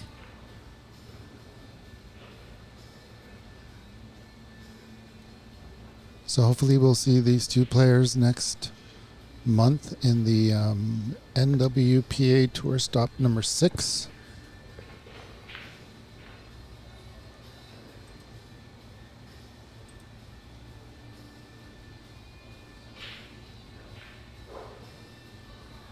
We're always happy to have the NWPA here. It's always a fun tournament.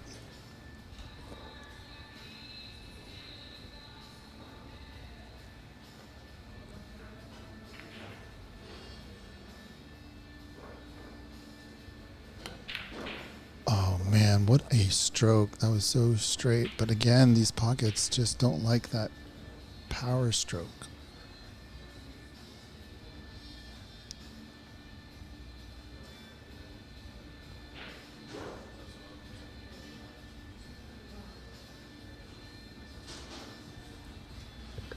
All of Lisa's stripes are on the bottom half of the table.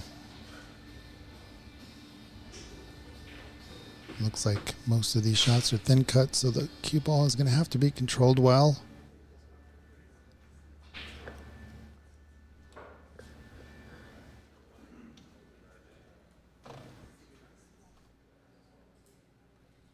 Should have topped a bit.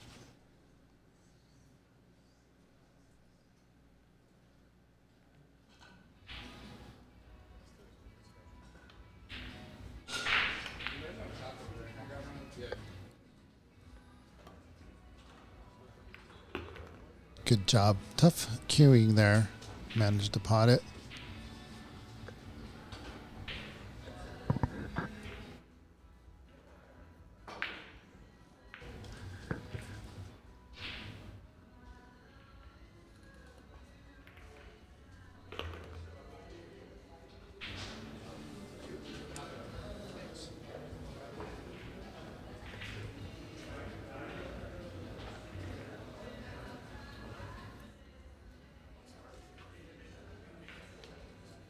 Yeah, so she's going to try to come up the short cushion down the table for the 7 or the 3.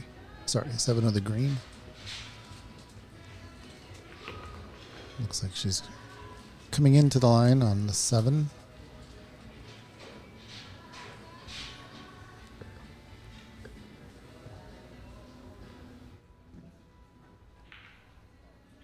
Just a little drawback, maybe a couple feet, because you want to get a good position to get on the 8 from the green ball.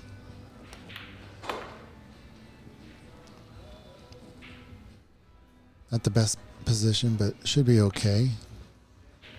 Cue ball's going to bounce off the left long cushion and hopefully not go into the right middle pocket.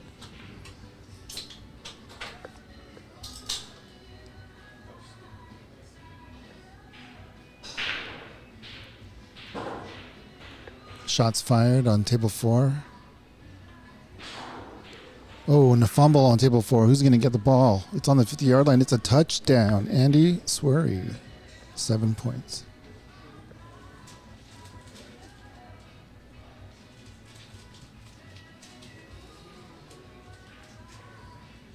All right, back to the game.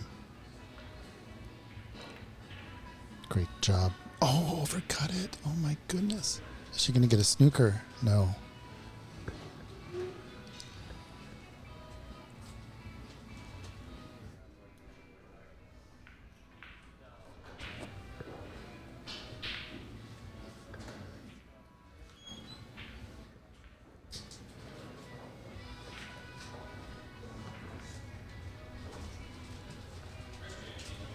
Second prize for Lisa.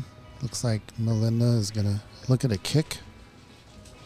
You want to go 2 cushions. so that you can get an angle to get on the black. At least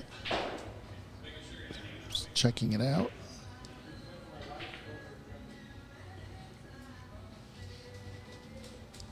Or is she trying to swerve? Maybe she does see it. Oh. Oh my goodness. Well, she saw a piece of it. Good effort. That was a nice one pocket shot there, leaving Lisa with all her balls on the other side with the green ball blocking.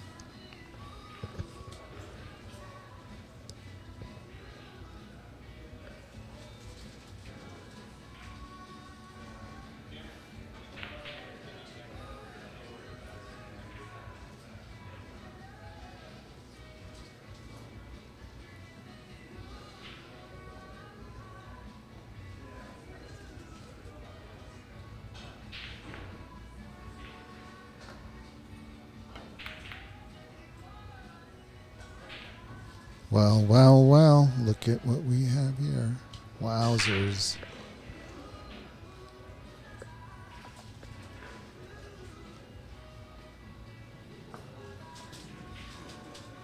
And she opts to foul. Ball in hand for Lisa.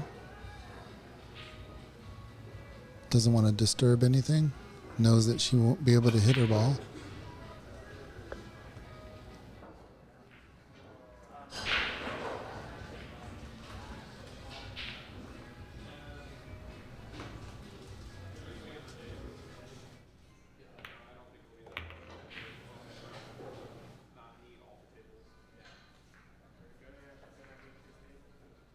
Want to miss this shot. Give the ball back to Melinda.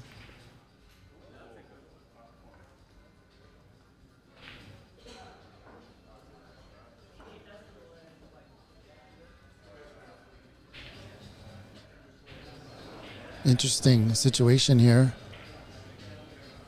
There is no 3 foul rule.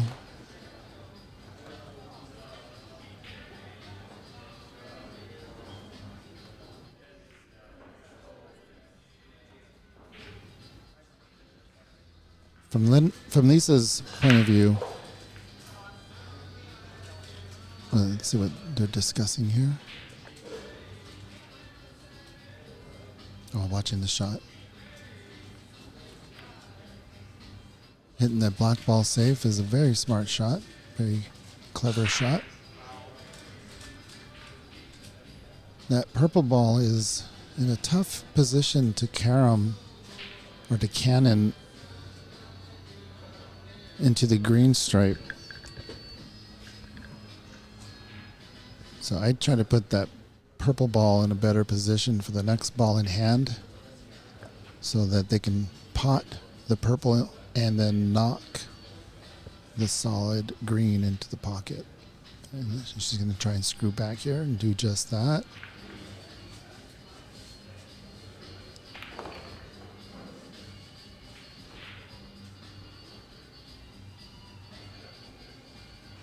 So trying to get both balls in one shot here, at the very least treetop, but gonna have to transfer the spin. She's going top. Whoa.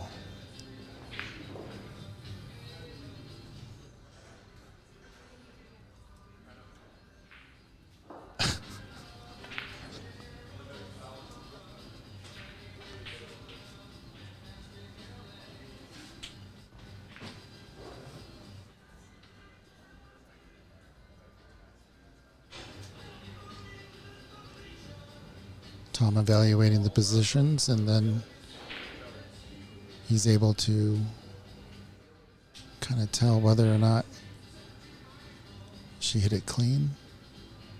Looks like it's pretty easy to hit clean, but it's always good to take a look.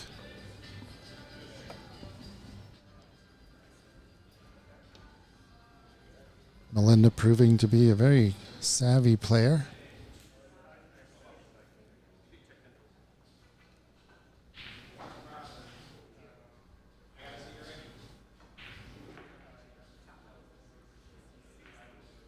Saw her glance at the stripe ball as if to think, maybe if I put the black ball in between the cue ball and the stripe.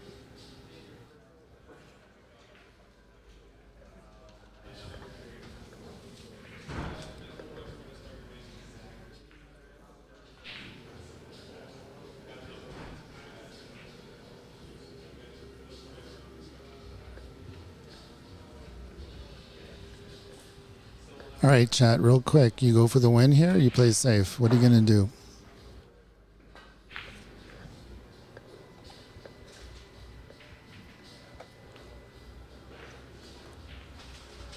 Just calling it.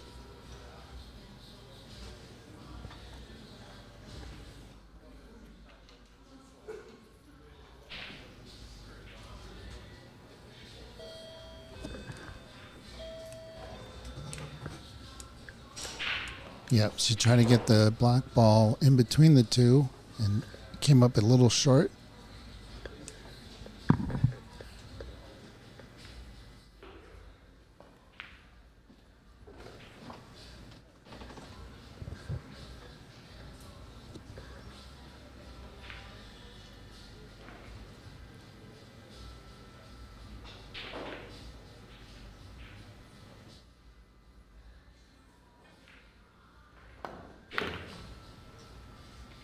Got a bit of top spin there.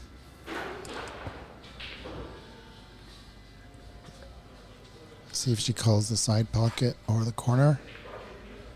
Corner pocket's dangerous, but she's calling it.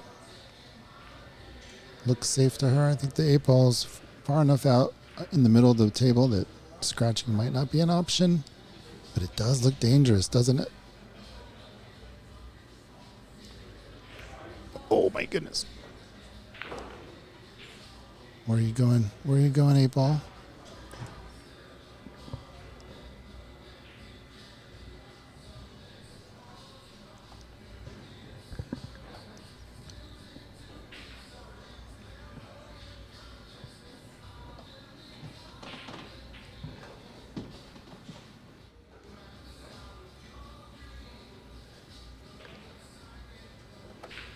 Calling the middle.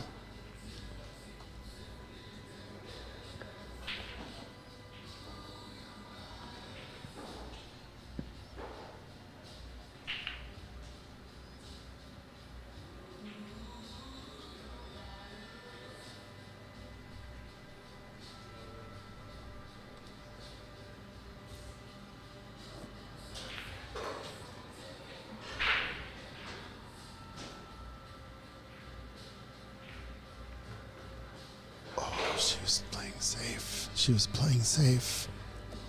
Didn't quite get there.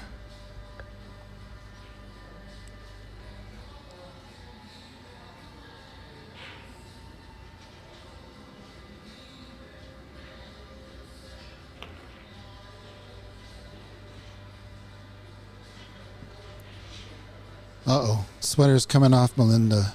It's getting serious now. 1-1. Race to 5. This will be the last 8-ball rack. We'll be back in just a bit. Thank you all for watching. This is an exciting match here. We'll be right back.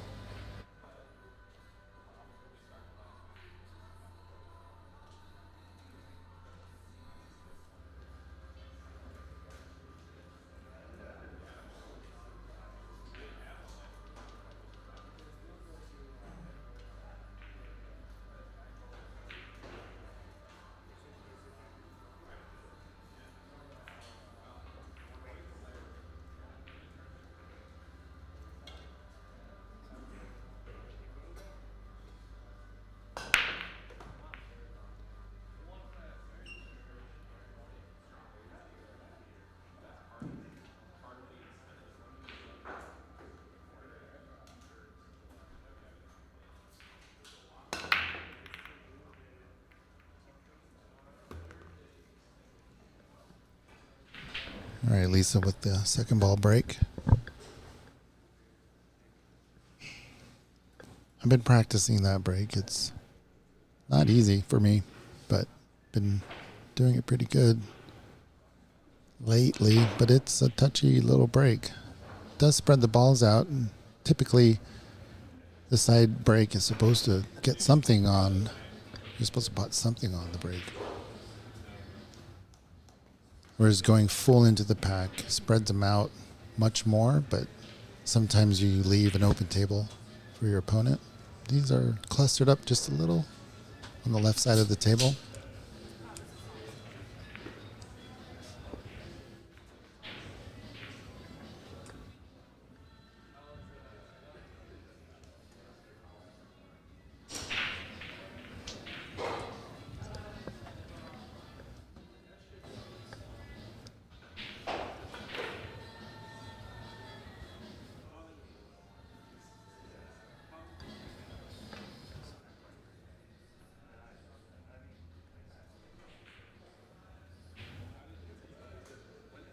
That's a trouble ball right there, that purple stripe.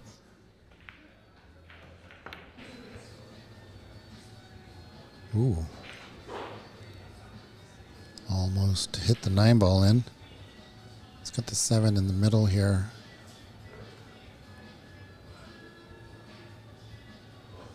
Might take her up to the 1 ball. It's hard to tell.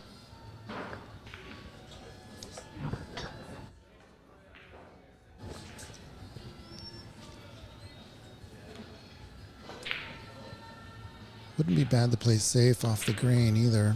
But yeah, handled that perfectly. 7 to the 1. Has a nice angle to get down the table. It's a great shot at that pace.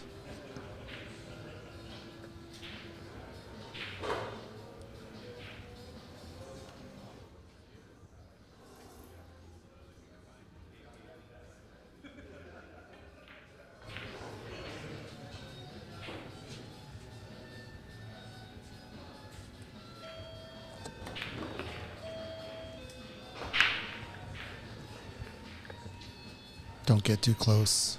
Don't get too close. What a great effort to get on that side of the cluster.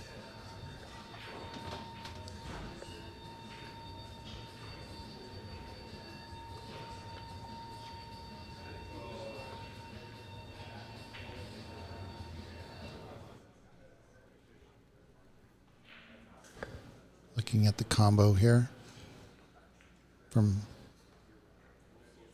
where she's standing, she might be looking at the 2 ball. Possibly, we'll see.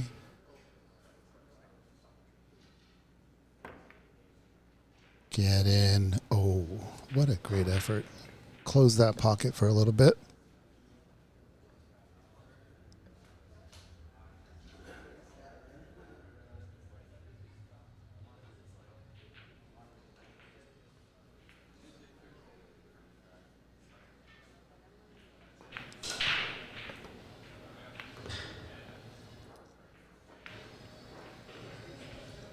Good pace.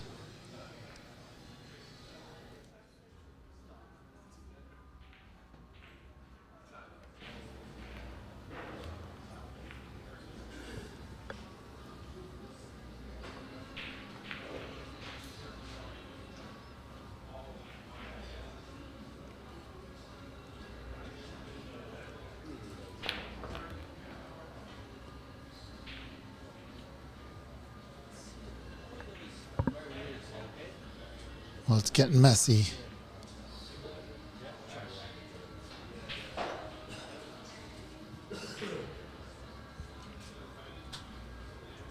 Maybe trying to switch positions here. Get the 2 out of there and put the purple. No, going for the bank. What a great eye. Blocked off the combo for Melinda, so she's going to have to go for the green or the red. Green would be probably the better choice, but she's got to free up those 2 purples at some point.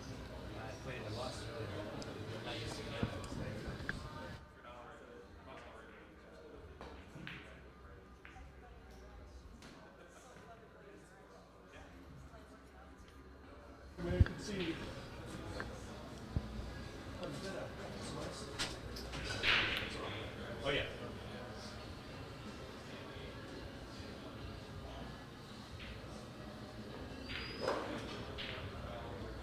Yeah, it's going to be a real tactical game from here on out. We know Melinda plays a nice tactical game, as does Lisa. So this is going to be a battle of the wits here. Lisa has an opportunity to glance off the pink and nope. Does she see this pot? Does it go between the 3 and the 8? Well, it goes in between them, but it didn't go in the pocket. This is slowly evolving, but as it evolves, I think the key 2 balls here are those 2 purple balls. Melinda's looking right at him, trying to see if there's a cannon. She can pot a ball and break him up. I guess it's called a breakout here.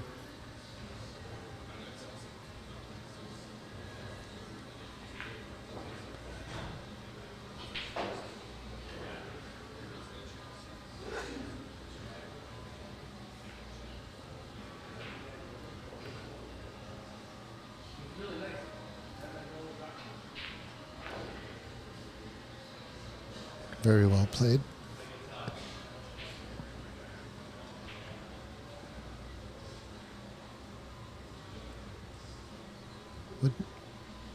Tempting Lisa to break out the stripe herself. Lisa's not falling for the bait. Instead, lays a nice snooker.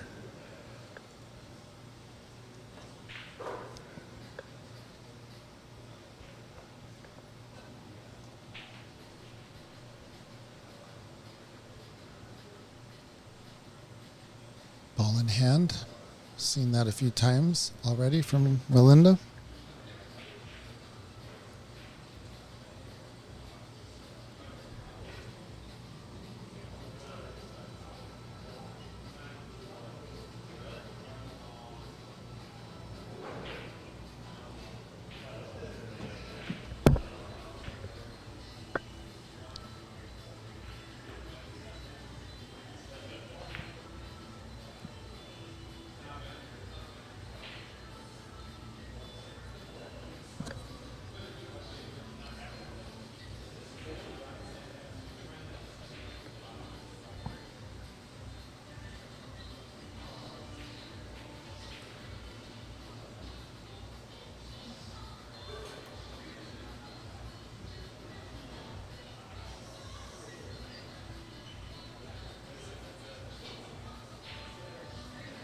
Yeah, I think she's trying to get rid of that too.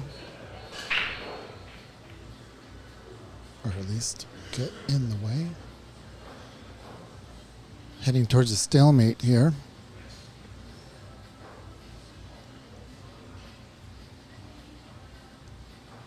Then again, I think Lisa left an opening.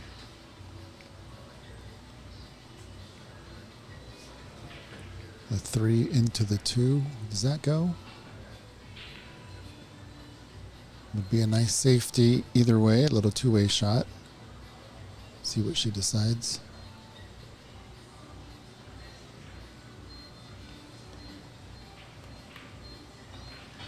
Didn't want to hit. Well, unless it goes in. Didn't want to hit that, but did not go in.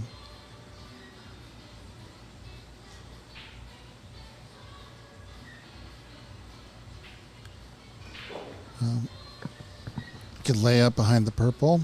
Don't really need to hit the pink in at this point. I try to put more pressure on Melinda here.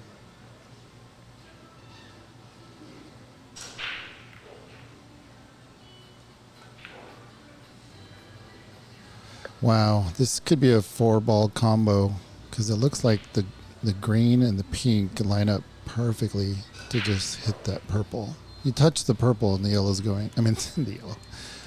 The blue is going in. I think 2 and I think yellow.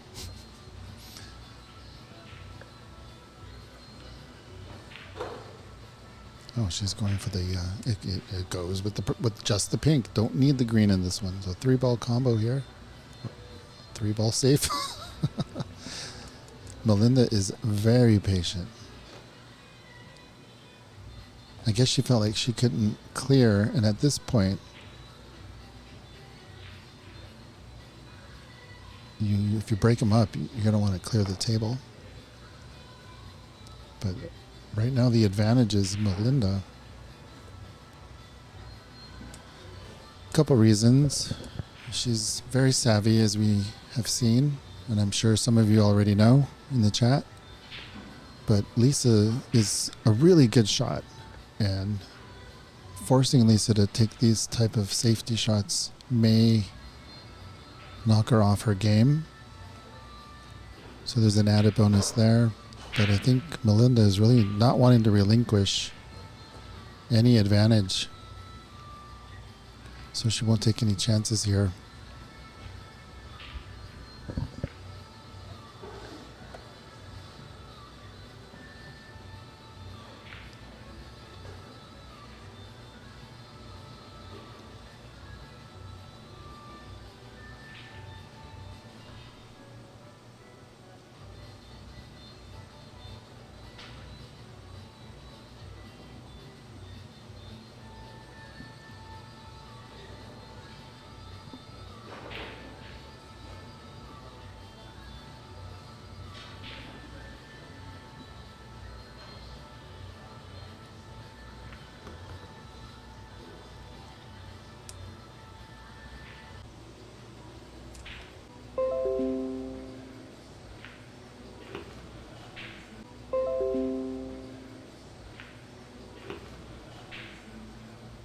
Very nice.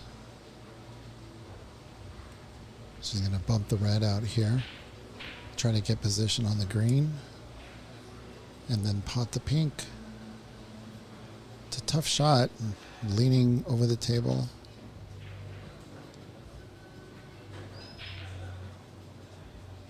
That's a tough shot as well. Using a bridge over the green.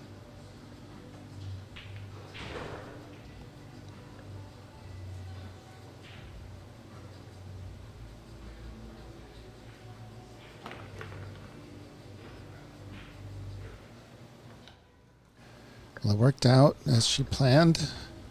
A little bit too far, but given how she had to stretch over the table, almost float the bridge. I mean, she barely had her fingers on the table, her bridge hand. So she's going to want to just roll this in. You don't want to get too straight on the red. But that's okay too, because the natural angle carries the cue ball up the table. 8 ball goes into the right. Does not look like it goes into the left corner. Just going to check it out. It does not go. So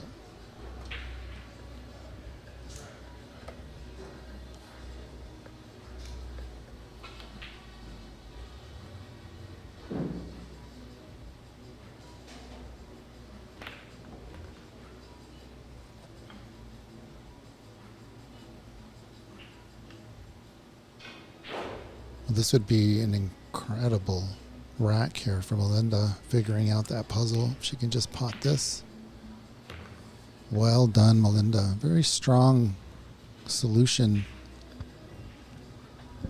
Crazy, crazy rack there. Very entertaining. We'll be right back.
Melinda with a 2-1 advantage in a race to 5, breaking off the first 9-ball rack. 9 balls moving, but does not go in. Sets up a little bit of a cheese. Just don't know if that 2 ball's in the way. Yeah, tough to tell, but I don't think she has the angle for the combo.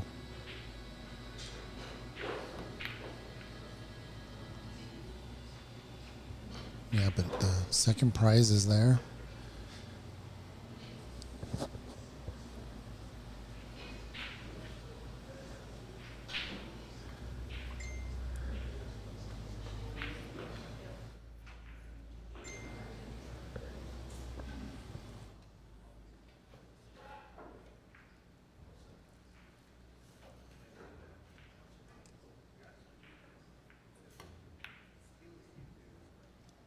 That was a great effort. Kick it in.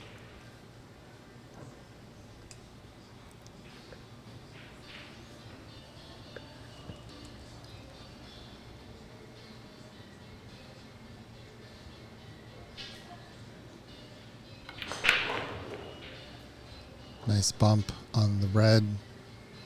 Gives her the line for the blue ball.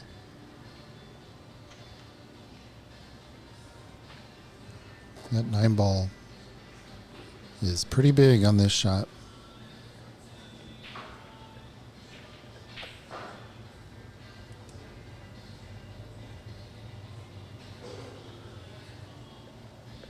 Decides to jump over just the right part of that. Oh, no, no, no. That's not a jump. Is it? Is it? It is. All right, here we go. Just, you don't have to jump over the whole ball.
All right, so Lisa's on the table. No clusters to deal with. Oh, no. Oh, no. I would have bet money on that shot.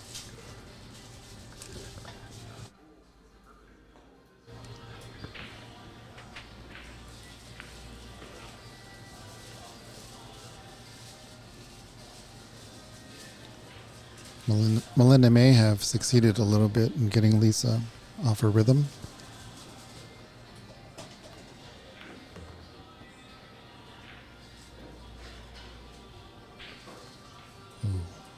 Just enough for the potting angle. May have to squirt around the green.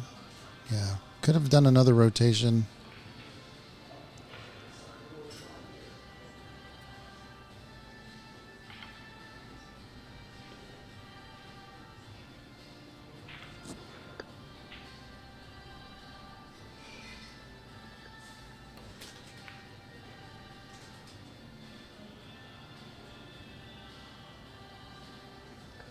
Leaked out.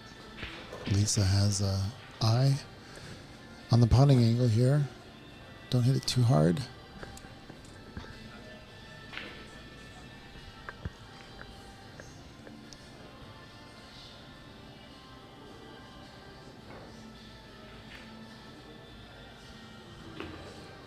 If you compare the feathers from that shot to the shots in the first and second rack for Lisa.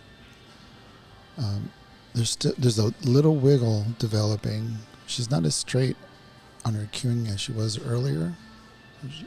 May need a little time to get back in rhythm. That was a nice stroke. Building confidence here.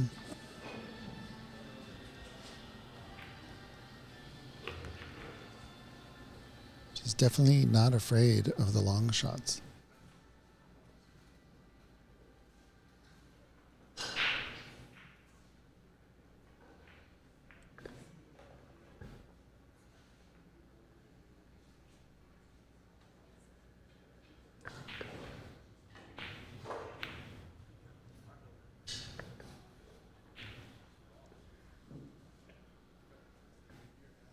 Would have been a nice cue ball if it went in.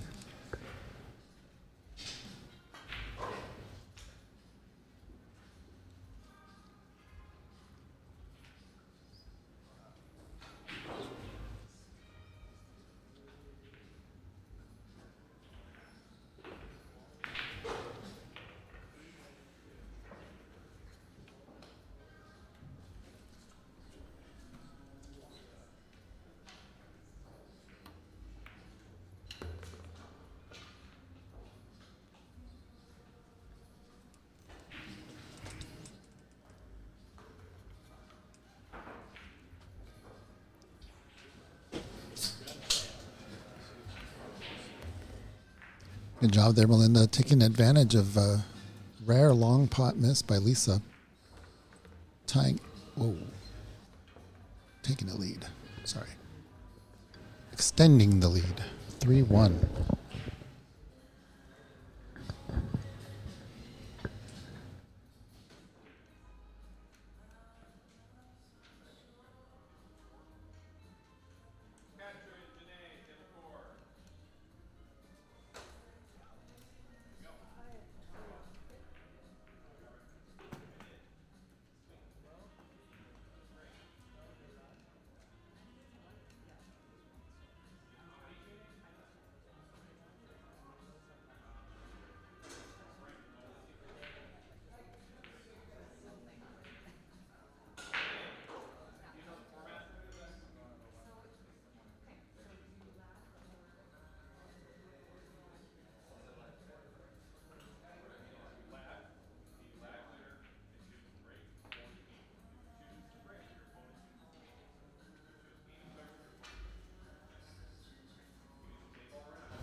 So the women's bracket was set to start around 3:30, 4 o'clock. So Tom's just having a players meeting.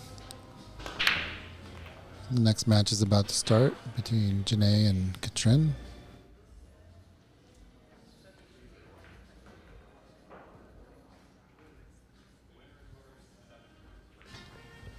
There is a push out in this tournament, even though it is APA. It's a Masters format here, so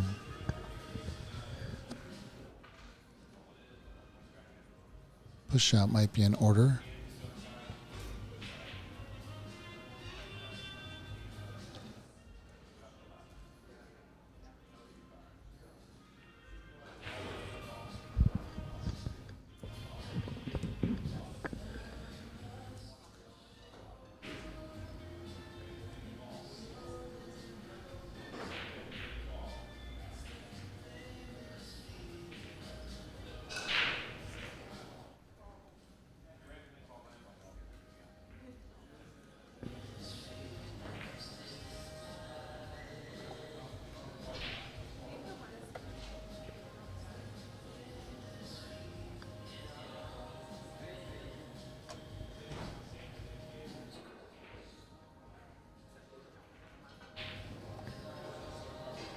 It looks touching to me.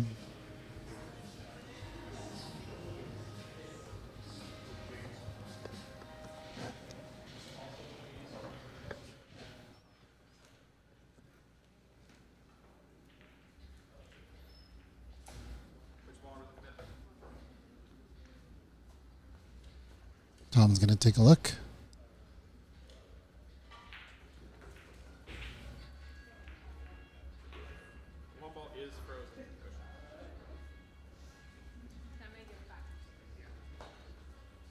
giving it back. So it's Melinda's shot. I think the determination was that it was touching, as we saw. Although our camera angles could be deceiving. On the floor, the decision was made. It's a good shot here. If it gets a nice kiss, oh, hit it too full on the 9.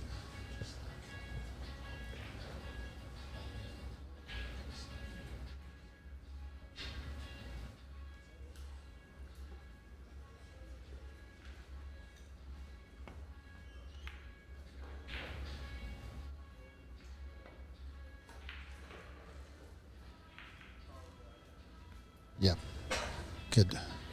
Looks like it's blocked at least enough for the putting angle.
That was a good try. That would have been tough to get behind the 8, but worth the effort.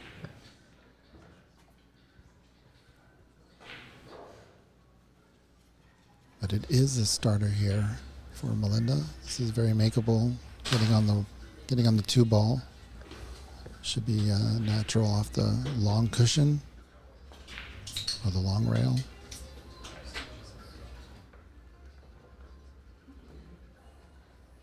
She's on the cushion, so just hit it nice and soft. Opted for the safe.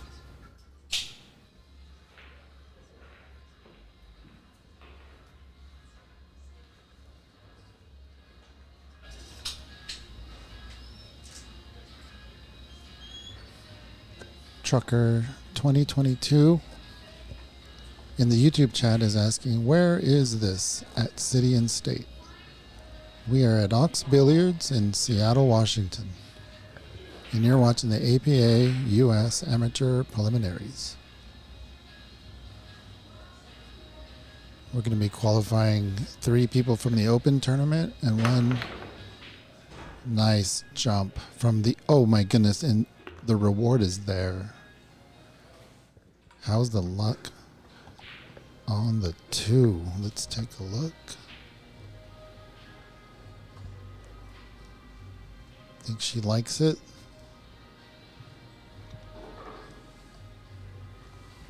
Oh no, I saw just a glimpse. That 7's in the way.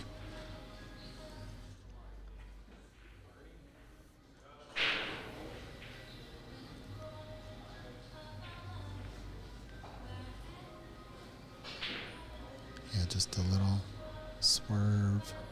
Hit it hard enough to hit a cushion though.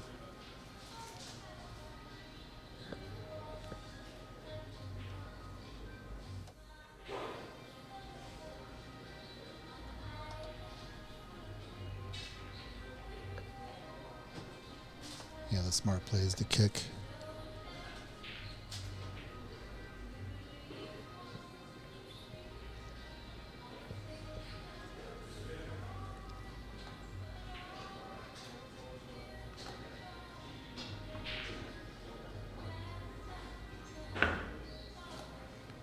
Look at this. Snooker back. Maybe. I think she sees enough of it, but then that in-off is a danger.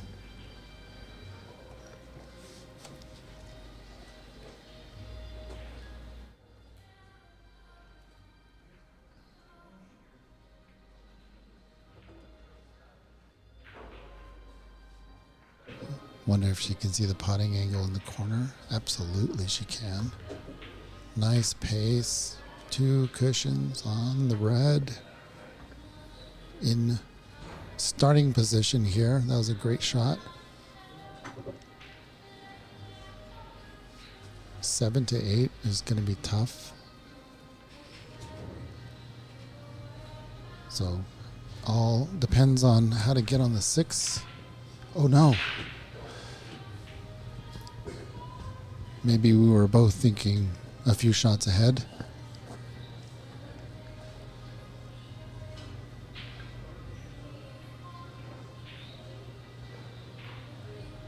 It's the drama with 9-ball.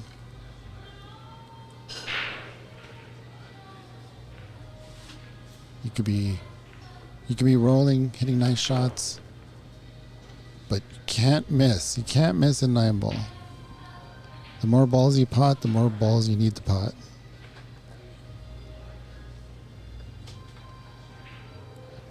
But 7 to 8 is still the only trouble spot here. So this shot's important to get position on the 6. This looks really good. She can come underneath the 7 and then go up the table for the 8. So this is going to be a nice soft shot. Just putting some right English on it. Stun it. Oh, beautiful. Got a little bouncy there, but it doesn't matter. Just go up the table. Get that cue straight. Ooh.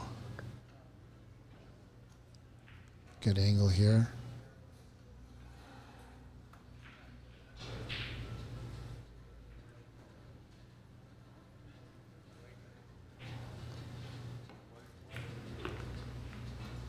Too much topspin there. Straighten up off the cushion. A little bit of a draw would have created an angle.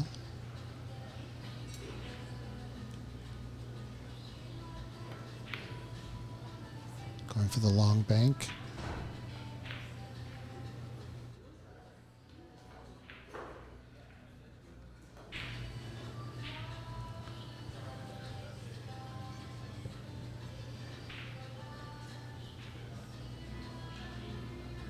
Think Melinda will play safe here? No, I'm just kidding.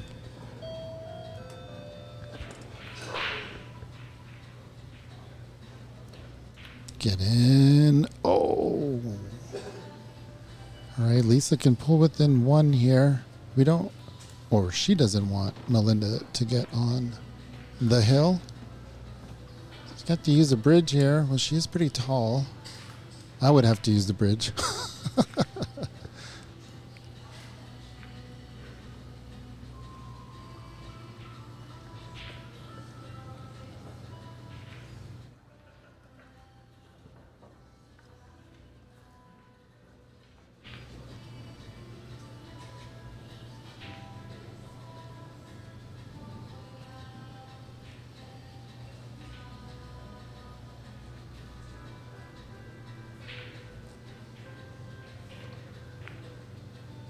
Ooh, well done. Well done. Using the bridge, not scratching, pulling within 1. It's a good battle going on here between these two. And it'll continue right after this.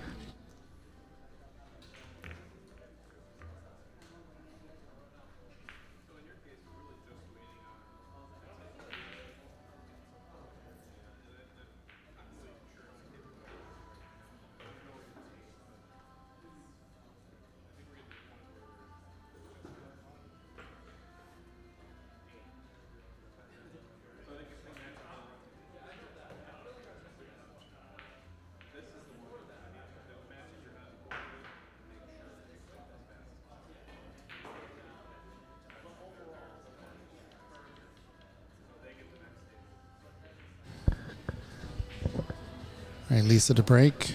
More of a straight head-on break, full in the face, rather than an angle. And holy mackerel, what a break that was. Will she be on the one? Yes. 2 balls on the break.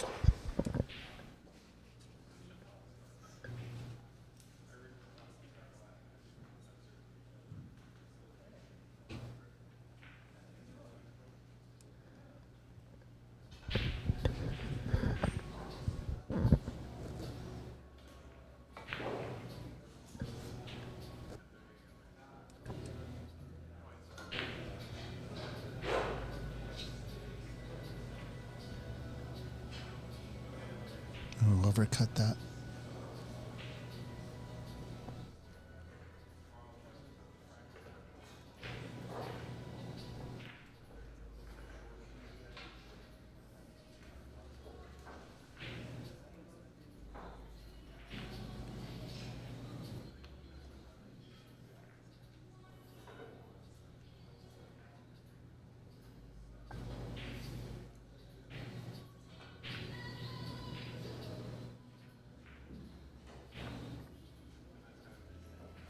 I'm not a fan of that side. There you go.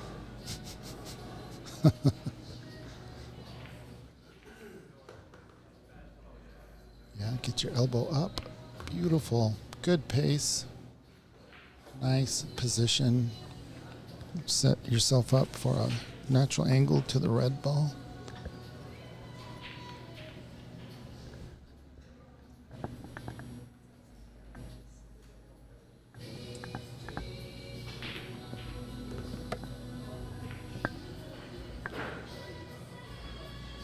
Rolled a little too far there, but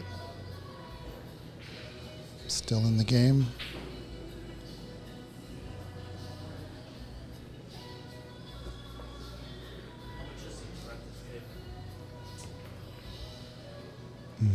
Overcut that blind shot.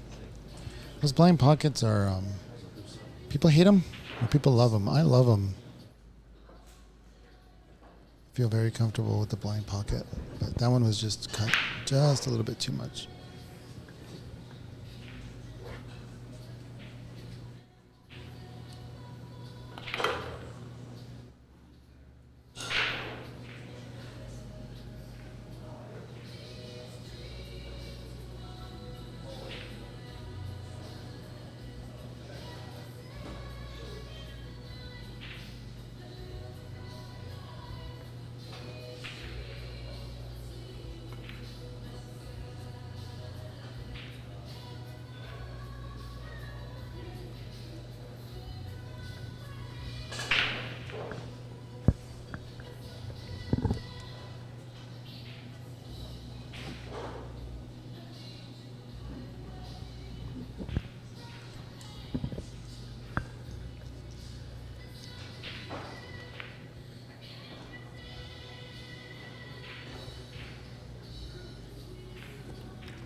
Nice safety there. Very clever. Right next to them on table 4, we have Katrin and Janae battling it out. Their match just started.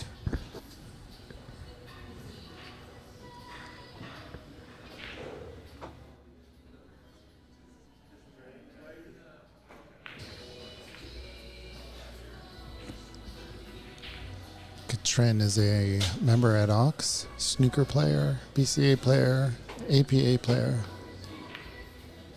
Wow, look at this. Oh my goodness.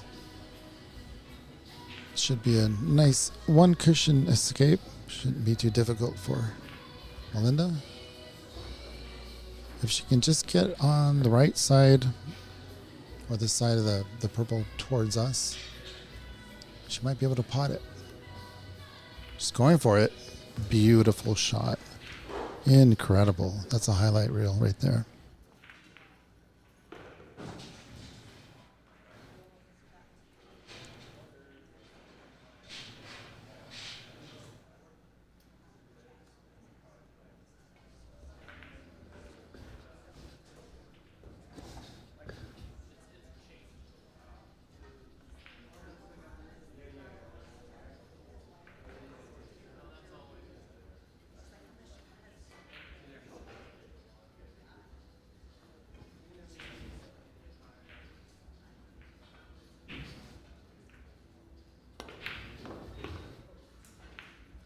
Managed to do a rare force into a corner pocket. So that was well hit. We've been seeing him rattle all day, sticking on the shelf.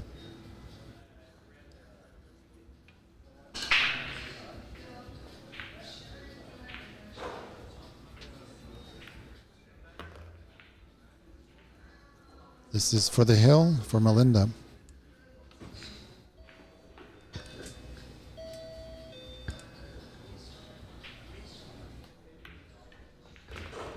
Nice job, Melinda, on the hill. What an incredible shot to get on the black ball.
The score is 4-2, but it does seem closer than that, doesn't it?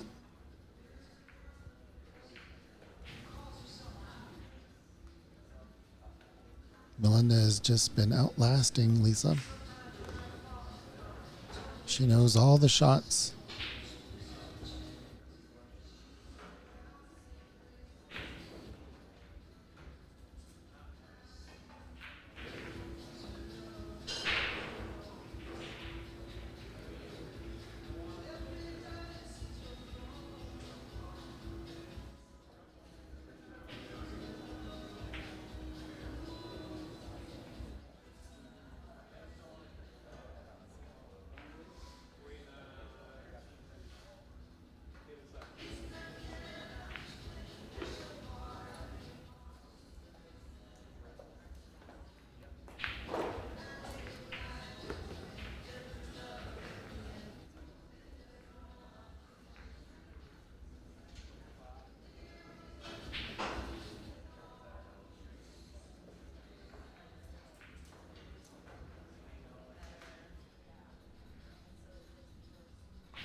Tried to play safe there.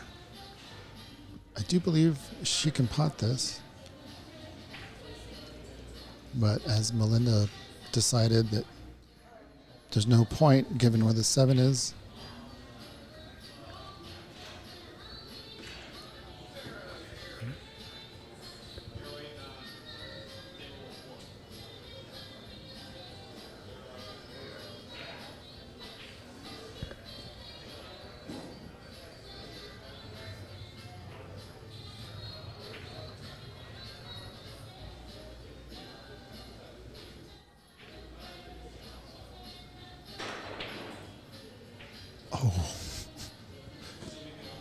Oh no. Wow. How's that luck? Very good. Well, that's what you get for making a great jump shot there. Fortune favors the brave, as they say.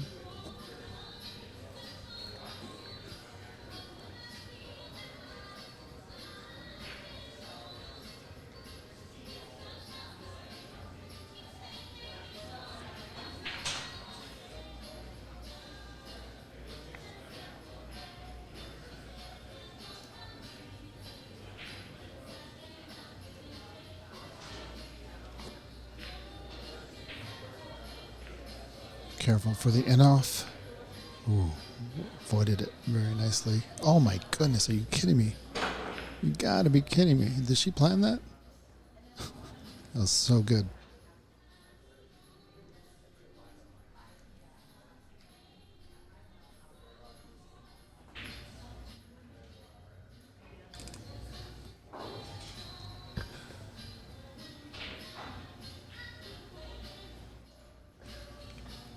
Opting for the kick here. We all know she can jump.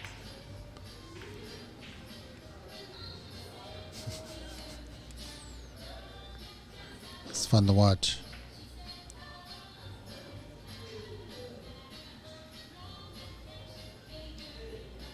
Well, I really like the kick, right? Is that what she's looking at? Kick into the corner.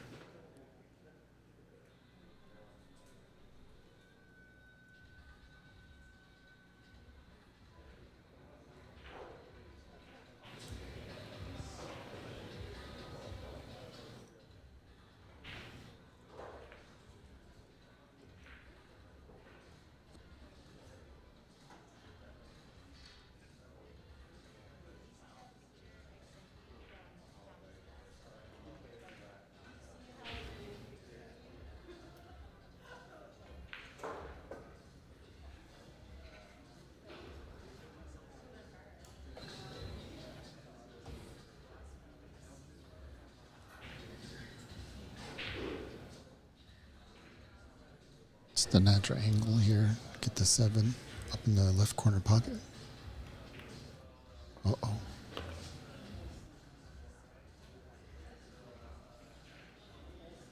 Maybe she likes the bank shot. It's a real thin cut to the... Oh, playing safe. What a great shot. Although I know she would have liked to get position on that 7 a little better. She is played a nice safe.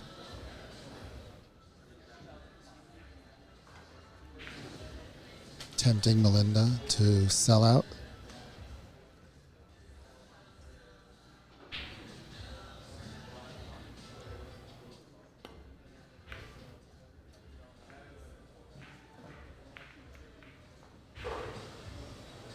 Knocked the 9 ball a little safer than it was before. I don't believe in commentator curses, but lately it looks like Lisa's got her stroke back, so these long pots should be back on.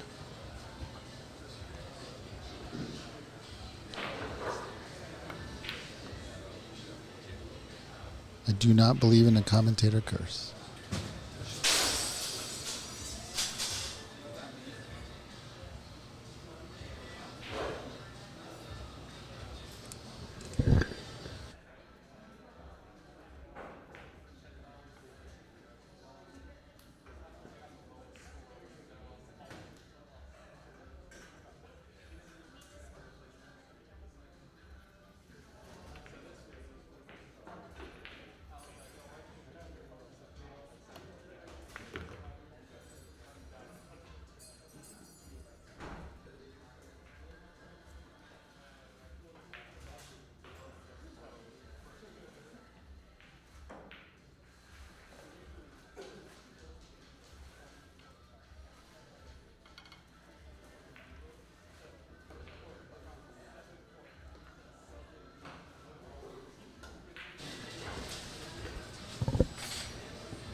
Yeah, not happy with that bank shot. You could tell.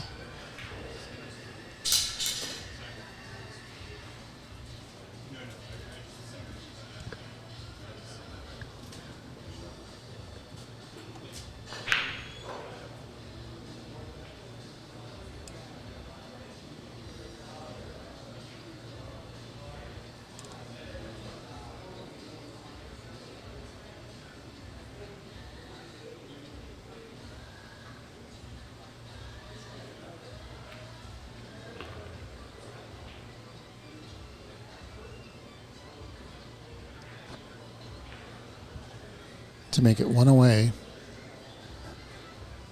It's not an easy shot here.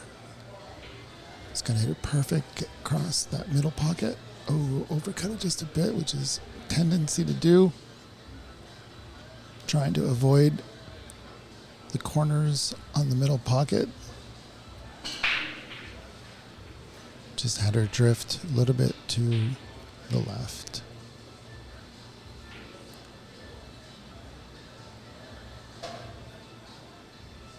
And for the match, good job, Melinda. What an incredible match we just saw. Two very intelligent players. I really enjoyed that.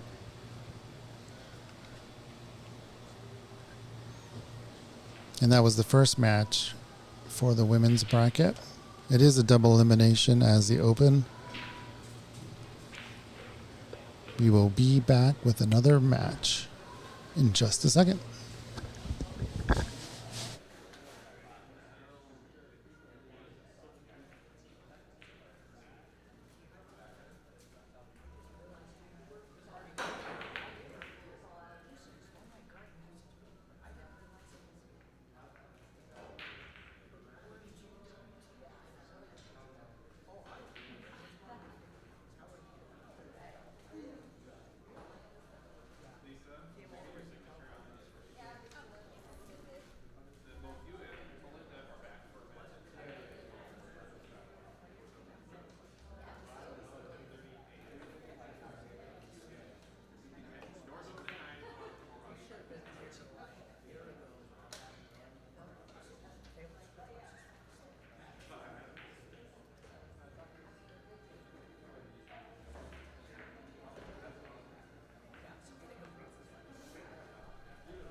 shoot well. Let's have fun. Good luck, dude. Yeah, you too.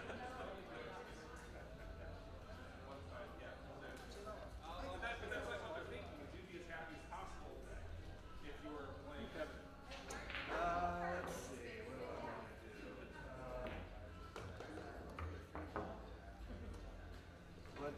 I'll give you the break. Let's play 8. Okay.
All right, we have Patrick Stolniker versus Paul Alexander. We saw Patrick in the first match this morning.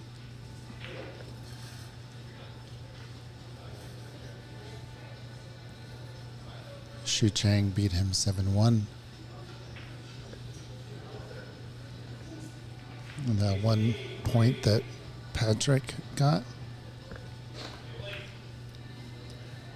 was a missed 9-ball by Shu Chang.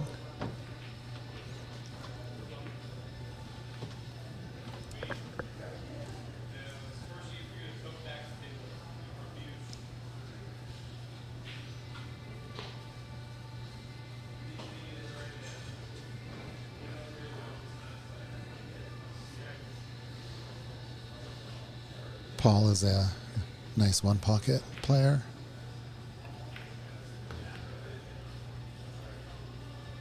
When we play, he always says that he's no good at long pots, and then he makes them.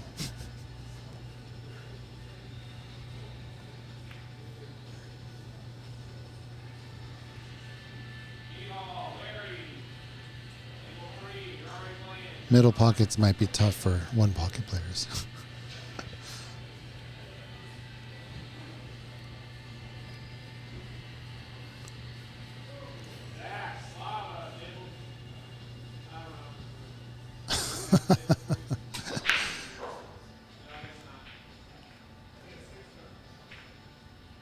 I don't know if the mics picked it up, but Tom just shouted, Zach Slava table.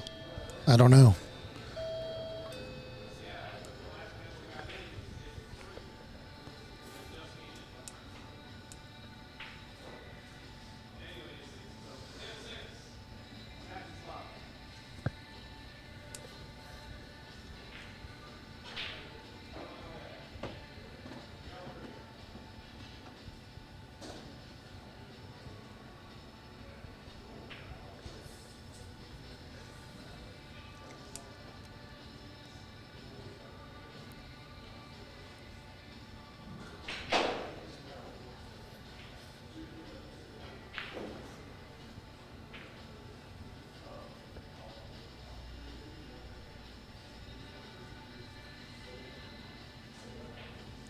Well, here's one of those long pots that Paul says he's no good at.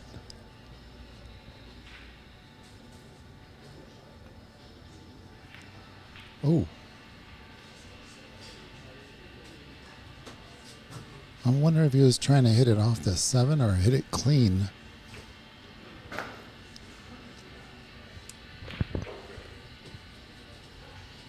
But he locked up 2 pockets already.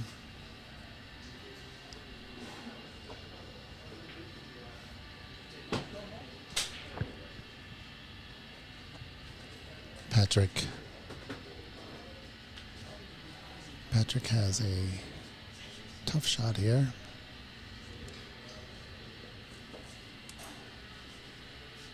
He's going to try to replace or knock 2 balls in one, looks like. Oh man, what an incredible fit that was.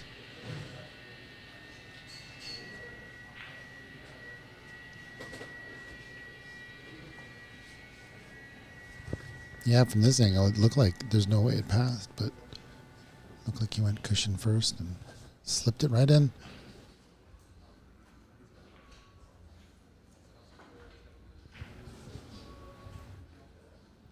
Well, this is the shot here. I'll take him to the 2 ball.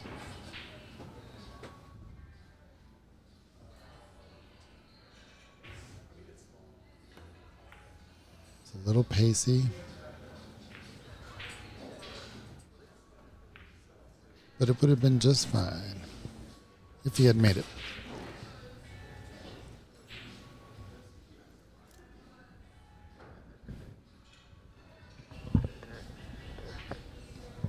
Looks like Paul's talking to himself.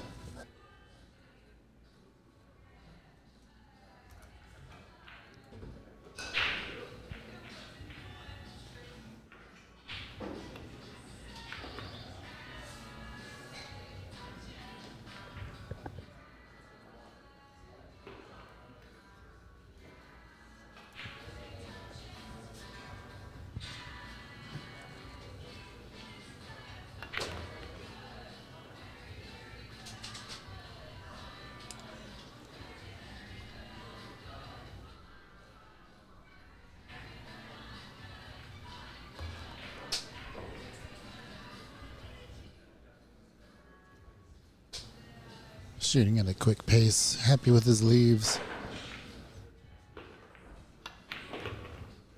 Ooh.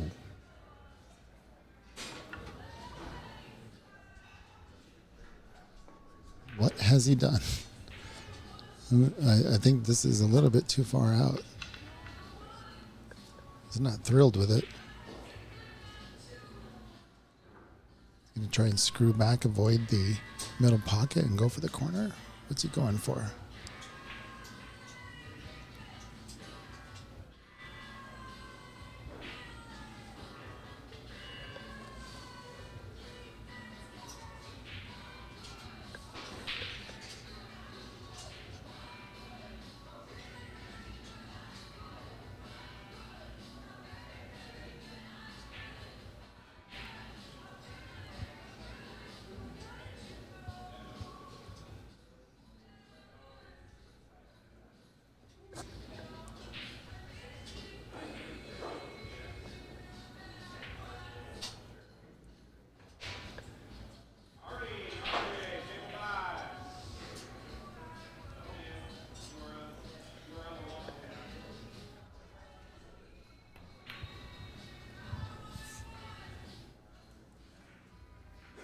Yeah, I think he's trying to play a little bit of a snooker on the purple ball. A little bit of left English on this purple ball might get Patrick up for the 2.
Ooh, took his time on that. Just didn't feel right being on the cushion. You can tell his body language was not happy with his stroke. He kind of jumped up.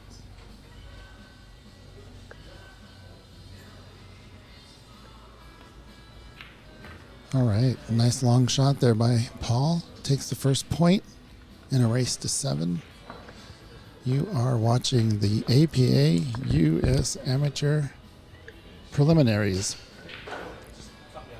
We're going to have 3 people from the Open advance to Vegas, and 1 player from the women's bracket advance as well.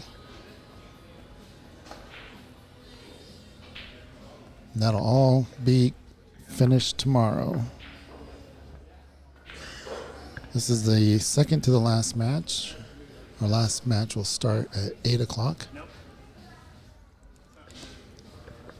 Matches will begin tomorrow at 10:30 in the morning. This is Ox Billiards in Seattle, Washington.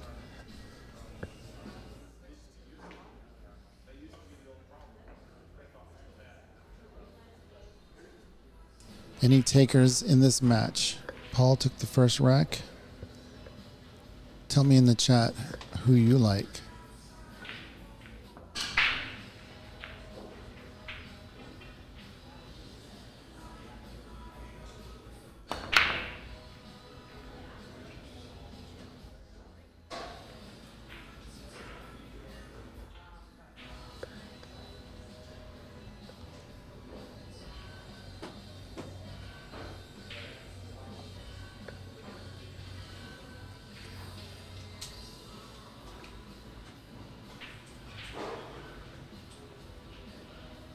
Try break. One big cluster and a few balls orbiting up on the top of the table. Just looking at the purple ball.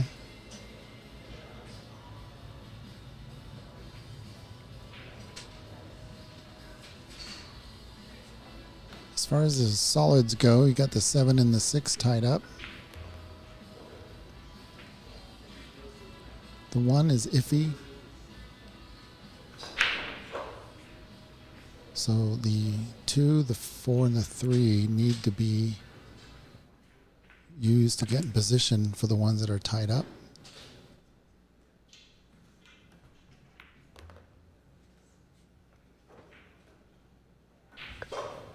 See how straight he is on this one.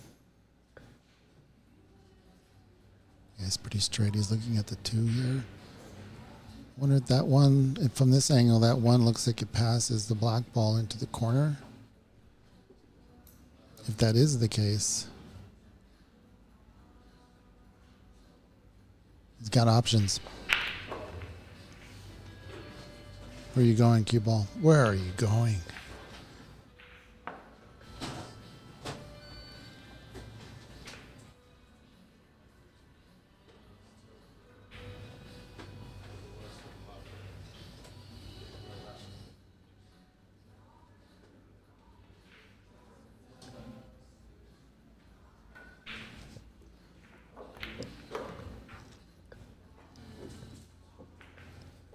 Paul opting to break out his red there.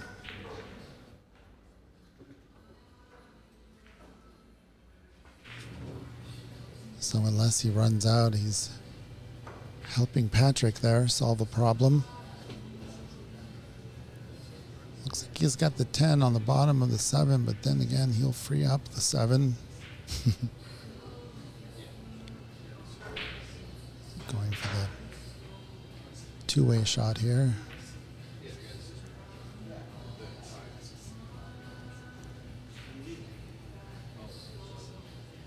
Or an outright safety. It was a good shot.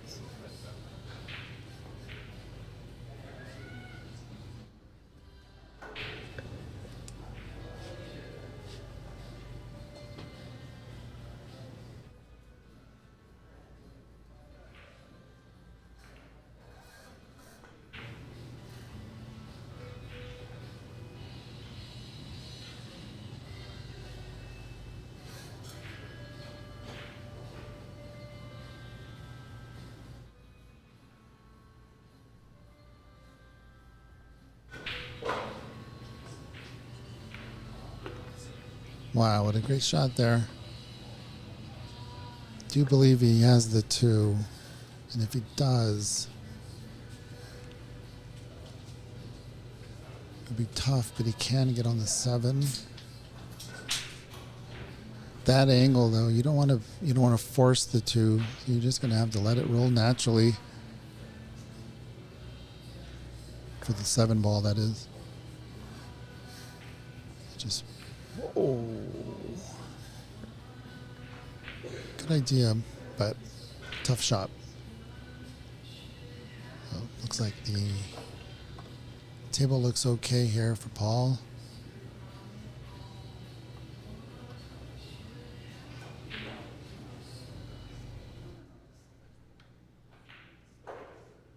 Might not be a bad idea if it goes, the 9 ball might be a good shot here. He's opting for the purple.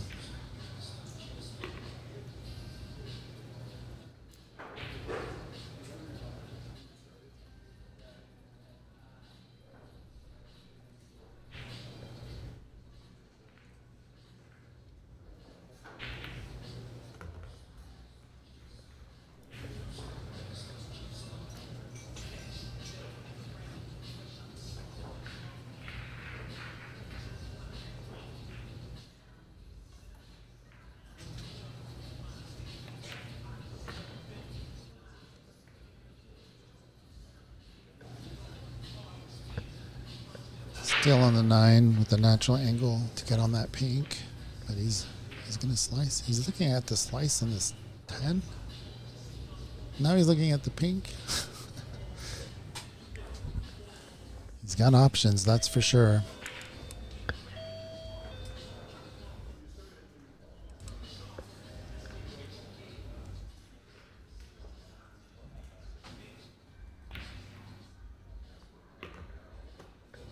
Yeah.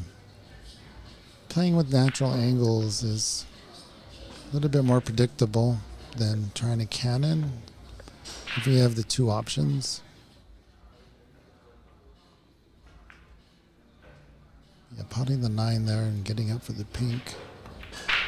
Could have brought him back down for the 10.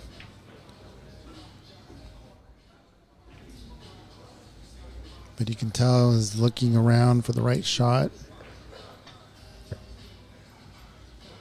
Still made that pink. It was a good shot. Unlucky on the cannon.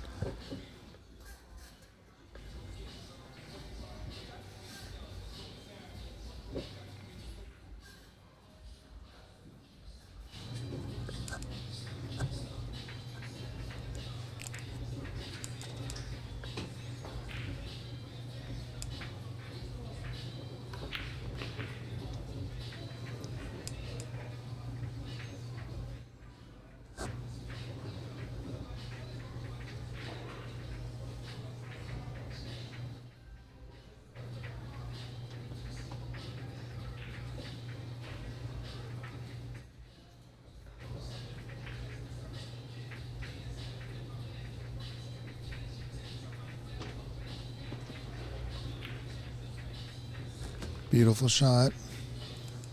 He has just enough to pot the 7. He's probably going to run into the 10, which isn't terrible unless he goes in off. So, got to be real careful.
All right, have to step away just for a little bit. If Paul is racking, that means Patrick just won. You like my deductive reasoning there? Pretty smart there, right?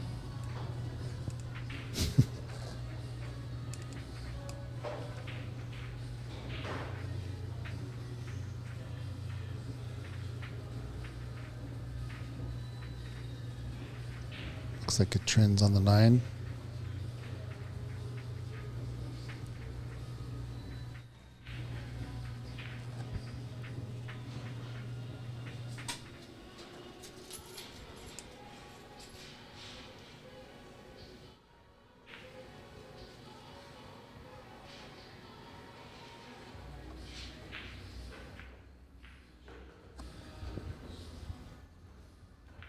Going for the 2-ball break, second ball break.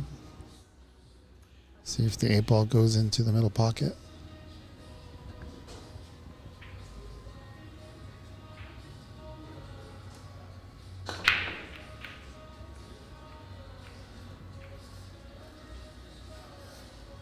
Looks like a dry break.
Yeah. Oh, Yep. okay, thanks. Yeah, let me know. Sure. General? Because we don't want to end up like double marking the score. Oh, no. We'll keep track. Okay.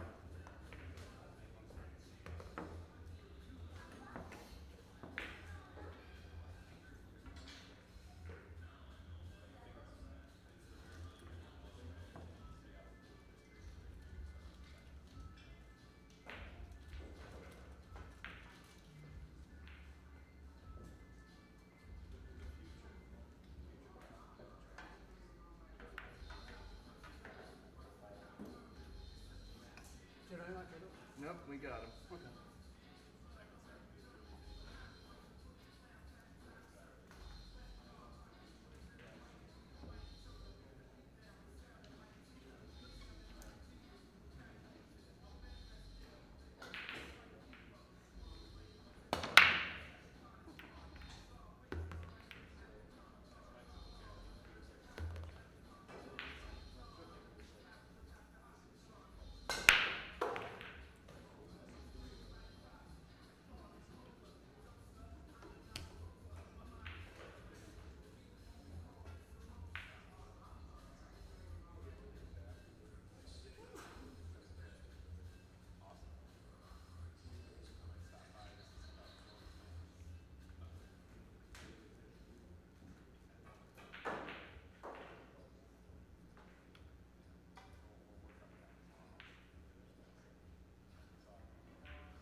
Oh, yeah, no worries.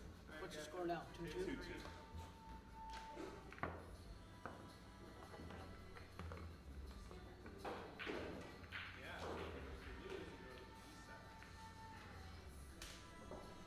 You only have to play if you won. Since you lost, you have to play.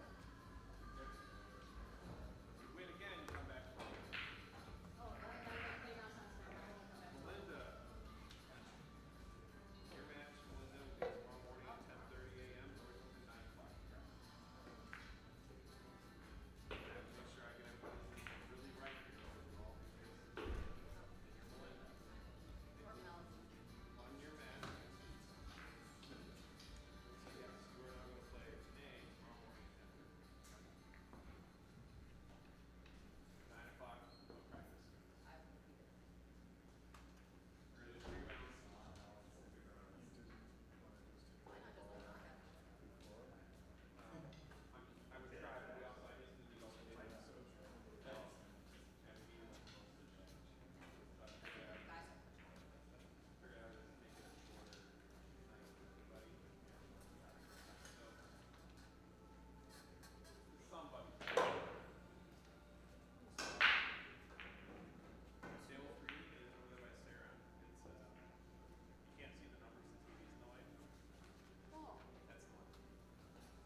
God for APA.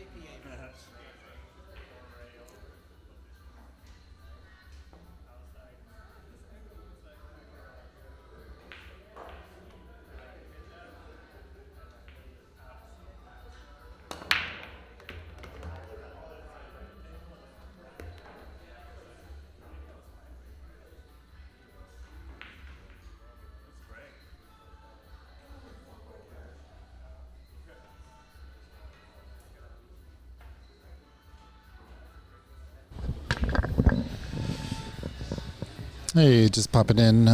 Trucker 2022 in the YouTube chat is asking, since when is APA a race to 7 and not to 60 or 70? This is a Masters format,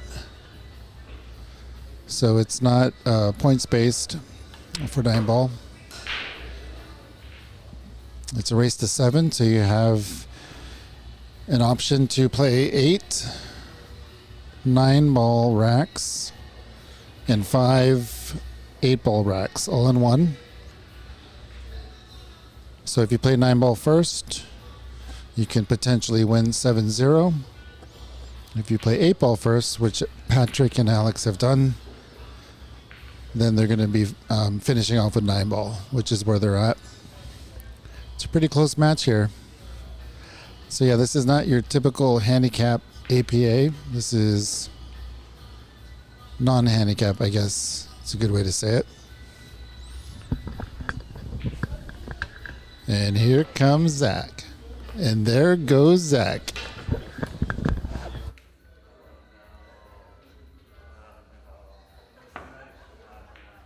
you.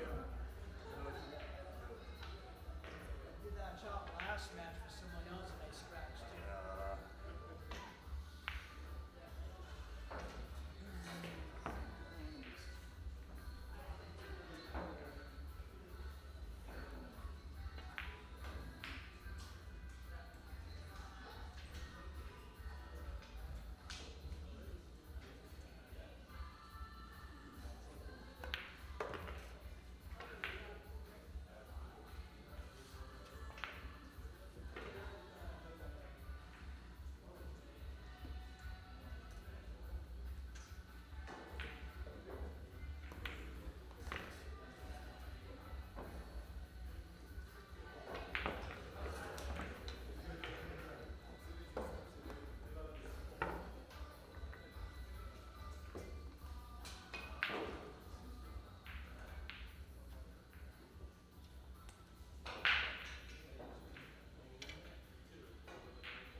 What is happening here? 6-6. Here we go. Alexander with the comeback. Anybody's game at this point. It's a race to one. Who you got? Tell me in the chat. Make your bets now.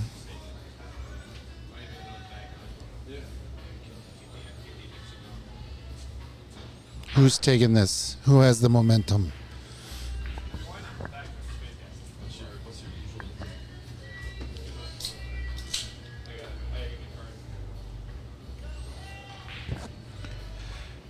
Nine on the break. Here we go. I'm calling it. Oh, nine on the break. I'm calling it. Oh. I was wrong.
Good comeback. Good comeback. What was the ultimate score?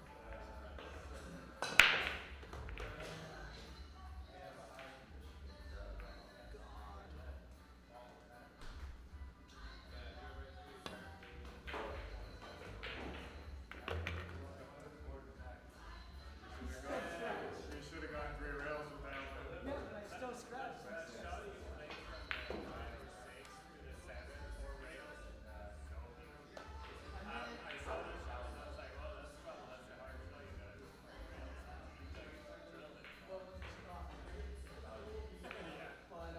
And then I get out the line on the tape because I don't practice very hard enough. And I got totally off. Yeah. I think my autograph would be given 2 games. Thank you, Tom, for running the tournament. I can do the match. I should have done that when I gave you your score sheet. Oh, I did. I totally did.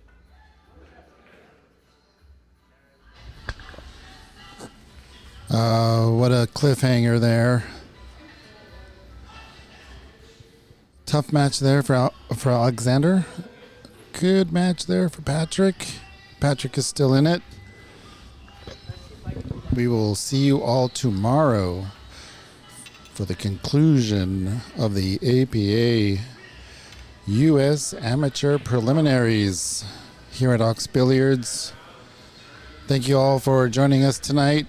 We will see you tomorrow at 10:30.